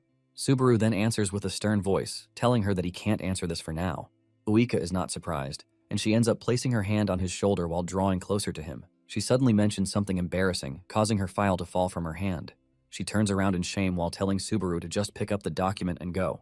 Later on, it appears that Genji has sent one of his trusted subordinates, Jo Yuji, to the 4th floor to try and convince Subaru or drag him over by force if the diplomatic approach doesn't work. Jo can't believe that he was about to reach the 8th floor, but he was sent to the 4th floor just to recruit someone. He believes that it is going to be a waste of time, but the moment he steps into the floor's waiting area and spots Wika sitting in the distance, he immediately becomes interested in her. Wika is busy watching Subaru's stream when Jo approaches her, asking her if she is alone. He sits with her, and Wika asks him if they have met somewhere before, but he lets her know that this is their first time meeting. He asks her for her name, but Wika stands up to leave, replying that she has no reason to tell him this. Wika is about to step away when he suddenly appears before her, shocking Wika because he is just too fast. Jo urges Wika to be cool because he only saw a beautiful flower and couldn't resist the urge to pluck it. He assures Wika that he is not some shady dude, and he proceeds to give Wika his contact card. Wika checks it out and realizes that the dude is a 7th floor player who is affiliated with Blue Zone. Jo notices the shock in her eyes, and he assumes that it is a sign that she is drawn to a talented dude like him. Wika then asks him why a talented Blue Zone sub-ranker is on the 7th floor, but Jo suggests that she leave the boring questions and ask things that would help them get closer instead. Wika then walks off, saying there is no need for them to continue talking. Jo grabs her arm and Wika turns around, telling him to stop casually touching because he has to know his limits. Jo then asks Wika if she was watching Subaru's stream earlier because he could see that she was staring at the screen obsessively. Jo mentions that Subaru is just a fake dude who is stuck on the 4th floor. Jo says Subaru is just cosplaying the outdated Narukami Subaru, and Wika asks him why someone from Blue Zone is trash-talking Subaru. Jo then tells Wika that not everyone from Blue Zone worships Subaru. Wika corrects this, saying she is not asking Jo to respect Subaru, but talking trash about him is kinda messed up, since Blue Zone is the successor to Blue Eyes. Jo lets Wika know that there is no need to stay stuck in something from 20 years ago, because in their current era, there are loads of players way better than Narukami Subaru or Blue Eyes. In fact, he is convinced that he is one of those players. Wika tells the dude to stop saying trash, but before she can continue talking, he cuts her off, telling her that there is classified information that only a handful of people in Blue Zone know. He mentions that there is a rumor that one of the Blue Eyes members teamed up with demons and is still clinging to life. Later that night, Subaru ends his stream as usual, and as he walks home, he reflects on his stable stream and the fact that it has gotten over 15,000 viewers. Just then, he walks past Jo, who calls him back as a junior, asking him if he has a minute. Subaru turns around, asking him who the hell he is to call him a junior. Jo boastfully introduces himself and then urges Subaru to join Blue Zone. Subaru then realizes that the dude is basically another recruiter, and Jo tells Subaru that he understands that he's been turning down the others because he is trying his best to raise his value, which is pretty standard. Jo then tells him that he has to do everything in moderation, and even though he is not telling him to join them right at that second, he only wants him to show his face. He says that after this, he can leave the rest to the Vice Guild Master, and he assures him that he won't regret it. Subaru then asks him who their Guild Vice Master is, and Jo mentions that it is Ikari Genji, a Floor 9 high ranker. Subaru is surprised that Genji, the lapdog who used to follow Itsuki around, has managed to make it all the way to floor 9 while becoming the vice guildmaster. Joe tries to get closer, but Subaru slaps his hand off, telling him that he is not interested in whatever offer he has. He also tells Joe to make sure he passes it along to his boss that they are just wasting their time. Subaru is about to leave when the dude holds a sword to his neck, and Subaru asks him if this is how a recruiter does their thing. Joe tells Subaru that he has never recruited anyone, but he lets Subaru know that if he doesn't follow him, he is dead. He takes a swing at Subaru, but Subaru dashes backwards and unleashes thunder in preparation for a battle against Joe. Subaru then reminds Joe that Blue Zone cares more about its public image than anything else, so he is not sure if Joe would want to cause a scene in the middle of the city. Joe smiles while telling Subaru that he is right, but he should think about why he came there personally. Joe then decides to show Subaru, and he activates his skill, Cyrus. Subaru is informed that he is being pulled into the space of Cyrus.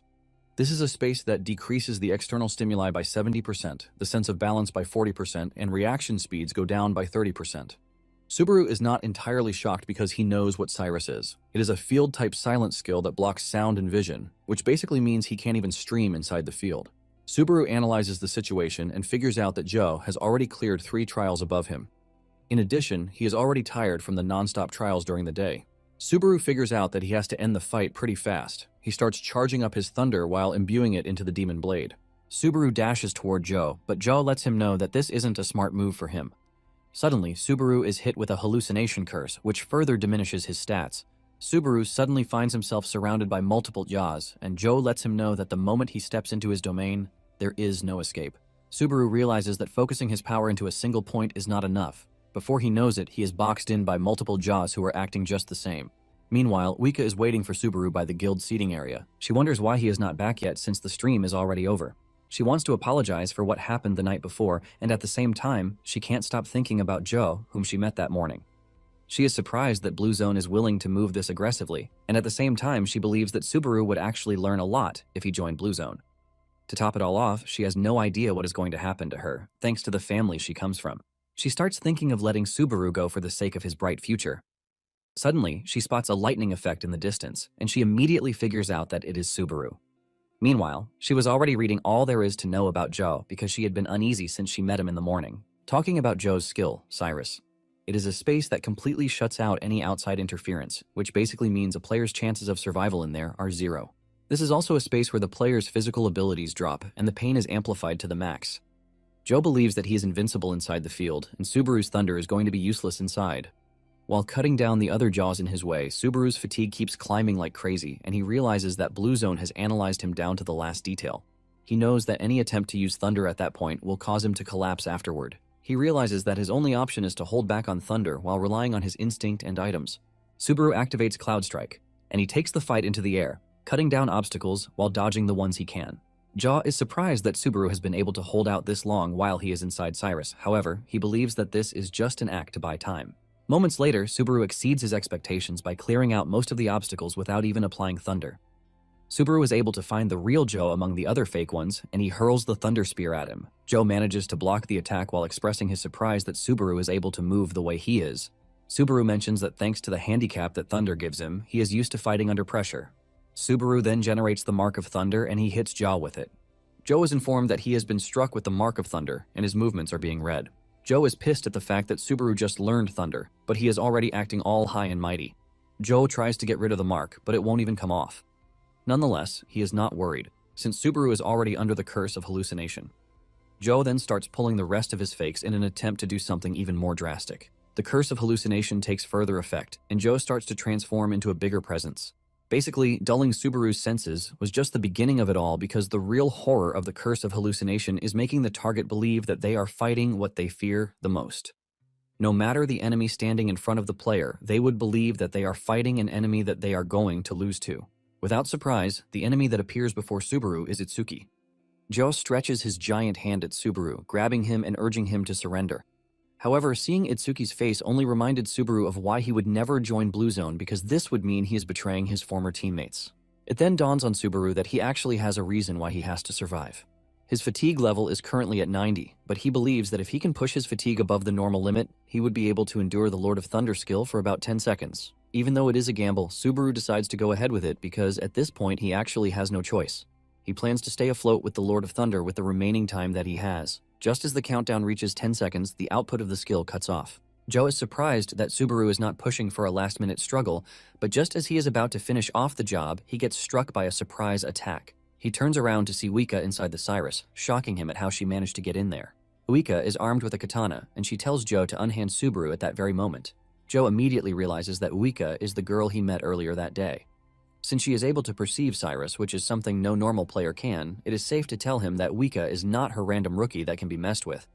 Joe tries to change the target of hallucination to Uika, but the system tells him that he no longer has sufficient mana to pull this. Since he has run out of mana, the effect of hallucination also wears off and he slams Subaru to the ground. Joe then turns to Uika, asking her why she is there and how she even managed to find him. Uika replies that she is Subaru's manager, and Joe is shocked to hear this. He berates Uika for tricking him, but Uika reminds him that he didn't ask, so she didn't bother to say. Joe then tells Uika that this doesn't matter because as long as they have stepped into his domain, they are trapped like rats. However, Uika lets him know that the little trap that he's relying on has been broken. She points behind her, and sitting behind her is a giant hole in the field. Joe freaks out when he hears this because he was warned by Genji not to let the incident leak out. Joe tries to go with the diplomatic route, and he suggests that they talk things out. He even offers to give Uika whatever it is that she wants, but Uika tells him that she wants nothing. She helps Subaru up and tells Joe to get lost while telling him to also warn Blue Zone to stay away from Subaru. As they walk away, Joe realizes that he screwed up because if he lets Subaru go, he is just going to start streaming again. He is pretty sure that Subaru is going to tell everyone what just transpired, and Blue Zone is going to put all the blame on him. If this happens, it is pretty obvious that he is getting kicked out of the guild. Joe loses his mind at the mere thought of this because he struggled to get to his current position, and he is not about to let a fourth-floor brat ruin that for him. Joe dashes toward the two, aiming to cut Subaru up, but Uika reacts to this pretty fast. She unleashes her sword in under a second, and she cuts Joe in half, shocking Subaru. Joe's field is dispelled, and the two sit down to talk about what just happened.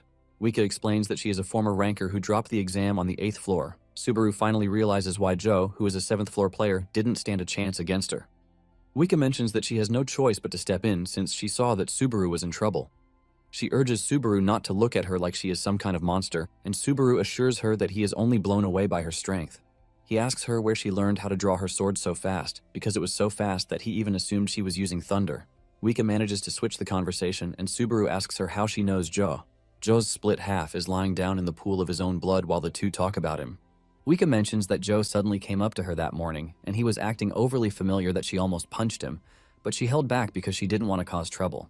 Subaru asks her what she means by this, and she reveals that Blue Zone is trying to poach him again. She tells Subaru that she doesn't want to be a hindrance to him not to join Blue Zone, since they are going to offer more delicious benefits. Uika soon changes her mind, saying she is going to oppose Subaru even if he wanted to join Blue Zone, and Subaru lets her know that at this point in time, he doesn't even think he would be able to join even if he wants to. Uika then asks Subaru what they should do since things are already messed up. However, for now, she lets Subaru know that she is going to report it to the agency, but Subaru lets her know that he has an idea.